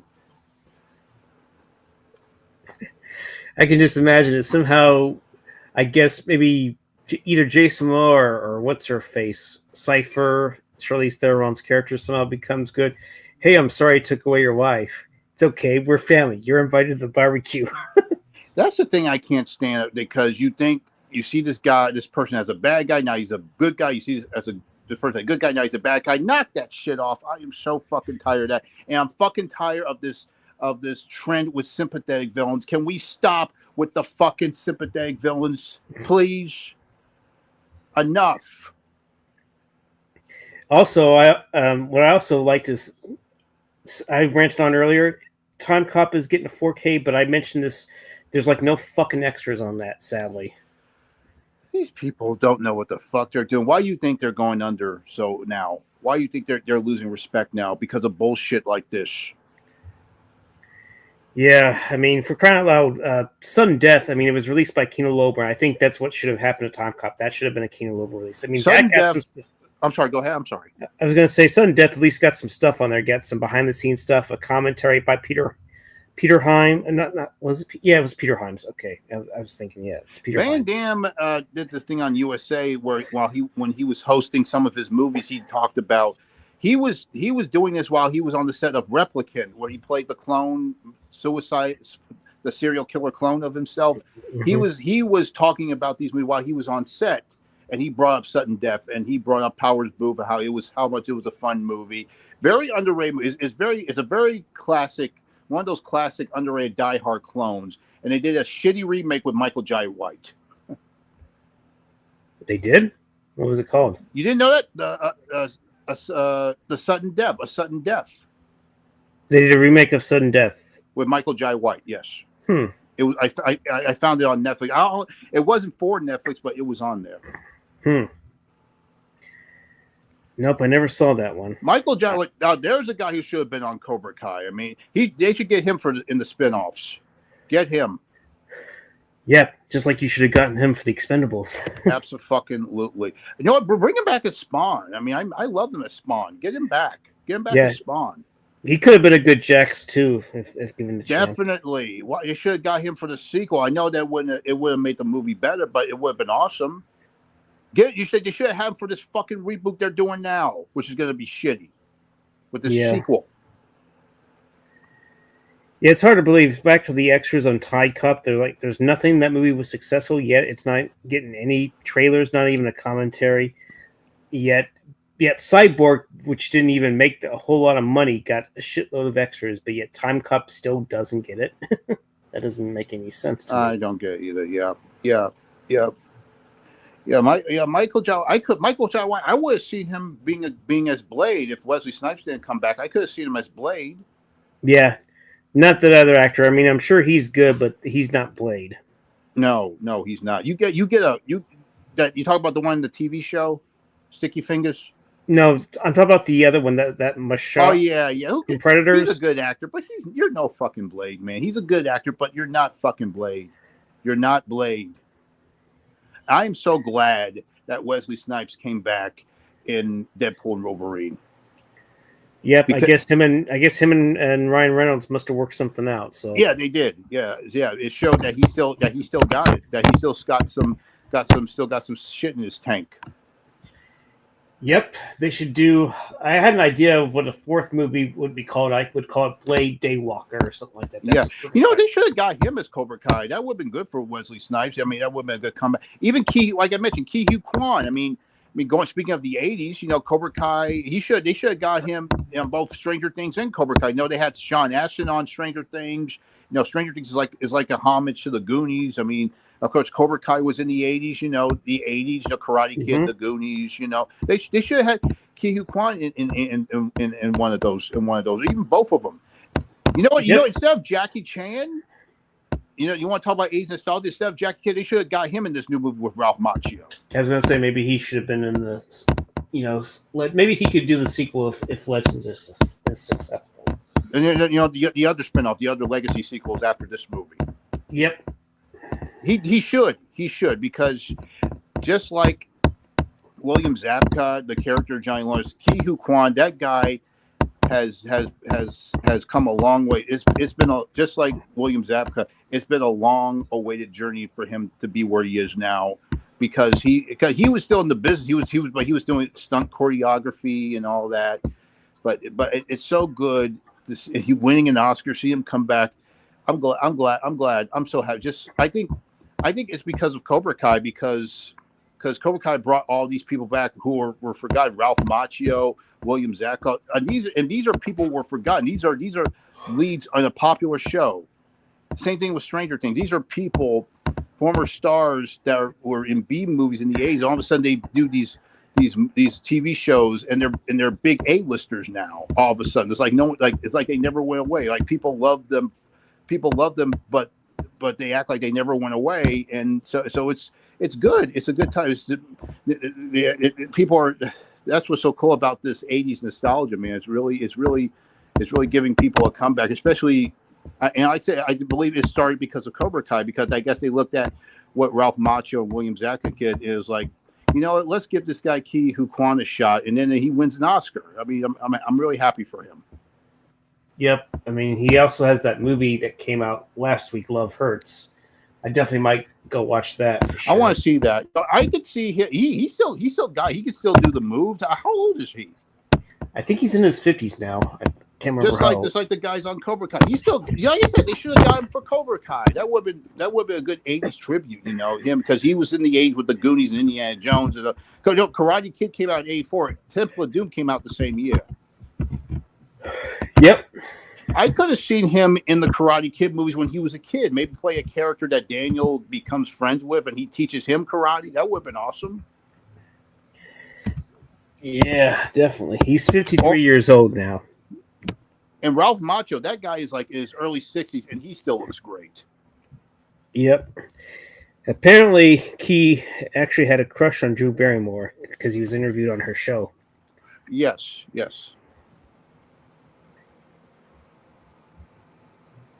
And he definitely should have been in the fifth Indiana Jones movie for sure. No, you're saying Ke Huy Quan had a crush on Drew Barrymore? Yeah, as it turns out. Oh, cool. Yeah, definitely. He had, because this was a time where he was making a big comeback. That would have been perfect for him to be in this fifth. And yeah, it wouldn't have made the movie better, but it would be cool. No, all this talks. Oh no, I know we talked about spinoff. There are talks about maybe a short round spinoff, or that would be cool for him too. It's still possible, but it's up to the Disney dickwads that are running it. So. I don't think they're going to be around for long because seeing how we got a new president, I don't think they're going to be in power for long. I think the power is going to go to the independent filmmakers, and they'll be free to do what they want, because they're not even going to work in Hollywood. They're going to run their own shit because LA is still going through that tragic fire. I mean, they're going to be working everywhere. Like I said, Hollywood is going to be expanding, and it's going to be they're going to be working in their own homes. So they're going to be in charge independently. Yep. It's going to be a whole new ball game now. Yep, a whole new ball game. Yet, surprisingly enough, I know you mentioned superhero movies should be there's like a lack of interest. Surprisingly, that new Captain America movie made pretty good money, which is shocking. The only reason it's making money because there's nowhere left to go. I mean, there's nowhere left for it, because because when these Marvel movies were coming out, and we hear a lot of people getting tired of it. Why are you still seeing them? I'm surprised no one didn't say this. I'm surprised no one didn't say this. I might be the first to say this because there's nothing else for entertainment. Where are we supposed to go? There's nothing else. That's why. That's why people went, and despite that they were getting tired of them, they wanted to go see it because they were looking for entertainment. Where else is there to go to? That's why. Yeah. But it's slowly coming to an end, which is good. And I know there's Avengers Doomsday or whatever it's Who called. cares about Avengers now? Who cares? And I am looking forward to seeing what this new Fantastic Four is. But the shitty CGI thing. Why couldn't you just make Michael Chiklis is the thing. Just like Christopher Reeve with Superman, Michael Keaton as Batman. I don't give a shit what anybody says. That Fantastic Four that came out in the 2000s, very underrated. I don't give a shit what anybody says. Oh, it was too corny. It was too dark. What did you expect? It's a superhero movie. And you know what? I'm seeing a lot of these reactors now. They love the movie. They love it. I've been watching all these reactors online, watching the movie. They enjoyed it. They liked it.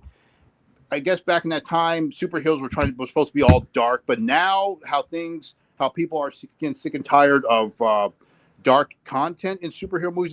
People are digging the movie now. It was like it's that thing where it was above its time. They call it Of its time. Before its time. It was something like that. Something ahead of its time. They call it. Yeah. Ahead of its time. Okay. Yeah. I do have the first two Fantastic Four films. I enjoyed the sequel too. I went to go see the sequel when it first came out. I had fun. I enjoyed it. Yeah, it would have been. I mean, it kind of sucks that Galactus was a cloud, but I think they were going to maybe bring him into the next movie at that point. I really enjoyed the Silver Surfer. I like how it was voiced by Lawrence Fishburne. He did a good job. I would love because the way you could, it's like they were setting up a spinoff with him. That would have been awesome because Silver Surfer. Now there's a character, a superhero that deserves a movie. If I know superheroes are getting tiring, but I would love to see a movie with him. Yeah, that'd be something new. Not trying to retrace, redo Fantastic Four. I mean, there might be some hope for it, but there's others like I don't know about. I mean, I like Robert Downey Jr., but him being Doom just doesn't seem to make that doesn't make any stupid. I mean, you're in the same universe, and you go from Iron Man to Doctor Doom. What is that? I guess it's a very happy paycheck for him. It's all about money. Yeah. The same thing with Harrison Ford, man. That guy has let himself go, man.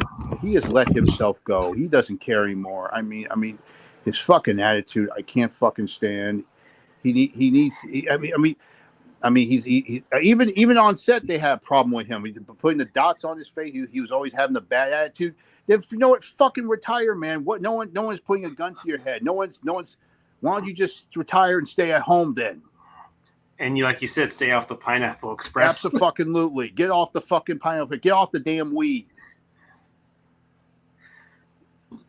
If you have to smoke weed every day. Just. He's like fucking Joe Biden now. He's acting like he doesn't know where the fuck he is. He's always grumpy. He's walking around. Sit down somewhere, man. Lighten up. Yeah. Jeez. That guy gets on my fucking nerves. Not as bad as Jamie Lee Curtis, right? Oh God! Don't get me started with her. Yeah. Yeah, she's a little warped, isn't she? Oh yeah, no doubt. I mean, it's such a waste of talent. How we idolize these people, and then you hear this crazy stuff about them, and you're like, what a waste of fucking talent. Yeah, it's kind of disappointing how she treated Danielle Harris and Scott Compton. But when they voiced how they didn't have a good experience, apparently she's somewhat made up for that and sent them her books, and then she asked them about their kids and everything and stuff like that. So I don't know if it was really her or whatnot. I don't know if you heard about that. Yeah, you made these. You are the original scream queen. You gave birth to these ladies, and you treat them like shit. You made these ladies, and you don't. You talk about you don't know who they are. You treat them like shit, bitch. Fuck you. Can't fucking ungrateful, ungrateful. I can't stand people like that, man. It fucking pisses me off. Yeah, but like I said, she did make up to them somewhat. So I guess she was trying to mend fences in some way. I guess I don't know if you heard that part. Yeah, I think I heard that. Do you think she deserved that Oscar she won for Everything Everywhere at Once? Because I haven't seen that yet. Oh, she won an Oscar for that? Yeah, she did. Same thing with Michelle Yeoh and Key. The three of them won for the same movie. I have the movie, but I have yet to see it. But I gotta see it. I gotta see it to see what the hype is about. Okay, I love Michelle Yeoh, but the only good thing that came out of it, in my opinion, is Ki-Hu Kwan. Yeah, I'll probably see it for him. But I am curious about Michelle Yeoh. I mean, I don't think she got hype for doing those Hong Kong. I'm sorry, what are you about to say? I was gonna say she seems like she's not quite as bad as Jamie Lee. I don't know, but she was. I'm sure you've seen her in Tomorrow Never Dies. Oh right? yeah, that's how she got noticed in America. I mean, she started out in those Hong Kong movies with Jackie Chan, and her and Cynthia Rothrock. I think they did a lot of movies together. I think they were a team once. I'm not sure if they did one movie together. I remember they were. I'm not sure if they did a bunch of movies together, but yeah. She was like She was like the female Jackie Chan for a while, and just like Jackie Chan, she got noticed finally in America with Tomorrow Never Dies, and then and of course Crouching Tiger, Hidden Dragon, if someone remembers that. And yeah, I remember it. Yeah, and now she got known for Star Trek and all this. Yeah. Yeah, and speaking of which, I recently bought some soundtracks. Like I got the Tomorrow Never Dies soundtrack that's from La La, but I also finally bought the recently new and expanded edition of License to Kill. I'm sure you've seen that. I love License to Kill. Timothy Dalton. I will pick him any day than Daniel Craig when it comes to a more dark, serious thing, James Bond, because at least he still tried to keep up that swagger a bit with the seriousness. But I love License to Kill. But for me, my favorite one with him was The Living Daylight. That was his first. He only did two, but the Living Daylight, that was better. Yeah, Living Daylights was pretty good. I just felt like the villains in there weren't quite as good as Robert Devay. So I love the car. I love the scene with the car. It was an Aston Martin, but it was different. I love the car, the whole car scene with that. The ice chase, definitely. John Barry. I mean, it was his last contribution, but he really went out and he went out with a bang. I think. Oh, he went with it. That was his last job as with doing Bond. Yeah, I mean, he was gonna maybe try to do the License to Kill, but apparently he had some kind of I don't know if it was something throat related or something with his stomach. It was one of the two. That's what prevented him from doing the License to Kill. He went out with a bang because he adds a little bit more electronic stuff. The beat to the theme. I like how he changed the theme. They give it a little 80s thing. I really enjoyed. That's another reason why I prefer that than License to Kill. Yeah, I feel like I will. It's hard to say which I like better, honestly. But Timothy Dalton was definitely my favorite Bond, and despite the fact they only got 2 films, but in terms, I feel like the villain in License to Kill, played by Robert Devay, edges out Living Daylights to some degree. Although I do think that John Barry did he's John Barry. He did an excellent score, and Michael Kamen, all things considered, I think he did a pretty good job too. At least better than Eric Serra did, which I didn't mind Eric Serra because he just came off the success of The Professional, which was. I mean, he did okay, but I feel like maybe I need to go back and listen to it. But I think Michael Kamen, at least he still kept up with the Bond themes and everything. So, but I liked it because that was a way to bring Bond into the '90s. But to me, a lot of people have said this was the better theme that brought Bond into the '90s when Moby did the theme for Tomorrow Never Dies. You remember Moby? You remember his version in Tomorrow Never Dies? He was on the soundtrack. I didn't know that. He did the theme. which added a little faster guitar riff. Yeah, because when you think of the modern day modern day version of the Bond theme in the '90s, and now that you think of Moby's version. Because before that, it was all about Eric Serra's. But when Tomorrow Never Dies came out, Moby kind of stole his thunder. Because ever since then, every time you heard a modern day version of the Bond theme before Daniel Craig took over, you thought of Moby. It's been a while since I've seen Tomorrow Never Dies. I do know that David Arnold took over, and I think he had a pretty solid introduction to doing the score. Tomorrow Never Dies is my favorite Bond film because I went to go see it and I had so much fun because it was like classic Bond. It was right around Christmas time. I mean, it was just fun. It was just fun. This is it. This is what you want to see in a James Bond film, and it was just classic Bond. They pulled it off. Good job. And Pierce Brosnan, man, not bad for his second time around because that guy that guy before Bond, he went through a lot of shit, just like the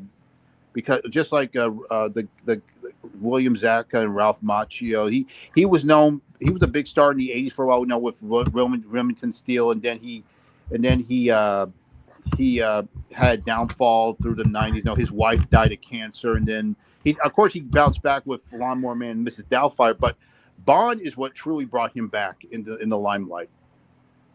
It was great. It was great for him that time because he was making a comeback thanks to Bond. Yeah, I guess he definitely needed it, despite appearing in, like you said, Lawnmower Man. And don't forget, he was supposed to play Bond in those two movies instead of Timothy Dalton. It went to him first.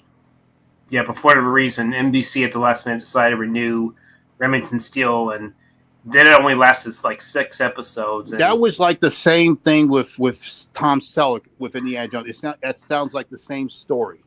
It's the same thing because he had contribution to Magnum PI. He couldn't do it. That's the same thing with Pierce Brosnan with Bond. Yeah. Do you think he should do a Remington Steele reboot? I haven't seen Remington Steele. I assume it's a good show. I haven't seen that show in years. I need to go rewatch because we're getting a lot of these reboots of nostalgic '80s stuff. So maybe why not if they do it right? But I mean, what is Pierce Brosnan doing? He can't play Bond anymore. So why not come back for Remington Steele? Because that's what got him noticed in the first place. And I think that's why they noticed him to play Bond was because of that show. Because the way how suave and debonair he was. Like, this guy could be the next Bond. Yep. I know that Die Another Day is not a perfect Bond, but you would still rather watch that than No Time to Die. You know what? Die Another Day, I never had a problem with it. I mean, that's what you usually expect in a Bond movie. Oh, always cheesy. It's a Bond movie. What did you expect it? That's what you expect from a James Bond movie. You expect something like that. Yeah, I understand there are some stuff that didn't make any sense, but it's a James Bond movie. What the fuck do you expect it to be? I never had a problem with Die Another Day. I thought Halle Berry was great. Pierce Brosnan, he went out with a bang. But but I never had a problem with it. I understand why people, but still, it's a fucking James Bond movie. What the fuck do you expect it? What the fuck did you expect? Yeah, I think that was actually the first time I saw a Bond movie in theaters. Actually. Oh, cool. I went to go see that in the theater, but he actually came back as Bond for the last time after that for that video game, Everything or Nothing. Yeah, that's what I heard he came back for in the video game. And what was cool about that game is that Willem Dafoe was the villain, and Heidi Klum was a Bond girl. They had Shannon Elizabeth. They had Maya, the singer. She did the theme song, and they actually brought back Jaws. They brought back Jaws for that. Jaws? You mean like it's the guy with the teeth? Yeah. Interesting. And the creators of that game, of course, because thanks to Pierce Brosnan's portrayal, the James, of course, GoldenEye came out and it created the James Bond franchise became a video game franchise. It wasn't just a tie-in movie franchise. It became its own gaming franchise because when you when you thought of James Bond, you didn't think of the movies. You also thought of the games. They had this one game I love called 007 Racing, which deals with the cars from the movie. Yeah, it was like it wasn't just a tie-in movie game. It was like the games became their own franchise. The movie, so like James Bond became a gaming franchise. The movie, it wasn't just a tie-in thing. And the creators of Everything or Nothing created, believe it or not, From Russia with Love, which was Sean Connery's last performance as Bond, just like Pierce Brosnan.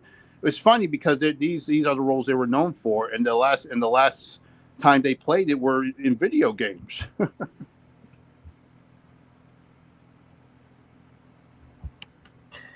Yeah. Yeah, it was funny because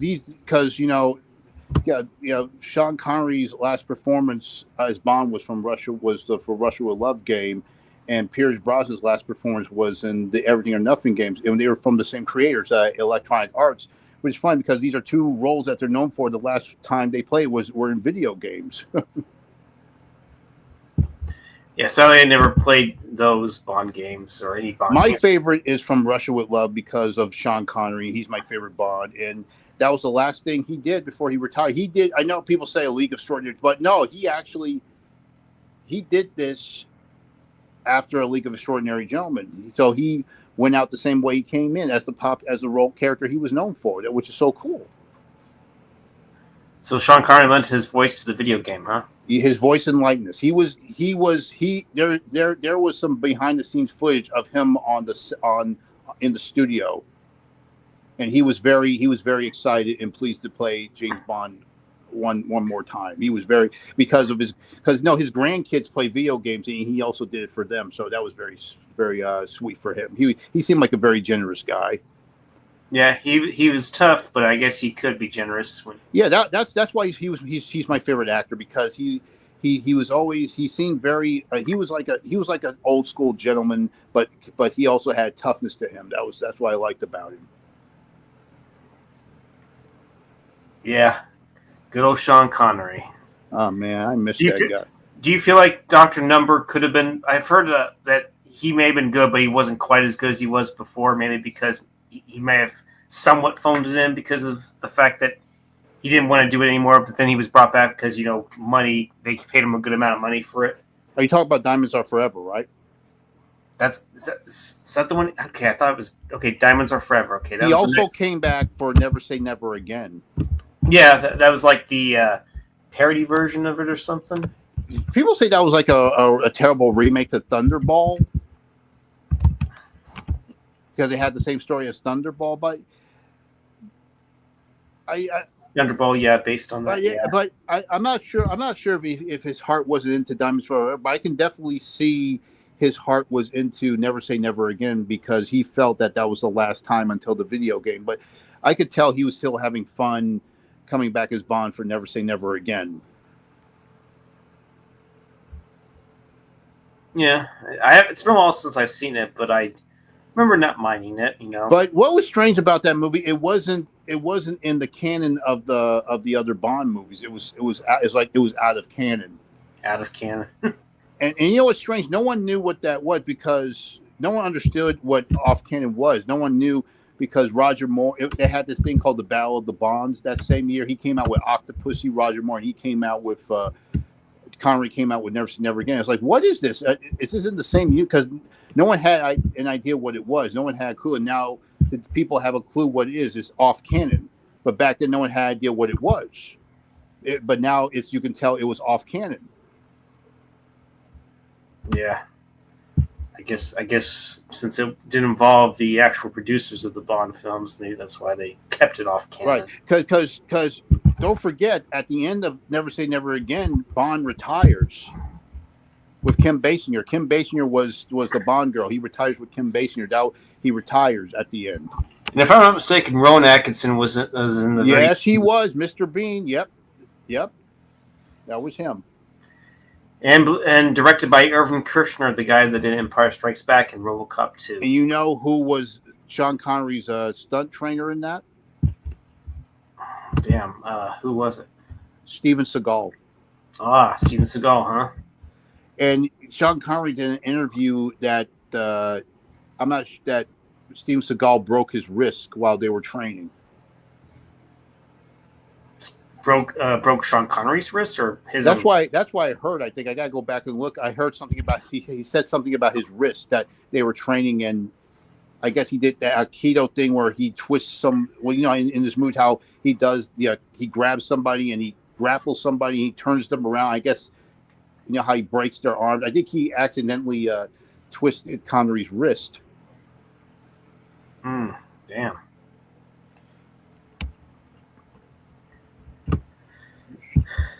Oh yeah. Now that I think about it, A View to a Kill would be 40 years old. The Oh last. yeah, that was in '85. I enjoyed A View to a Kill. Because that was Roger Moore's final hoorah as Bond and Grace Jones and the theme song from Duran Duran and Christopher Walken as the villain. Christopher Walken as a Bond villain. I mean, come on. And he's probably the best thing in that movie, I would say. The scene where he's underground. He takes the Uzi. He just kills everybody. He just shoots them. He just shoots at his own workers. I mean, not giving. I mean, that's a Bond villain, man. Christopher Walken as a Bond villain. How can you go wrong with that? That's a dream come true. I mean, he's known for playing a villain as a Bond villain. I mean, wow, come on. Yep. And that's. I actually have not seen it, but I've seen. I actually seen how it ends though, especially during the bridge scene and everything. Oh yeah, the San Francisco. And John Barry's score, you really just definitely. It's definitely Bond at its finest, and It is. And Tanya Roberts, that's the actress who died. I'm not sure if she was on Charlie's Angels, but I remember her. She played Sheena. She was like the female Tarzan, Sheena. yeah, that came out a year before. Yeah, it didn't do so well, if I'm not mistaken. Sheena, Queen of the Jungle. Yeah. And I remember Gina Lee Nolan did a TV series as that character. Yeah. I would like to see that character come back because she was kind of like a female version of Tarzan. I'd be cool if Tarzan met Sheena. Yeah. That'll be That'd awesome. They'd be perfect, I'd say. Absolutely. Yeah. Because he's always hooking up with Jane. Why can't he just hook up with Sheena? That would be awesome. And that would be another perfect role for Sydney Sweeney, no doubt, no fucking doubt, no fucking doubt. That will be another iconic dream role for her, no doubt. Yep, I can see it. Oh man, on that horse, bouncy, bouncy.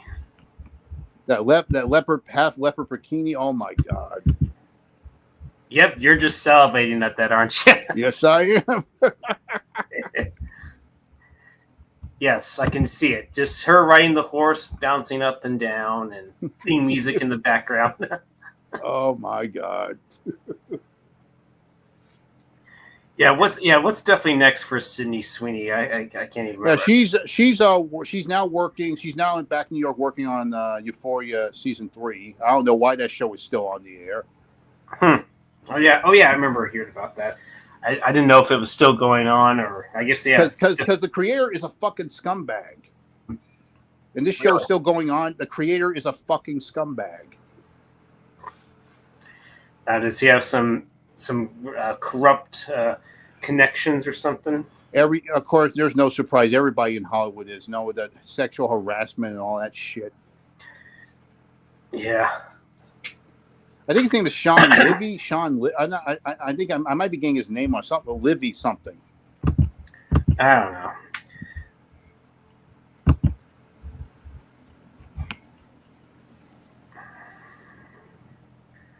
Yeah.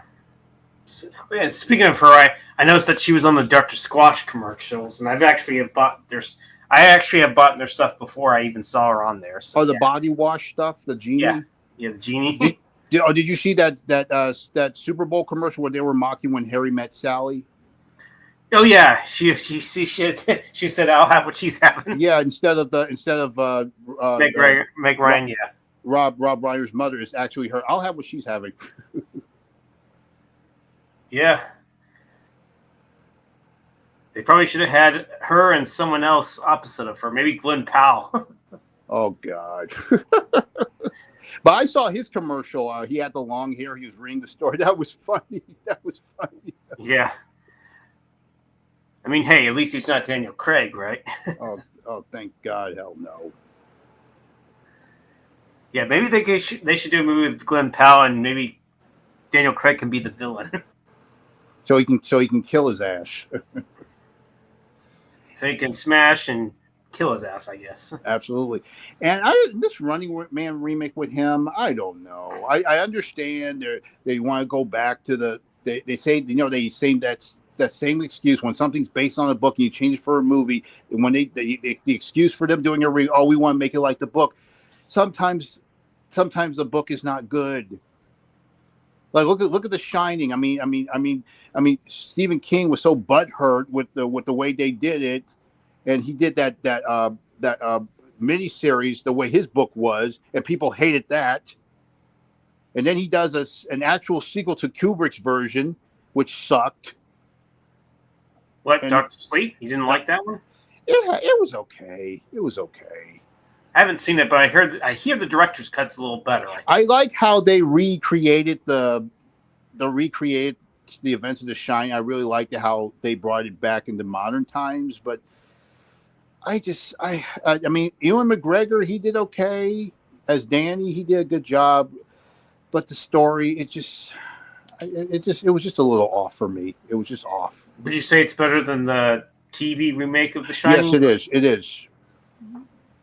It is. You said you saw it, the movie Dr. Sleep? No, I haven't yet. Oh, I do have the Blu-ray, but I remember I got it cheap. I can't tell you. I mean, yeah, but Stephen King. Don't forget, he did the Running Man, and Richard Bachman. So I don't know if he didn't like the movie that Schwarzenegger did, but they keep bringing up that excuse when they make a movie off a book, and they do use that excuse of doing a remake. Oh, we want to make it like a book. I mean, come on, whatever. Sometimes the movie's better. Yeah. I mean, what actual book is better than the movie that you would say that's actually better than the movie? Oh man, you know what? There's this one book. It's a drama that is a very good book. I mean, the movie had some moments, but I have to say, Bright Lights, Big City. You remember that? You remember that one? Yeah. Michael J. Fox. Mm-hmm. I listened to the book, and it's 10 times better. 10 times better. Mm. And Michael J. Fox, he was good, but I understand why he got so much flack for it, because he was known as Marty McFly, and he was seen as this happy-so-lucky guy. He was always so cool. He was in control of himself. He was a cool guy. And all of a sudden, he's playing this drug-addicted guy. I mean, you don't want to see that out of Michael J. Fox. I mean, he was good. He's a good actor, but still, you don't want to see Michael J. Fox. He's a super cool guy who seems to got life figured out. He's larger than life. He seems to get out. He seems to handle life in suave. And all of a sudden, you're snoring coke up your nose. No one wants to see that. Yeah, I think I get why, because he wanted to do something different and which I understand. I liked him in Casualties of War. I'll give him that. But Bright Lights, Big City, he did good, but still. Who do you think would have been better? Do you think Christian Slater would have been better or something? I would definitely Charlie Sheen, because he was going through that shit. He was actually going through that shit. Or even better, Robert Downey Jr., because he came out with another movie similar that's yet Less Than Zero, and of course these were based on books about dealing with the yuppie. They call them the yuppie in the 80s. They were the yuppie, the young kids out of college, coming out of college, trying to find these movies in the 80s, teen movies, and you had the yuppie movies, these young kids coming into their own, and and that was American Psycho was a priority of that. American Psycho was based off a book, those books. American Psycho was one of those books, Bright Lights, Big City, and Less Than Zero. These stories about these spoiled young kids who think they got it all figured out. These yuppie kids, they're rich but they're spoiled and all of that.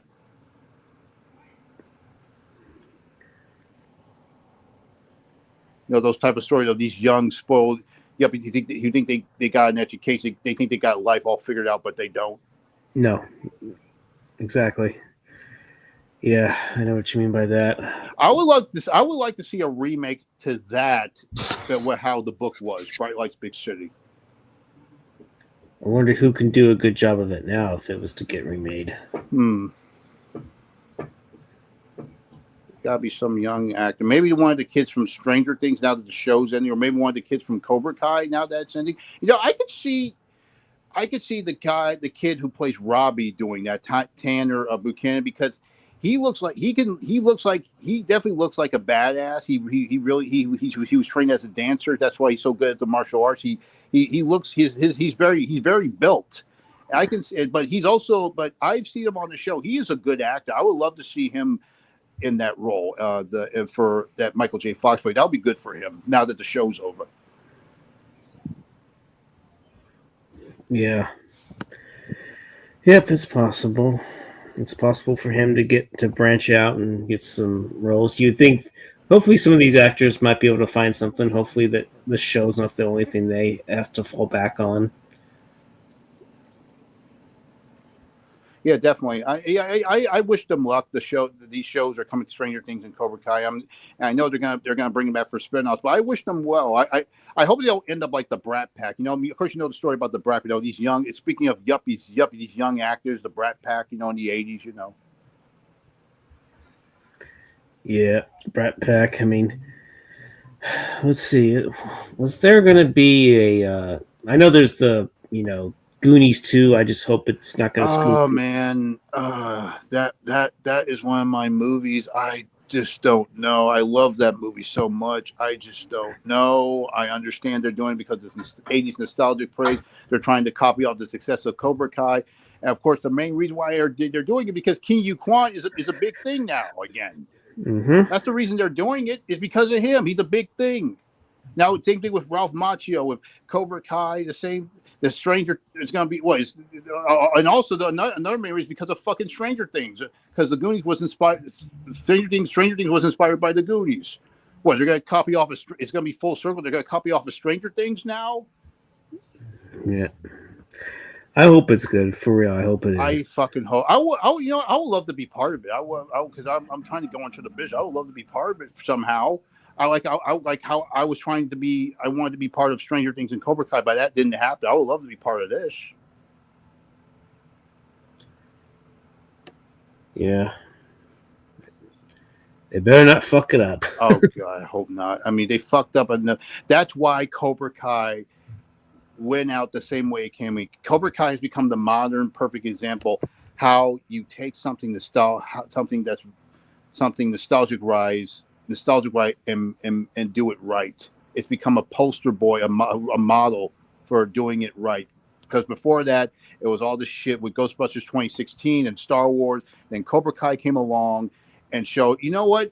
Nostalgia is not a joke. It meant something. We can do something. We can give it respect, and that's what they did. They went out with a bang with it. Yeah. It's really too bad that Star Wars couldn't go out with a bang. That's why a lot of people say Cobra Kai is better than Star Wars. Not because they did it better, because it has it shares the same philosophies that Star Wars talk about. Finding balance, dealing with the dark side. Because those same philosophies you see in Star Wars. Is related to martial arts, because you think about the Jedi, the way they're dressed, they're like samurais. Think about it, sensei, samurais, ninjas. I mean, think about it. Think about samurai, Jedi. The I at the end, Jedi, sensei. Think about that. Right. Jedi master, a sensei master, karate master. Mm-hmm. You think of sensei, Jedi. Those two words has an I at the end. Think about that. Karate master. Yes, indeed. Karate master. See, you see that's my voice of Mr. Miyagi. Another reason why I wanted to be part of it, because I would have done a good job voicing Mr. Miyagi if they did a dream sequence of him. Yeah, I saw there's I didn't. I know I haven't fully watched season 6, but I saw there was a clip where Daniel faces like a young Mr. Miyagi or something. I think. Yeah, it was a dream. It, Dream sequence, yeah. it was a dream sequence, yes, and it was intense. It really was. They did a good job, but I just didn't like how they AI'd his face. The actor did a good job, but but it was so cool because that was like that was like the first and the last time you saw Daniel and Miyagi fight together. Because in the movies, Miyagi was fighting to save Daniel, but now they were fighting alongside each other, which is awesome. Right. And I seeing that scene made me wish I would have been part of that show. Because I was hoping to be part of that show because of my voice talent. And the guy who did the voice of Indiana Jones, Troy Baker. Here, after what he did with Indiana Jones, hearing his interview, that guy became a huge inspiration for me to make me wish I could have done something with Mr. Miyagi, because I kind of understood where he was coming from, sounding exactly like him, you know. And hopefully maybe with these spin-offs I can do that in the future. But that guy, that guy, he was a huge inspiration for me, voice acting wise, because I was aware I sounded like Mr. Miyagi, but after seeing what he did with Indiana Jones, it was a huge inspiration for me even more. Yeah. So you try to do voice acting, but you're also done extra work or something. I've worked as an extra on the Chicago Fire, Chicago Med. I took a break because of work, but I'm planning to go back soon. Right on. Whenever you're ready, you should definitely go back. Yes, I'm just relaxing on the big red planet right now. So no any Mars ladies around? No 3-tit creature or 3-tit Oh, they're lady? still around. There's still some of There's some Orient girls, the green ones of Star Trek. Yeah, they're still around. I see them around. They come. Oh, they so come, there's some green woman there, huh? Yes, there is. Love the green ones, blue ones, not the ones from Avatar, but there's different species, no doubt. Yes, and they will give you a good time, and they will live you a long time. Yes, indeed. Yeah. It's funny how you mentioned you want to get. Here's the thing. I don't know if I told you this. I did some martial arts. I did Brazilian jiu-jitsu. Yeah, I saw that. I saw on your Instagram post. Yeah, I saw that. I don't know if I posted. There's some. Maybe you mean YouTube, because that's where I posted some of those little training videos.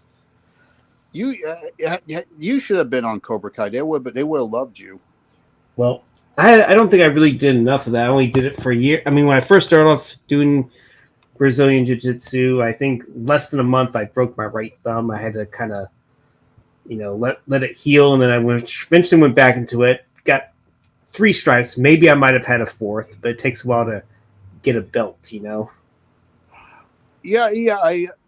I'm it's strange that you said you didn't notice about me, because because you didn't notice about me.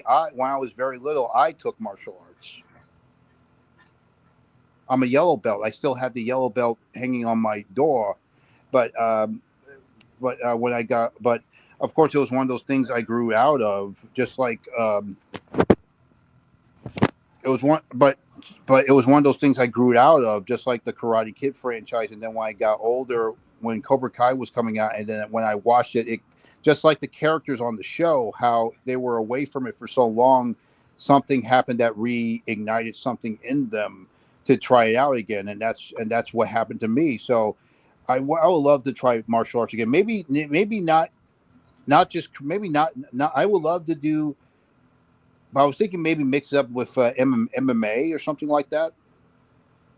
Right. Yeah, mixing it up with MMA, have MMA be the main focus. Right. Yeah, I understand. You gotta do whichever martial arts you feel comfortable with. I'm still trying to decide if I want to go back into Brazilian Jiu-Jitsu or do Krav Maga, or I don't know, Tai Chi, or maybe even Kenpo or something like that. Kenpo, that's Jeff Speakman's style. Yeah, that's the type. His That's more style strength. is like so magical, which is another reason why they should have had him on Cobra Kai or have him in the spinoff. That would have been a perfect comeback for him. That got to of all the people who were fucked over in the world of martial arts, that's the guy who got fucked over the most, in my opinion. Yeah, apparently he was that script. Apparently he was supposed to do the original version of Speed before it got Really? changed up. Yeah, he was talking about it. I have to go locate where he talked about it, but that's what he was going to do at one point. That could have been his breakthrough role right there. Absolutely. Especially that movie did Street Night. I loved him in that. And yeah, Jeff Speakman. What else?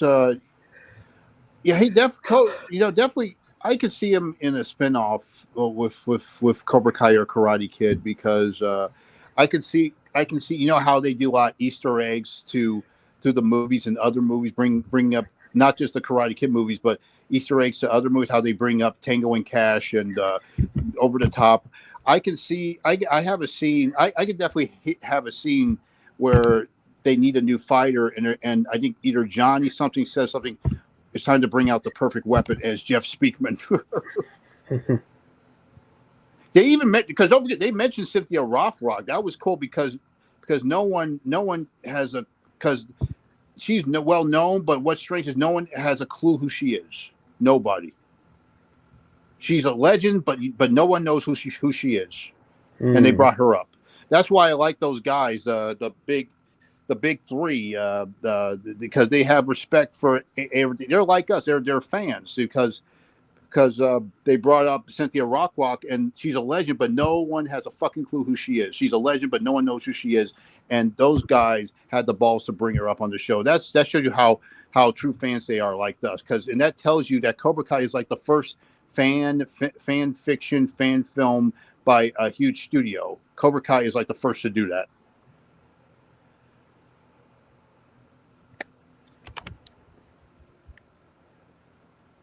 And they did a good job with it. Yep. That's some. I guess it's a combination of the producers and writers that actually gave a shit and cared about making an actual. These are the same guys who did Hot Tub Time Machine and Harold and Kumar Goes to White Castle. Who would have thought? And they at least Harold and Kumar is definitely a fun movie for sure. Yeah, and they did the sequel, American Wedding, American Pie sequel. Yeah, and William Zabka was in Hot Tub Time Machine. Oh, yeah. And the guy who played and the woman who played his ex-wife, who's Robbie's mother, she was in that movie too. So there's some history. Interesting. That's been a while since I've seen Hot Tub Time Machine, but I've seen it before. He was the guy with the mustache who had that bet. He had the gun. You know, he was the guy who made that bet. He had the mustache. You haven't seen it? I've seen the first one. Yes, I know there's a sequel actually. But you saw the first one with John Cusack, right? Yep. Yeah. Yeah. He was the William Zabka. The second one had what's his face? Adam. What's his fucking last name? I can't even remember. What role did he play in that? Which one? The new replacement? Adam. What character did he play? Adam Scott. That's the guy's. That's the actor's name. He played. I guess he played. I don't know if he played the Cusack role or something similar. Whatever it was. But are you talking about the sequel? Yeah, the sequel. Oh. Wasn't Ronda Rousey in the sequel? I don't know. I only saw the original one. Yeah, nobody remembers it. That's how shitty that movie. I didn't even see it. I completely forgot about it. I just know the first movie. Yeah, just like for example, there was a Zoolander sequel, but no one. I guess no one really remembers that one. I don't think. Exactly.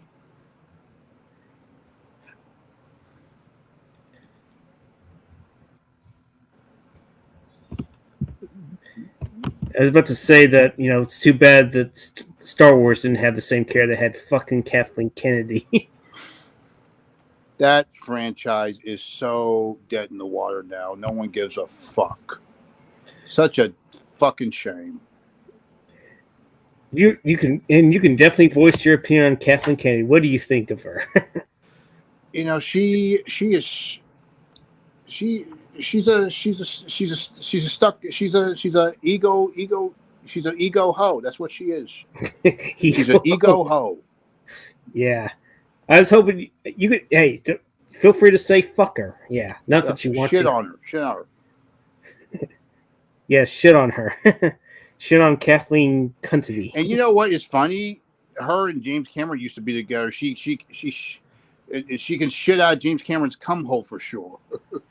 Her and are you sure you're not thinking of Catherine Bigelow? I'm talking about I think was Kathleen Kennedy? No, Steven. No, it's Steven Spielberg. Never mind. Yeah. Yeah, I heard that. Yeah, she was mainly just serving coffee or something. Yeah, That's probably what she should have stuck with. she should have stuck with that. Maybe do commercials with Colombian coffee or some shit. Do some producer for commercials. Maybe Yeah. that's what's gonna happen to her after she gets fired. It'd be nice if she gets fired, but I don't know. Someone, I guess, because she has dirt on people. I don't know what it was. Yeah, Steven Spielberg. Yeah, Kathleen Kennedy. That's why I brought up the Twilight, because they meant I was watching videos about the Twilight Zone movie and the accident, and yeah, they talked about how Steven Spielberg and Joe Dante and John Landis, they were these guys known as they call them the movie brats, because they were fans of old movies, and they were like us. They were like movie fans who did their own movies. They didn't take themselves too seriously. They just did movies for the hell of it because they enjoyed it. They weren't too artsy farts. They were like it's funny they brought up movie brats, because this is my first time hearing this recently, so they were like the director's version of the Brat Pack, because they did what they wanted. They wanted to do the movies they wanted to do. They weren't trying to be artsy fartsy. They just like doing movies because they grew up watching this stuff. And of course Steven Spielberg grew up watching The Twilight Zone. Yeah. And John Landis, I'm sorry, go ahead. Yeah, I was about to say something about John Landis. Too bad that he tried to go around loopholes and try to get these child actors who probably shouldn't have even been on set to begin with, put them at risk and got them killed. He knew damn well what was going to happen. He knew it. He fucking knew it, because people testified at the trial. Oh, he talked about, oh, you ain't seen nothing yet. And I heard I'm not sure that some woman testified that they were him and they were going to do some movie about the tragedy. I'm like, what the fuck?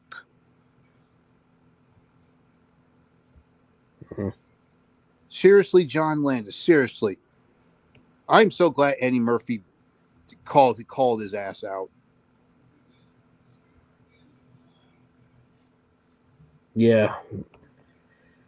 So you're saying he called his ass out? What exactly? Yeah, because when they were doing Coming to America, I mean, they asked him to be to the trial. I'm not, and Eddie Murphy was like, I'm not defending an ass. I'm not, fuck that. I'm not defending some asshole like that who got people killed. I'm not doing that. I'm not going to come to trial to protect people like that. I'm not doing that. Fuck that. Yeah, but then they worked together on Beverly Hills Cop 3. I'm surprised. You know, I think that's one of the reasons why that movie got fucked up. Not because of Eddie Murphy, but because of John Landis, because they couldn't get along. No wonder that movie went out the way it did. It wasn't just because of Eddie Murphy. It was because of fucking John Landis, because they were going back and forth.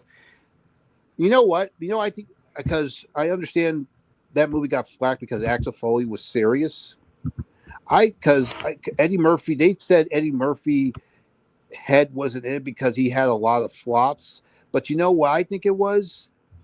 I think he wanted to be serious just to get back at John Landis because of the way he treated him, and John Landis kept begging for Axel Foley. He's like, no, I want to do it serious. I think Eddie Murphy did that to get revenge on John Landis.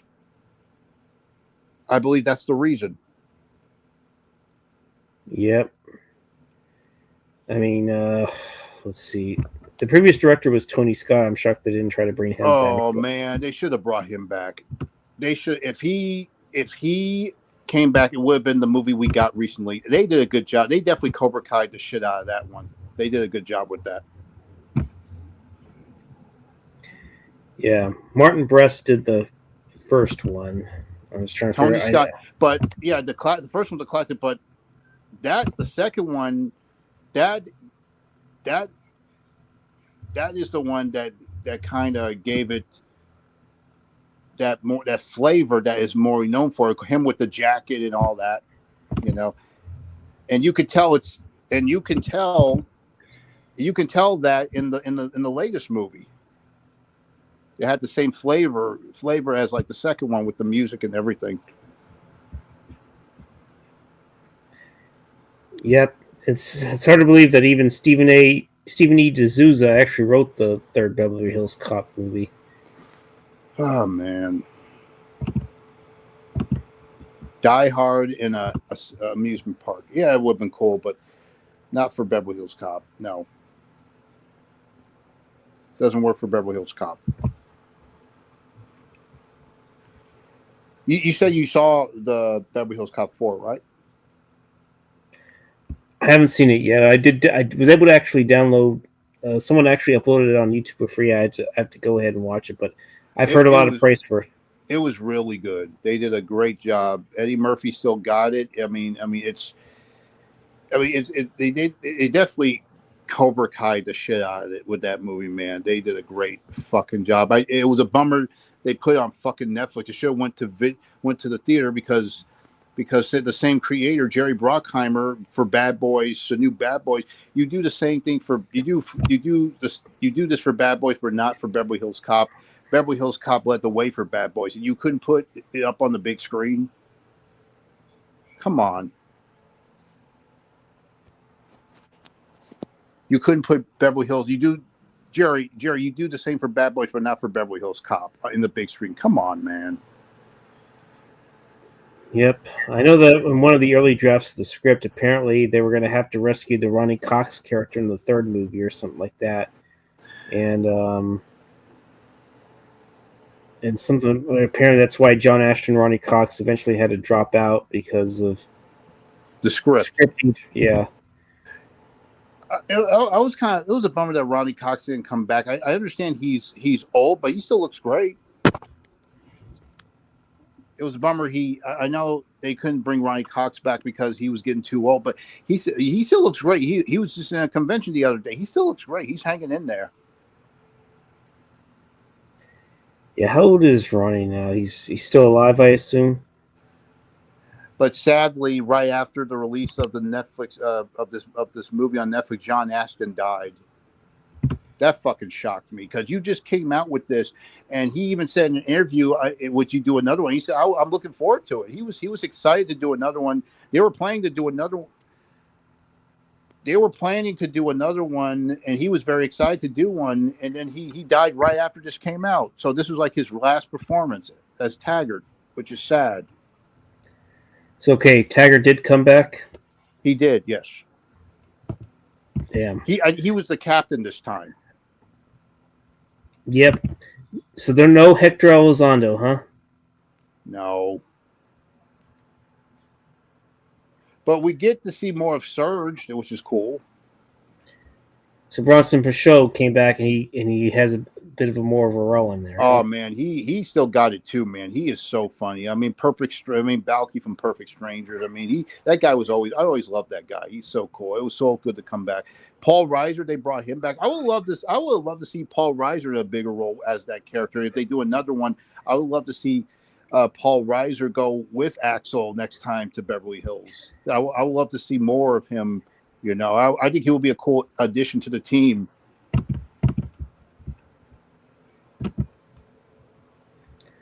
Yeah, I'm trying to think of there's a movie he did with John Larroquette. I'm trying to remember.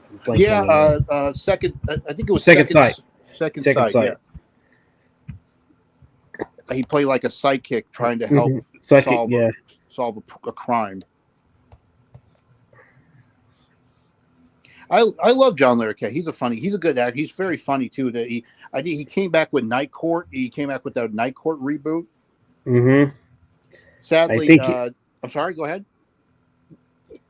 I haven't seen it, but I don't know if you're saying it got canceled.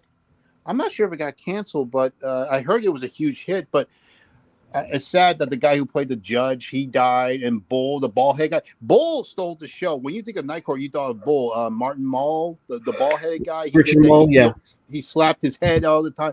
Bull was Night Court. Bull stole the show. That was the cool thing about the show. How can you have Night Court without Bull? You can't do that. Yeah, same with even Harry Anderson. Yeah. It's sad that he died too. Yeah. Too bad there's no Mel Torme cameo. But then Mel Torme passed like a long time ago. Yeah. Because apparently the character, I think in real life they both. I think in the character and in real life they were both Mel Torme fans. I think. Yeah. And also, Marky Post died too. She was a good actress. Yeah, I heard she was Bane in the 1980s as well too. Oh yeah, she was gorgeous. She was actually on Chicago PD. She played Sophia Bush's mother. It's a bummer I wasn't an extra around that time, because I would love to have worked with her and meet her and talk to her. And said, "Oh, you were great on Night Court. I loved you in that." Yep. So she would have been 71 if she lived a little longer. Oh man, she was actually on an episode of The Incredible Hulk in the 70s. She was on an episode of the Hulk. Yeah. And then she did a movie with Robert Urich as well too. And yeah, Robert Urich, he was in a lot of TV movies. Of course, he was known for Spencer for Hire. That was a good show. Yeah, I have that show. And then there was then Avery Brooks, the guy that played Hawk, actually did a spinoff called Hawk, I think. A Man Called Hawk, yes. Yeah, he stole every time. Hawk, that character Hawk, every time he came on, he stole the show. Every time, Spencer.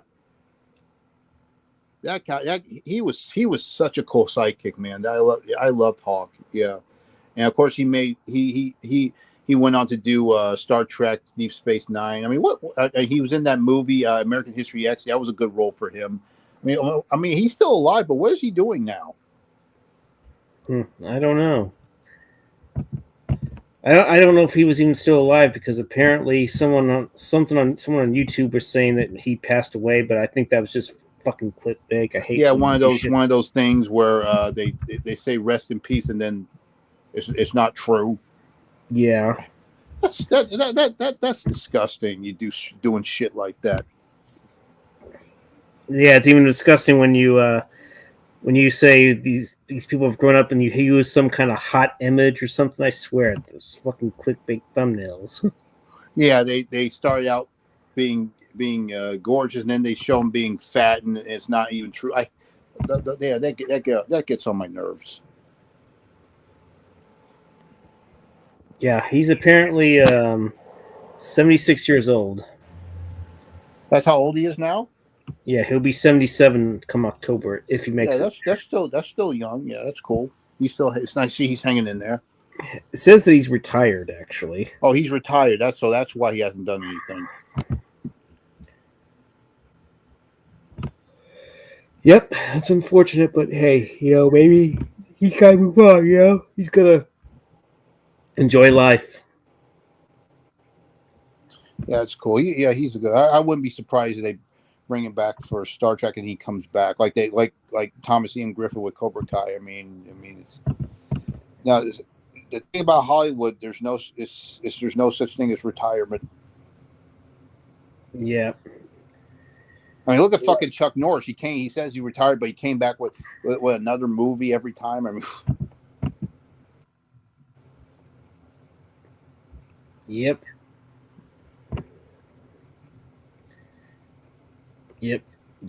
I'm just looking to see what. Okay, none of this. I was gonna also say, I'm sure you remember the show Melrose Place, right? oh yeah. They did a reboot that didn't do well either. That was around the same time they came out with the 90210 reboot. That was very popular for a while, and they thought, we brought, because the original 90210 was rivaling with Melrose Place. They were playing back to back, I mean, after 90210, Melrose Place will come on Fox. So I guess after the 90210 reboot was so popular, like, no, let's do the same thing with Melrose Place, and it didn't work out. So 90210 hanged on for a little while, but Melrose Place did it when it came to the reboots. Yeah, I think 90210 had at least another season. I think Melrose Place only had one.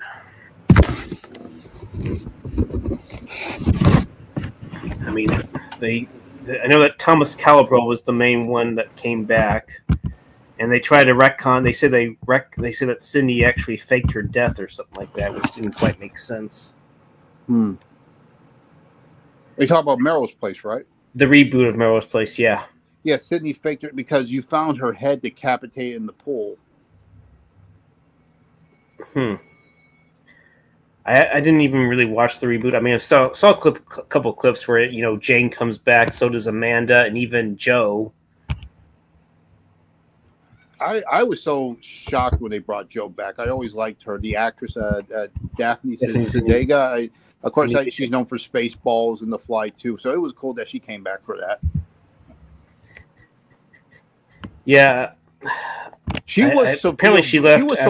I'm sorry. Go ahead. I think she left. I think she was getting fed up with how her character was getting treated. That's why she left the original Melrose Place.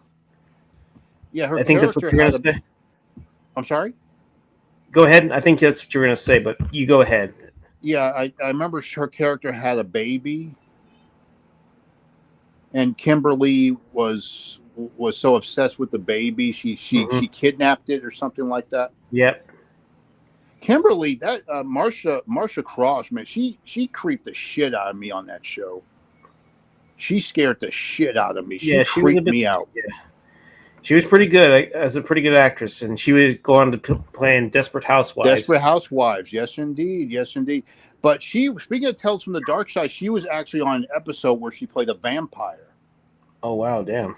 A vampire. That was a good episode. You got to see for yourself. She played like this vampire who falls in love with this doctor. Yeah. Yeah. I feel like if she could have been a good Mara Jade and acted along with Mark Hamill in the Star Wars sequel. I'm sorry, say again. I think she could have been a good Mara Jade if she wanted to. If she was going to be in a Star Wars sequel. That would have been awesome for her. That would have been a huge role for her, for sure. I heard that in real life she had a cancer battle. I think she ended up winning. I think she won it though. Yeah, she's I just saw recently she's doing well now, which is good. She was actually in a movie with James Spader and James Spader and Rob Lowe, Bad Influence. She played James Spader's girlfriend. Yeah. Yeah, she definitely played an innocent character. Imagine how her horror and how she finds out how her boyfriend was screwing around on her. That the videotape. See, that was a funny scene for a suspenseful movie. That was a funny scene. That was so funny. I guess that's where he got the quote where you make a funny face when you come. And that was around the time Rob Lowe had the sex tape incident. It came around that time when that shit happened. Yeah. But the first movie I saw Marsha Cross in was, you remember Mantis? Mantis. Mantis was a Fox movie directed from the writer of Batman, and it was actually directed by Sam Raimi. And it was like he was kind of like, this was before Black Panther. He was like one of those early black superheroes. Yeah, wasn't that a TV show or was it? It was a movie, and then the movie became successful, and then they turned it into a TV show. And it starred. It was the guy. It was the actor Carl Lumbly. You know who I'm talking about? Carl Lumbly something. He did the voice of Green Lantern. He was on Cagney and Lacey. He was in Pacific Heights. I think it's Lumbly or Carl Lumbly, I think his name is.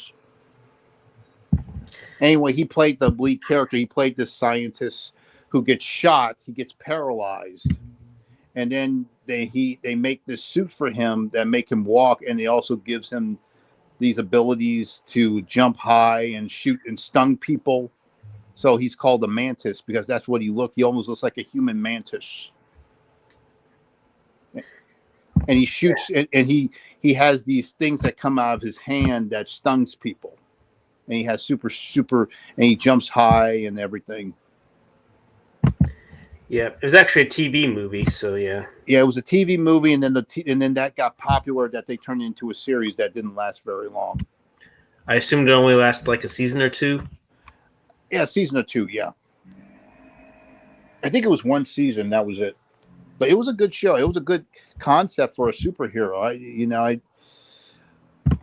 Honestly, I prefer Mantis than Black Panther. I'll tell you that much.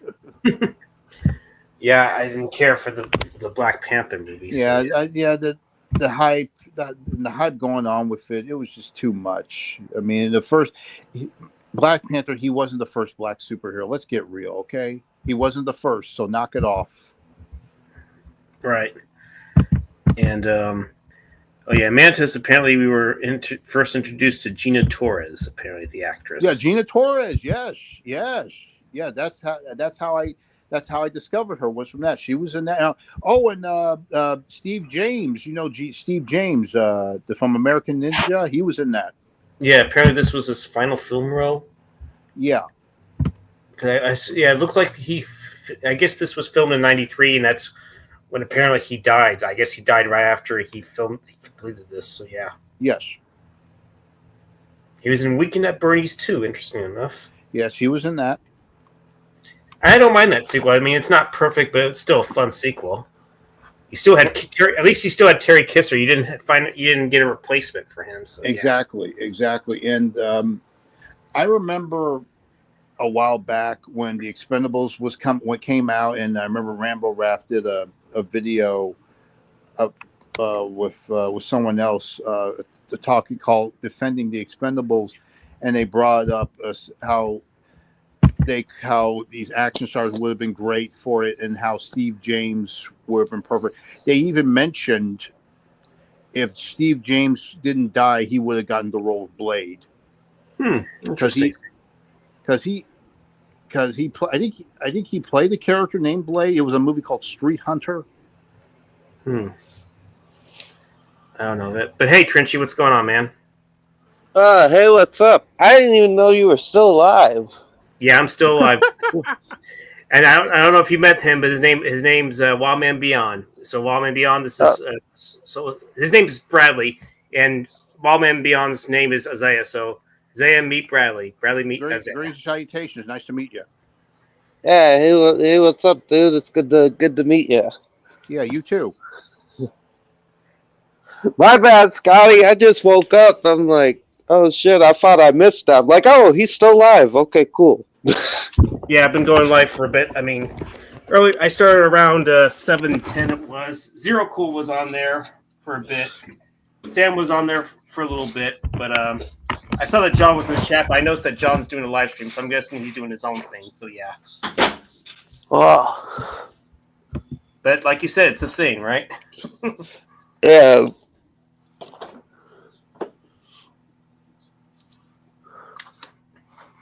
Hey, have any of you watched the show Black Mirror?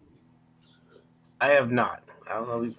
It is a great show. People are declaring it as the modern day Twilight Zone.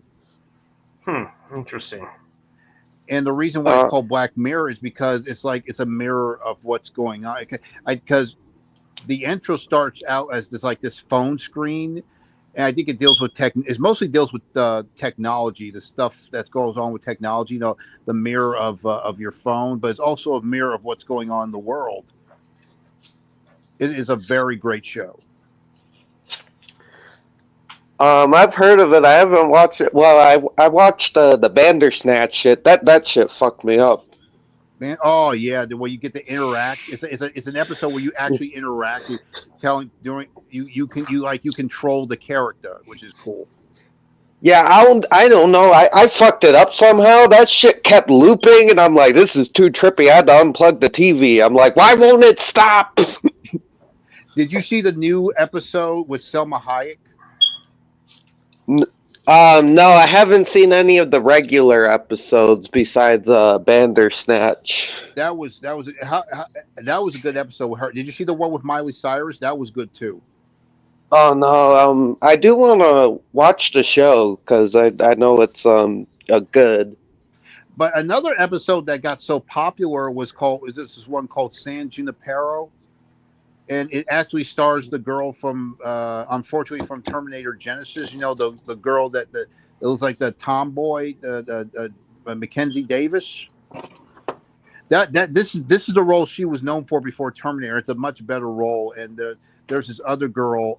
It's kind of it's very popular because it's a love story and it kind of takes place in the '80s. It was a very popular episode. It was very nostalgic because of the time with Stranger Things and all that. It got very popular. It's a very good love story episode. And it got it. No, and the song "Heaven is a Place on Earth." It got popular again because of that episode. You know, Belinda Carlisle. Ooh, heaven is a place on earth. Yeah, it got popular again because of that episode. That's like the theme song for it now. That episode. Good song. Oh yeah. Yeah, it was definitely it definitely made a good usage on the third American Pie movie, American Wedding, when Stifler is having that dance off. Speaking of the guys who made Cobra Kai, speaking of '80s nostalgia, I'm sorry, what's your name again? Yeah, Bradley or Trenchy, whatever you want to call Bradley, me. I go by both. Bradley, have you seen or watched Cobra Kai? Yeah, I've seen quite a bit. I haven't seen the whole thing, but I've seen quite a bit. I like Cobra Kai. What season did you leave off on? Fuck. Damn. I'm trying to think. I think I got up to like the middle of 4. Season 4? Up to the end. Yeah, I know what's happening though. I do know. Well, not in the newer season, but I did keep up what was happening afterwards. I just haven't gotten to watch it. Yeah, well, season 4 is when Terry Silver came back, the ponytail guy. Yeah. I think. I watched up and to when he came back. I didn't get to the part with the tournament yet, but I know a couple things that happened during that tournament. Yeah, because the links, all the crazy leaks going on, and all that shit. Yeah. Oh, that shit gets on my nerves, man. I'm telling you that. I mean, it was like a virus. You couldn't go anywhere on social media without them dropping stuff about this final season and all that. It was not just that show, but in general, man. These people get on your nerves, man. Why do you need to spoil the show, right? Because they're jealous or they just want attention. You know, they're just jealous because nobody's watching their precious Yellowstone or Stranger Things or some shit. I love Stranger Things, but I'd take Cobra Kai over Stranger Things. I mean, I like Stranger Things enough, but I kind of fell off of it. You know, those two shows have a rivalry because they're both about age nostalgia, right? Because Karate Kid was in the '80s, and Stranger Things was the thing that created this whole phenomenon of popular '80s nostalgia, and then Cobra Kai took it to a whole nother level. And which is strange that Cobra Kai seems to get more popular than Stranger Things, and Stranger Things was like the model of those type of nostalgia in the '80s, especially on Netflix. You know, they're both on Netflix. Yeah, I don't know. Just Stranger Things is okay, but I'm a big fan of the Goonies. That's like my favorite movie of all time, and all I see is like, oh, people are like, oh, the Goonies is like Stranger Things, and I'm like, oh shit, I want to strangle people right now. I will not do it, but Jesus. That's why you don't like to watch it, because it's a ripoff to the Goonies. Well, it's not fully a ripoff, but it does piss off the comparison. But I have seen the show. It's good. I like it, but I don't think it's the greatest thing in the world. But it's good. So when people say compared to the Goonies, that pisses you off. I understand. Well, yeah. It just pisses me off that people are like, this is like Goonies is like Stranger Things, because these like people are discovering Goonies and they're like, oh shit, yeah. I'm like, Jesus. The Goonies came first. And they did the same for Ghostbusters. You know, when they were wearing the Ghostbusters for Halloween on one episode, and when people saw Ghostbusters, oh, that's Stranger Things. No, it's fucking Ghostbusters, man. I hate when they do that. I don't like Finn Wolfhard. Not him as a person. I don't like his agent puts him in all these like 80s like horror movie remakes, and I'm like, it's just I'm like, dude, I'm not a big fan of his acting and shit. It just I don't, yeah. What about Millie Bobby Brown? 'Cause Um, I'm sure you heard some nasty things about her. I don't know. I think I've heard she's a little rude. I know she's young and shit. And she's okay. I'm not really a big fan of her either. I mean, Eleven's okay, but I'm not as big on Eleven as other people are as a character. But she's okay. Which is why I like Cobra Kai, is that because they go back and forth. They don't think, oh, Cobra Kai is correct. Oh, they go when people go look back on the Karate Kid. They they think of Cobra Kai, but they know that it's from that. It's like back and forth. It's respectfully, when people say, look at the original film, oh, Cobra Kai, but it's respectfully. They know that because Cobra Kai overshadows. It's like a sequel overshadow, like Terminator 2. They know Terminator 2. They know that better, but they still acknowledge where it came from, the first movie. That's what Cobra Kai is. It's not like Goonies with Stranger Things. Yeah. Yeah, and again, I don't think Stranger Things is a full-on ripoff. I just hate the comparison. But that's not like exactly why I stopped watching. I just fell off. Like, it's okay. I just I just don't think it's like people hype it up as one of the best shows ever, and maybe the later seasons are. I don't know, but I just find it okay. Like Hang on. it's fine. I'm hearing something. What's going on? What? Roku's new TV won't turn your home into an art gallery, but with a sleek, gallery-worthy design. Oh, yeah, I'm hearing the TV go on or something. Hey, hang on a minute. Oh, sure. Okay. I'm sorry, you what? I'm sorry, you what? Okay. I see the top. See the top? Here's the bowl. There's a little green top. I'm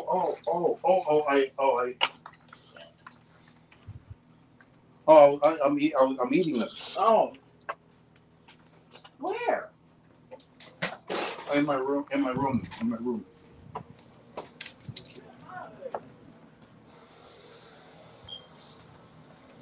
Gotcha. I'm sorry. What were you saying about Stranger Things? It's just I find that it's okay, and I like the characters like Steve and shit, and Dustin, and it's cool seeing Winona Ryder in there and Hopper. It's like I love those characters, but I just I don't know. It just never really spoke to me. Max is my favorite character. Oh, Max is good. Yeah, Mad Max. I didn't get to see the season 3 and 4 with her, but I like this. Yeah, a lot of season 4. People praise it, but I think it's kind of a little bit overrated. Yeah, I didn't get to. I do know that the Kate Bush song like got big, and I'm like, oh shit, I didn't know that Placebo was a cover this whole time, but I'm like, Placebo's still better. That song was cool to me until they put on that fucking show, and because of that show, I can't even listen to it anymore. Yeah, they did the same thing with the Never Ending Story song. Yes, they did. Which I saw that shit. I didn't. You know who I like to hear on Stranger Things? Hopefully in this final season, I would like to hear Prince. That could work. Yes. I like to hear a Rod Stewart song in there too. You know, that'd be. Or fucking Michael Jackson. Where is Michael Jackson? He's not. He's for the 80s, and the 80s. It's cool that you have a lot of rock music, but the 80s. What about put some hip hop on that show? Go out with a bang. It's the final season. What put some rap, because rap started in the 80s. You know, breakdancing. You don't see a lot of breakdancers on Stranger Things. Why put some rap on the show? Old school rap, Yeah, hip hop, some breakdancing. We know the break-in movies and all that. The '80s wasn't just all rock and roll. I love rock and roll. I prefer rock because nowadays rap is like the new rock and roll because everybody's listening to it like crazy. But still, when it comes to the '80s and Stranger, put some hip hop in there. yeah, more variety for sure. Absolutely. Yeah, I do think Stranger Thing does, and I like the show, but I think it does rely heavy on like, oh, remember this? Mm-hmm. Yeah, but that's what's so good about it because the show is a love letter to the '80s. Why it was so cool because it was a time where people weren't so serious, in pop culture, movies, it wasn't so serious like the crap that we're going through now. Yeah, I do think Which is why it people are so though. crazy. Which is why people are so crazy about '80s nostalgia because it was a perfect, different, simple time. Right. Yeah, Leading now to Cobra Kai. Yeah, and e- you even said so yourself. Wow, man, you're definitely a big fan of the Goonies as well, right? Absolutely. Yep, you Which is definitely why have that. You definitely I'm, have that in common with Trinchy as well. So you both love the Goonies. I really like the Goonies too. So yeah, we just hope that the new Goonies movie doesn't fuck it up. oh god. Bradley? What do you think? What are your thoughts on the Goonies too? Um, I don't even know like who's making it or what the fuck. I'm like a sequel I can accept over and remake because if it's shit, I could just say it's a shitty sequel. If it's a shitty remake, I'm like, oh shit, this is what they're gonna think Goonies is. Here we go. But I can, I'll just roll with the punches, whatever it is. As long as they can respect it, like what Cobra Kai did when it comes to nostalgia, like with the Karate Kid, because Cobra Kai became a huge example how you can bring something back and do it right, and people has been following that Yes. since. But before that, they went to shit with that Ghostbusters movie in 2016 and the Star Wars. But Cobra Kai came along and changed all that about how you can still respect nostalgia. Like nostalgia is not a joke; it meant something. And I like how people kind of work Cobra Kai because they're like Daniel is the villain in this one. It's like no, it's showing that they're both more alike than you think. That Johnny and Daniel are alike. And yes, Johnny was the problem in that first movie. He was the bully. He No, was, but but there were he was influenced by his sensei. yeah, there was reasons why he had a bad childhood. He was a lost kid, and he didn't have a Miyagi. He had Kreese. And then you even see why Kreese was the way that he was. And I like how they even made Silver kind of like sympathetic. Like he's still like the evil. Like Silver's the true villain of the whole series. Yeah, but Like you could say, before that, he was living a normal life until Kreese brought him back into the, you know. yeah, that's what I'm saying. It's like they're all kind of sympathetic. Even like Silver, who was like kind of a borderline James Bond villain in the Karate Kids film, they made him sympathetic. It's like Cobra Kai's like genius. I would have liked to see what they would have done with Dutch if they could have gotten Dutch. Yeah, Steve McQueen said, yeah, he died. They were trying to bring him back, but I guess he got sick at the time, so they couldn't bring him back. So it was sad. Yeah. I can't tell you that they bring back Hilary Swank, but you got to see for yourself. I can't tell you that yet Hmm. because she was in the fourth one, the next Karate Kid. Yeah, I haven't seen it in a while, but I remember liking it okay. Like, that's one of my friend's favorite Karate Kids. You saw all the first ones, right? Yeah, I've seen 1, 2, and 3. Two's my favorite. I know I remember. people don't Oh, I'm like sorry. two, I'm but sorry. Go ahead. or I said I know people think one is better, but I don't know. I've always loved two. I'm a big two fan of Yeah, Karate Kid. I was like that myself with two, and then Cobra Kai came out, and it's like I think I'll always love two, but I guess it's one with me. But you know what? I don't have. I think I don't think I don't have any favorites. I think I just go with Cobra Kai now. Fair enough. But I still prefer the first ones. They're classic. What did you think of the remake that came out with Jackie Chan and Jaden Smith? I wasn't big on it. I just wish they called that Kung Fu Kid or whatever. Like, then I Exactly, could probably accept it better. But because Will Smith, he was a big fan, and he that's what the reason he called it, because the Karate Kid is popular, and he was trying to made his son a golden child just to you know. But now they got this new movie out with Jackie Chan with Ralph Macchio, making it look like that was a remake. Oh, it was part of the universe all along. yeah, he's like, we're gonna teach you kung fu. Why was it called karate in the first movie? Just it should have been Kung Fu Kid, and yes, it still would have been ridiculed, but at least it wouldn't have been ridiculed as bad. And I'm not a fan of Jaden Smith, but like, Which is I why don't think he's not in this. yeah, because if that movie had a different kid and wasn't Karate Kid, and they just called it like Kung Fu Sensei or something, or Kung Fu Kid, then maybe I could accept it better. Because Jackie Chan was fine. He was good. And now knowing that this is part of the universe and it wasn't a remake, maybe I can go back and watch it, but I don't think I'm going to watch it anytime soon. I'll just stick with Cobra Kai in this new movie. I haven't even seen the remake, so I guess I'm better off not wasting my time on it. All right. And of course, now that the show's over, we're going to get some spin-offs, and hopefully I like to be part of it, But I'm what? If I want to see a spin-off, speaking of going back, I mentioned this to Scotty. I would like to see, since these two shows have a rivalry, I want to see an off-canon animated crossover between Stranger Things and Cobra Kai. Yeah, they're not in the same universe, but don't forget, Stranger Things dealt with traveling to different dimensions. The upside down, traveling to different dimensions, so they can do something like that where they enter the alternate universes and stuff like that. Yeah. Why don't they why don't we just get the Ninja Turtles involved? Maybe that could be a big. Yeah, you know what? It's funny you mention that, because there was a toy line which featured a crossover with Cobra Kai and Ninja Turtles. Interesting. And Stranger Things and the Turtles as well. But I think Johnny would get along with the Turtles. Oh yeah, Johnny, he would love to, especially Michelangelo. Michelangelo. Hey Johnny, dude, you want to watch some Iron Ego? Want some blood sport? He'd be like, "Fuck yeah." Or maybe he might even get along with Ralph too. I think maybe.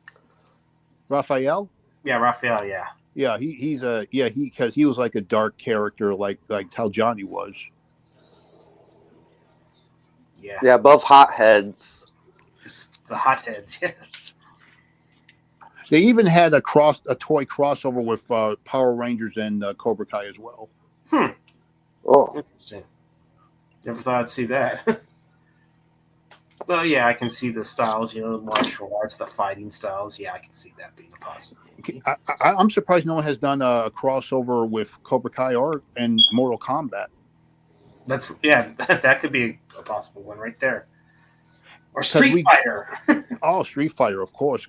Ken looks like a lot like Johnny.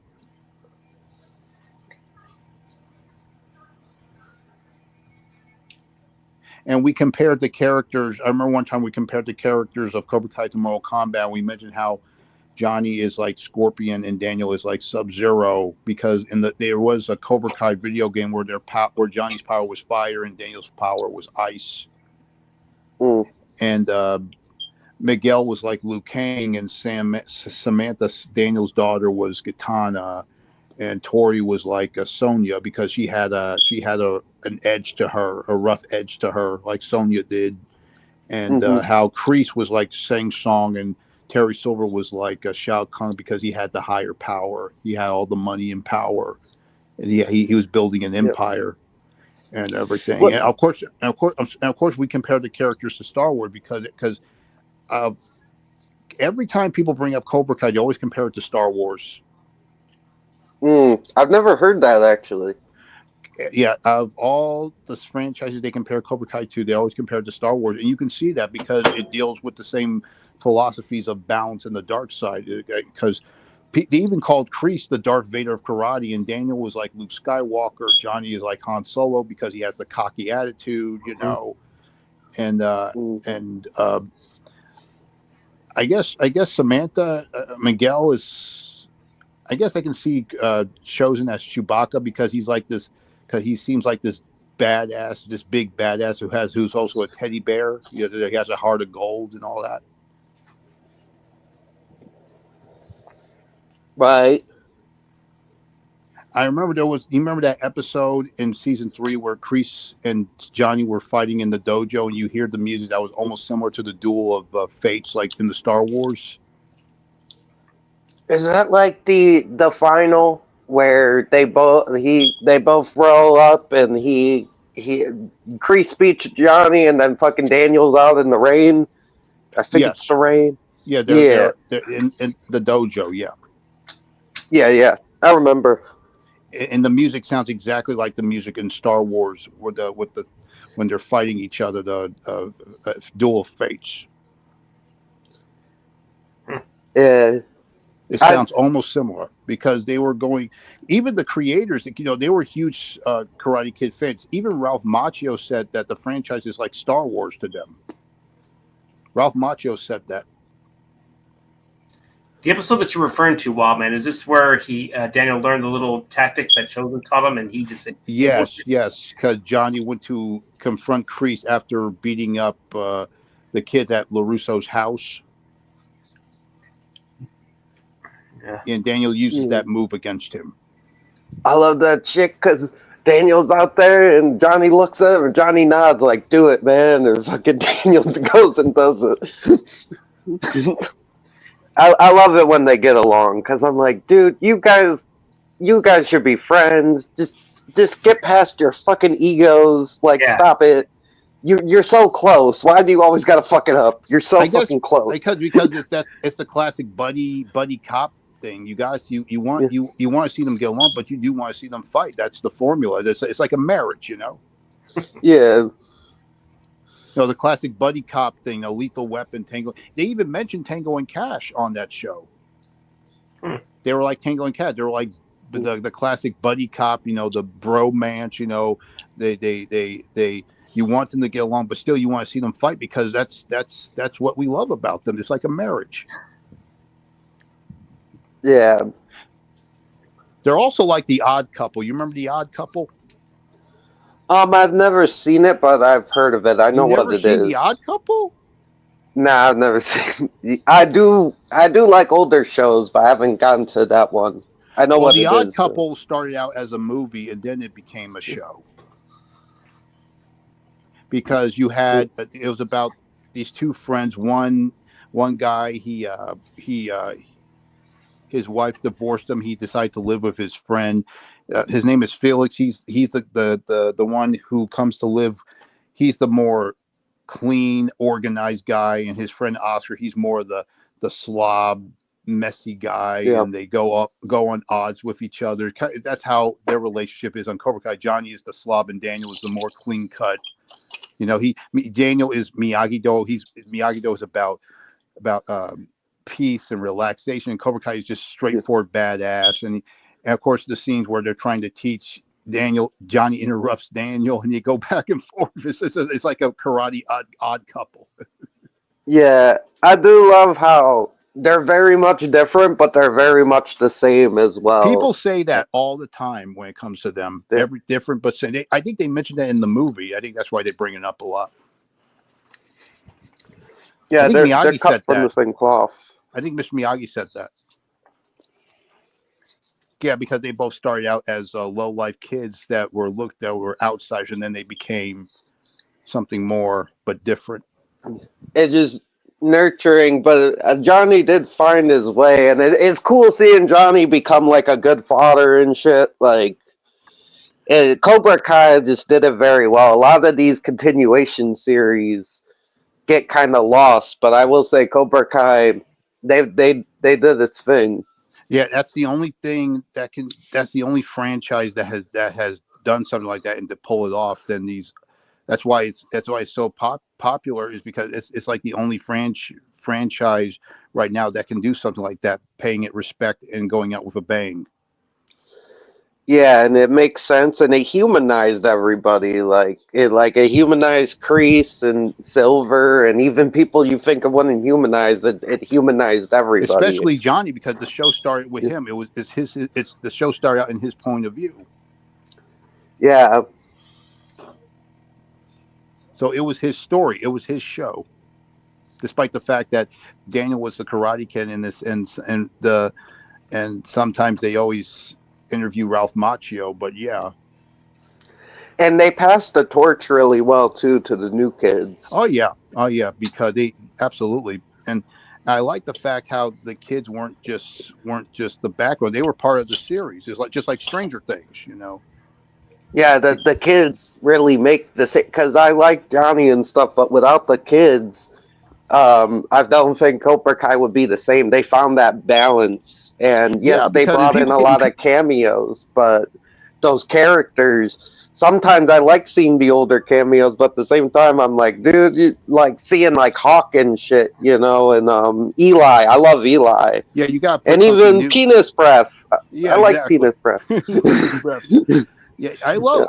I like how they don't focus on the old, like you said, they don't focus on the OGs. Put the new characters in so they won't bore you with the same stuff. Yeah, They balance it so well. That's what I was gonna say. They balance the screen time of all the characters pretty well. So And you know what's strange is that people bitched about that. Oh, why are you focusing on the kids? It's like another a teen movie drama shit. That's part of the story. If you look back at the first Karate Kid, it was a teen movie. People don't acknowledge that. Yes. The Karate Kid is a teen movie because you have a teenager dealing with bullies. He's defenseless, and he decides to learn karate, and he kicks their ass. Yeah, it's a coming of age story. The theme in a lot of high school movies about dealing with bullies. And you're bitching about it. That's part of what the franchise is about. Yeah, it's a coming of age story, and I like how the show continues with the theme of you know, having like good father figures, because we see how Johnny and Daniel and all these adults affect these kids, and that kind of goes from the first one, how Miyagi kind of led Daniel down the right path, while Kreese only gave Johnny pain, even though, you know, Kreese did love him, but Kreese was too messed up because of the war and everything. Yeah, he's too warped. Like, the thing with Kreese is not a good person. Kreese is very abusive, but you can understand how he got there. Kreese is a very broken person, and that's what makes him a good villain. Yeah. But Kreese had some time for redemption, and Terry Silver, Terry Silver passed the point of no return. There's no going back for him. Terry Silver's the true evil. Like, Terry Silver is, yeah, that dude's evil. Yeah, and it's probably why some people were anticipating that fight between him and Chosen. So yeah, that fight with him and Chosen, he met his match in Chosen. Chosen did not fuck around. He met his match in Chosen. He can Terry Silver can mess around with Daniel, but if you mess around with Chosen, he will fuck you up. Yeah, here's the thing difference between Terry and Chosen. Like, Terry always had like money and stuff, and yes, Terry was dangerous, he was manipulative and shit like that. But Chosen was out here on the street ready to fight to the death because he was dishonored and shit. Chosen is the only villain where he was gonna kill Daniel and like kill people and shit. Like, Chosen was raised in a very in a culture like that, where it's like, oh, if I'm dishonored, that means like I'm willing to die for my beliefs. Terry wouldn't go that far. Like, Chosen was a real motherfucker, but Terry's dangerous in other ways. Like, Terry's very manipulative. Manipulating his mind games, but Chosen, he doesn't give a shit. He just. I wonder how Chosen would have faced off with Mike Barnes. Well, we did sort of see that in season 5 as well. Yeah. Mike Barnes. It was so. I can't give anything away, but he does a good job. He comes back in season 6. The way he was a boss, man. Mike Barnes. I will when they do more spin. I want to see more Mike Barnes. Now that the show's over, now this talks about spinoff. I want more Mike Barnes because that is a character of Cobra Kai that we still know nothing about. Yeah, I hope they. I haven't seen that He season. I kind of hope went they down flesh almost him the same out. path as Johnny Lawrence because I would love to see more scenes with the two of them because they kind of had the same path. Hmm. Yeah, it was interesting because I did. I think I saw a little bit of Unchosen came in, and it was interesting seeing them all together, all some of these different villains who are now like redeemed, like all be kind of together and stuff. Cobra Kai just they did that shit on the next level. Yeah, Very well done. they absolutely that's why it's known for the perfect example how you can take some nostalgic franchise and treat it with respect and fucking Star Wars and Ghostbusters. Ghostbusters did redeem itself with Afterlife and Frozen Empire, despite the fact that there were some flaws, but I still enjoyed it. Ghostbusters is still bouncing back pretty well, just like with Karate Kid and Cobra Kai. But Cobra Kai is the main model of that of paying respect. I don't know. I got to rewatch Afterlife. I just found it kind of meh. It was okay, but I found it kind of boring. Wasn't too big on Afterlife. Yeah, Ghostbusters is like my Star Wars because I was a huge Ghostbusters fan. I grew up watching the cartoon show. I had the toys. I had the Mm. gun. You know, it's popular than ever now. So it's kind of good to to uh, to relive that, seeing how popular it is now. How the same with Cobra Kai. You know, and Karate Kid. Yeah, I like Ghostbusters enough. I don't love it as much as other people, but I like I like the first two movies. I like the cartoons. I even like the old cartoons with the gorilla. I didn't get to see the live action one with the gorilla, but I do want to Yeah, watch that because that was eventually. the original Ghostbusters. If you Hmm. look at that, because they were originally supposed to be called Ghost Smashers, but they tried the title Ghostbusters, and the title just kept catching on so much that they wanted to keep it in, and that was it. And then they came out with the cartoon of that, and that's why they came out. They had that other cartoon called The Real Ghostbusters was Yeah. because of that. Yeah, exactly. Which I do. I love that the filmation cartoon with the gorilla. That one's great. I didn't mind the Did theme you? song. I didn't mind the theme song. Of course, the Ray Parker Jr. theme song is a classic, but I didn't mind that song. Let's go, Ghostbusters! Yeah. Let's go! I liked it. I like that cartoon. I'm not Yeah. sure No, if it's good. I'm not sure if they can do a movie of that now because the other Ghostbusters is popular, but I think they can spin around work around it somehow. Yeah. There's that one. There's was it Extreme Ghostbusters, and Extreme then there's Ghostbusters. that one was good too. I liked all the Ghostbusters cartoons. I thought they were all They're pretty good. Netflix is working on a new Ghostbusters show. Oh shit. I would love to be part of that because I would love because I would love to be part of Cobra Kai, Karate Kid, or so I would love to be part of Ghostbusters for sure. Right.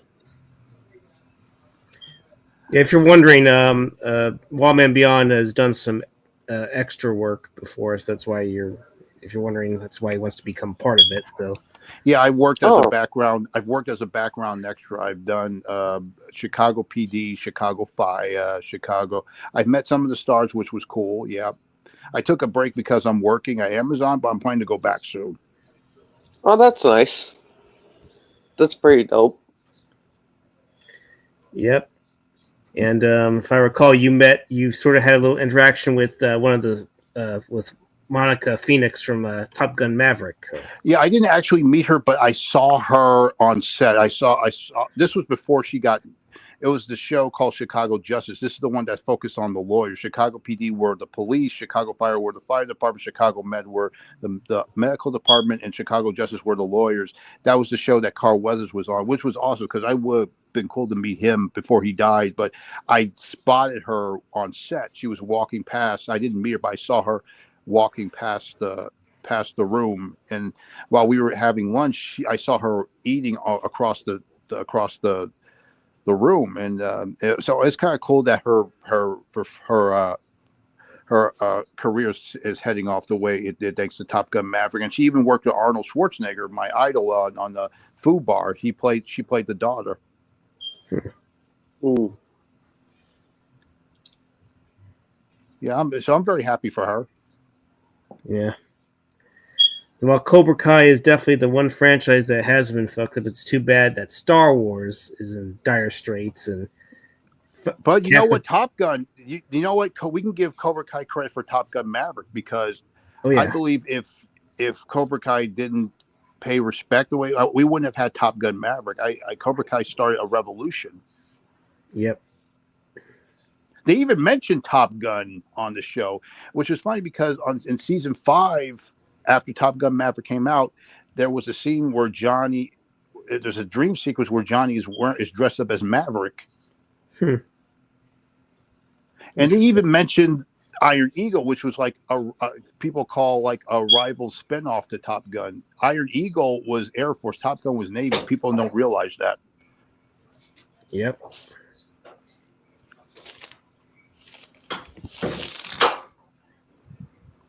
Everything okay there, Trinchy? Yeah. Yeah. Well, were you saying something else about Cobra Kai, Scotty, or is that it? I'm sorry. No worries. Oh yeah, Cobra Kai. Definitely did the revising of franchises, like you said, Top Gun Maverick. Even though I think they were planning on doing a Top Gun sequel, but it took them a while because of Tony Scott. I'm sorry. Go ahead. I was saying that it took a while because Tony Scott died, and he was probably going to do it before he had that inoperable brain tumor or something. Was what it was.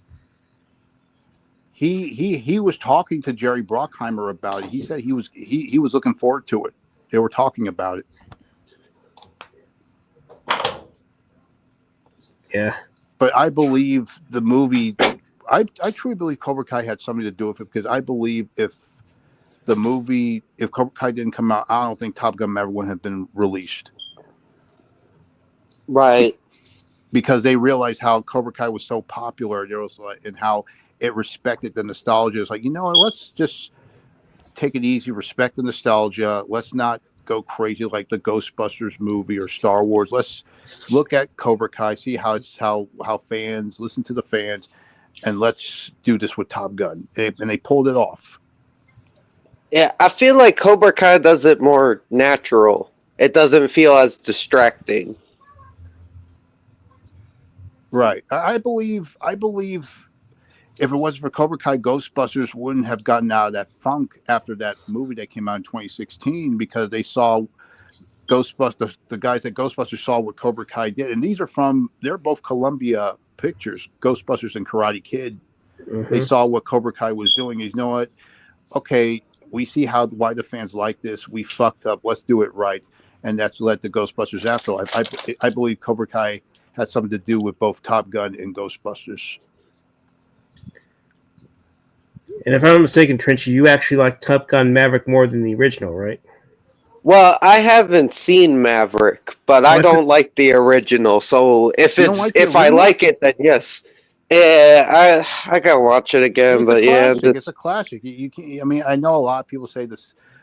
I hear a lot of people say they saw Top Gun Maverick and they never saw the first one. The first one is a classic. Yeah, a lot of people say it's better than the sequel is better, but in my mind, it's equally a step up. It's not better than the original, but it's equally a step up. There's no favorites. Like Terminator 2, they're both great. It's like it was a step up.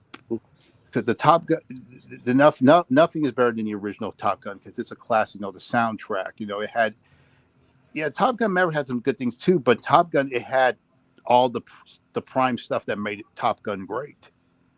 You know, I don't know, not really my thing. It could be a classic, but yeah, I'm just, I don't know. It well, just it's didn't your really opinion. connect with Well, me. don't get me wrong, it's your opinion. You know, just give it a shot Yeah, sometimes. I would want to give it another shot. I have come more around to Tom Cruise as an actor, so maybe I like it more. And I do like Val Kilmer, but I don't know. It's weird if it's like I want to watch Tom Cruise, I'll watch something else, or like Willow for Val Kilmer, or even Batman Forever or something. Willow, you know, it's funny you mentioned that because I love Willow, and that series. That is another example how you can fuck something up nostalgic wise. That series fucking sucked. That they released it. A lot of people hated it, and then they're like, "We're just gonna delete this from existence forever." It's like, oh shit! It's like Jesus. Okay. I love. To me, that's like my Lord of the Rings. I'm gonna be honest. I'm not a Lord of the Rings guy. I tried to get into it. It's just not my thing. And no offense to it, Willow Yeah. was like my Lord of the Rings. I grew up with that movie, and now that is the franchise that they just had to fuck up. Yep, another Um. Kathleen Kennedy being Oh jealous of God, Jacob. Like you said, fuck her, right? yeah, shit on her, ego hoe. Yeah. I like I like Willow better than Lord of the Rings too. I like Lord of the Rings, but there's a lot of those fantasies I like better, like Never Ending Story and Princess Absolutely. Bride, Legend, Kroll, fucking Kroll, man. Oh yeah. Yep, I love me some Crow. But I will give the Willow series some credit. You know, the baby, Laura Dannon, she gets to grow up and she gets to kick ass. She gets her own. You have to see her in action with her power. She gets to kick some ass. Laura Dannon.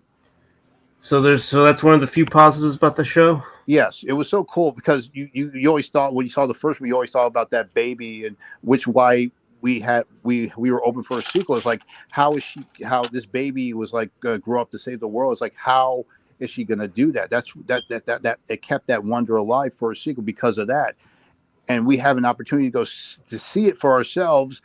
We got it, but they still half-assed fucked it up. Mm. Yeah. It was cool to see Warwick Davis back. I know you can't bring back Val Kilmer, despite he came back for Top Gun. It was good to see him, but still, man, they put that woke bullshit in there. It's just, jeez. Why the fuck did you have to have Disney do it? Yeah. Hey Trenchy, how did the new Captain America film look to you? Or are you pretty much agree with Mom and the superhero fatigue is just too overwhelming right now? I guess I'll go into this. Superhero movies are my favorite genre, but I don't know, like it's literally Captain America or the new Captain America versus a bunch of Hulk villains, which I think is disrespectful to both the Hulk and Captain America. And I'm like, it might be good, but I don't know. I've heard mixed things, and they haven't really been doing as hot lately. And I haven't seen all the new movies came out. I always go my own opinion. Like there's a lot of movies that people don't like that I do from them and stuff, or from just any film. But I don't know. I'll give it a chance eventually, but it's not high on my list. The You know, I Thunderbolts looks don't give. more I can give a cock interesting. fuck. I mean, this movie's already dead in the water, despite how much money it's made. People are already hating it, and it's not a Captain America. It's just fucking Vulcan with his colors and his shield. That's it. It's a Vulcan movie. It's not Captain And America. Yeah. then there's a new Falcon or whatever. The There's a Red new. Hulk. Yeah. Harrison, I know I talked to this guy about this, but Harrison Ford, he has let himself go, man. That guy has let himself go. He doesn't give a shit anymore.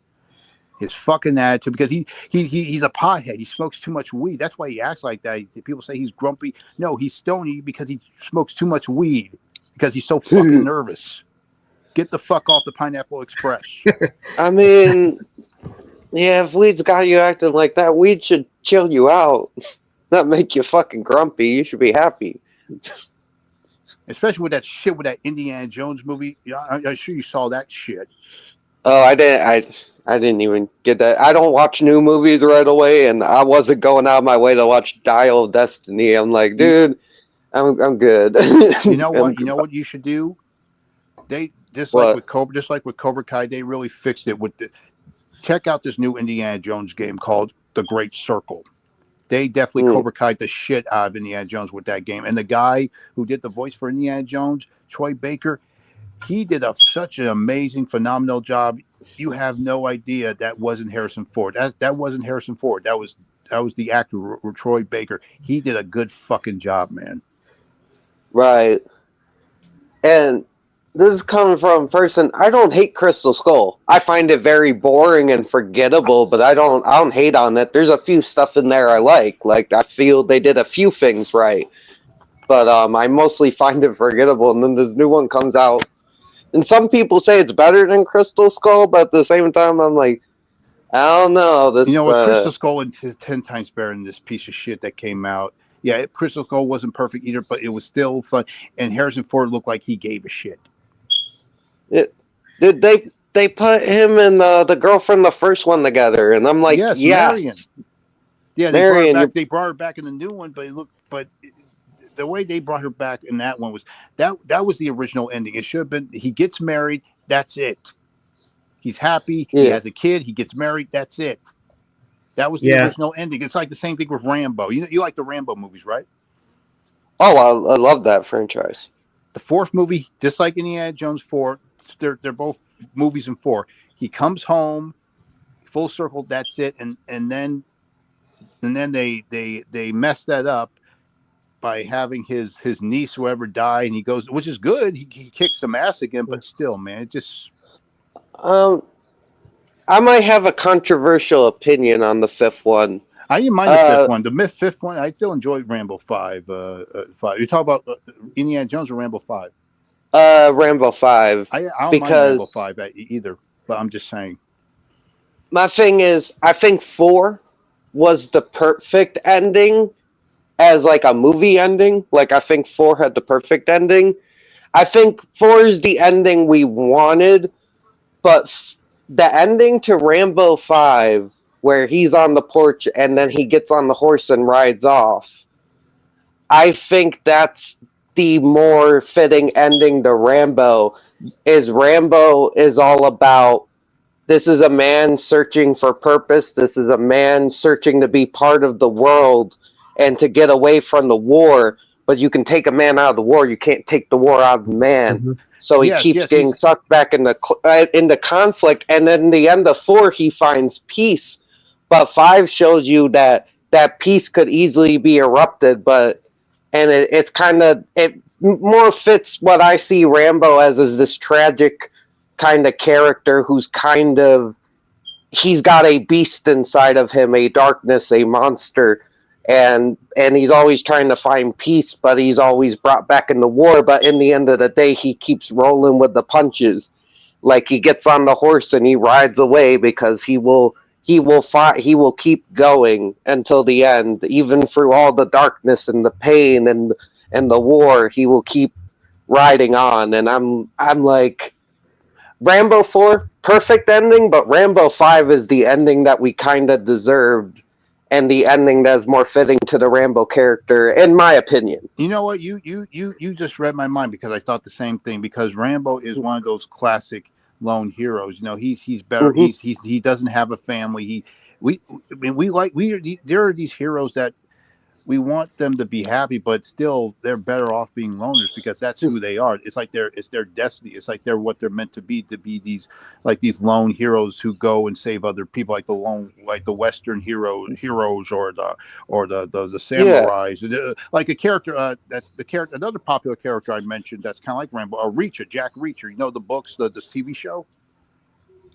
I never saw the show. I saw the Tom Cruise movie. I Oh, you gotta wasn't too check out the big on it. show. The show is better because it represents how he was in the books. You gotta check out the books too. Reacher is Hmm. just like that. It's same thing with John Wick. You know, these characters, it's like they want to be happy, but they realize that they can't have that. So they make sure that other people can be happy so they can Yeah. move on and help other people to be happy. They know they can't have what they have, but to make up for that, they have to make sure to protect them. He has a beast inside of him, and I love the dark mirror between 4 and 5 because 4 is like what happens when a man devoid of hope finds hope again. And then the fifth one is like, so what if you take that hope away? What if you snatch that back into darkness and you smash that and you take that away? They're both that, and the fifth one has a lot of problems.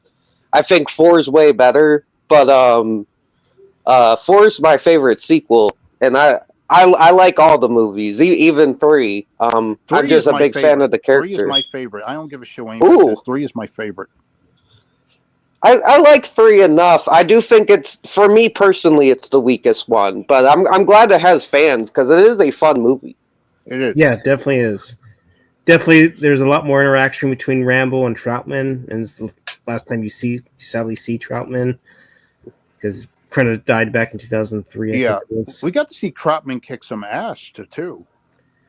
Yeah. And we forgot. Speaking of Kreese, the actor Martin Kove, he was in Rambo 2.